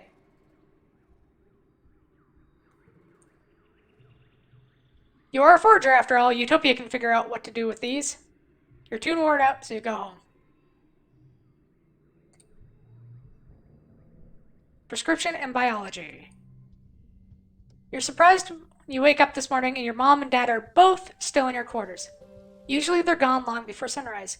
You pull back the curtain and they look out over you with big smiles. Solana, your mom says, cradling a mug of blep tea in her hands as your dad rubs his feet. Good morning.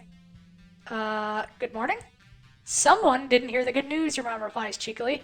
We're announcing it later today, but guess what, kiddo? I think we're gonna be okay. She replies. She chuckles at your sleepy, confused look. The famine, she explains. We still need to do the work, but we pulled out of it. We got out of the spiral. We're going to be okay. Between farming and foraging, we've secured enough food to make it through until next year. That's great. Your mom salutes you with her blep tea. She looks more relaxed than you've seen her for a year at least. Maybe since you landed on Vertuna. You know it could have been so much worse, but you push those dream memories from your mind. Your dad sighs happily. I'm already looking forward to dinner. I haven't really cooked in ages. What should we have? Mom should choose. That's right, it was her hard work that saved the colony. Your mom chose the big platter of roasted vegetables, peppers, onions, corn. It's sweet and a little spicy and so delicious. You and your parents cook a private meal in your kitchenette. Your dad does most of the work, but you help. When you sit down for a quiet family dinner, you realize this is the first time you've done this and you can't even remember how long. You talk about your day in the most mundane way possible. It's so pleasantly normal. Status ended starving. You don't even get close to clearing your plate, since your body isn't used to so much food, but that's okay. You eat it slowly and savor it. Every bite is heaven, and made even better by knowing that you had a real impact on the colony's future. And, you know, I think that's a good place to leave off for this week. 'Cause we just saved our mom. Because if you don't pull out of the famine, mom dies by overworking and just starves to death. And it's pretty awful. So I think we're going to leave off here with her family. And look at this happy family. Everyone's alive and no one's going to die, and it's so happy. And I think we will leave off for this week. I hope everyone has a great week and a great night. Hope to see y'all again. Bye, everyone.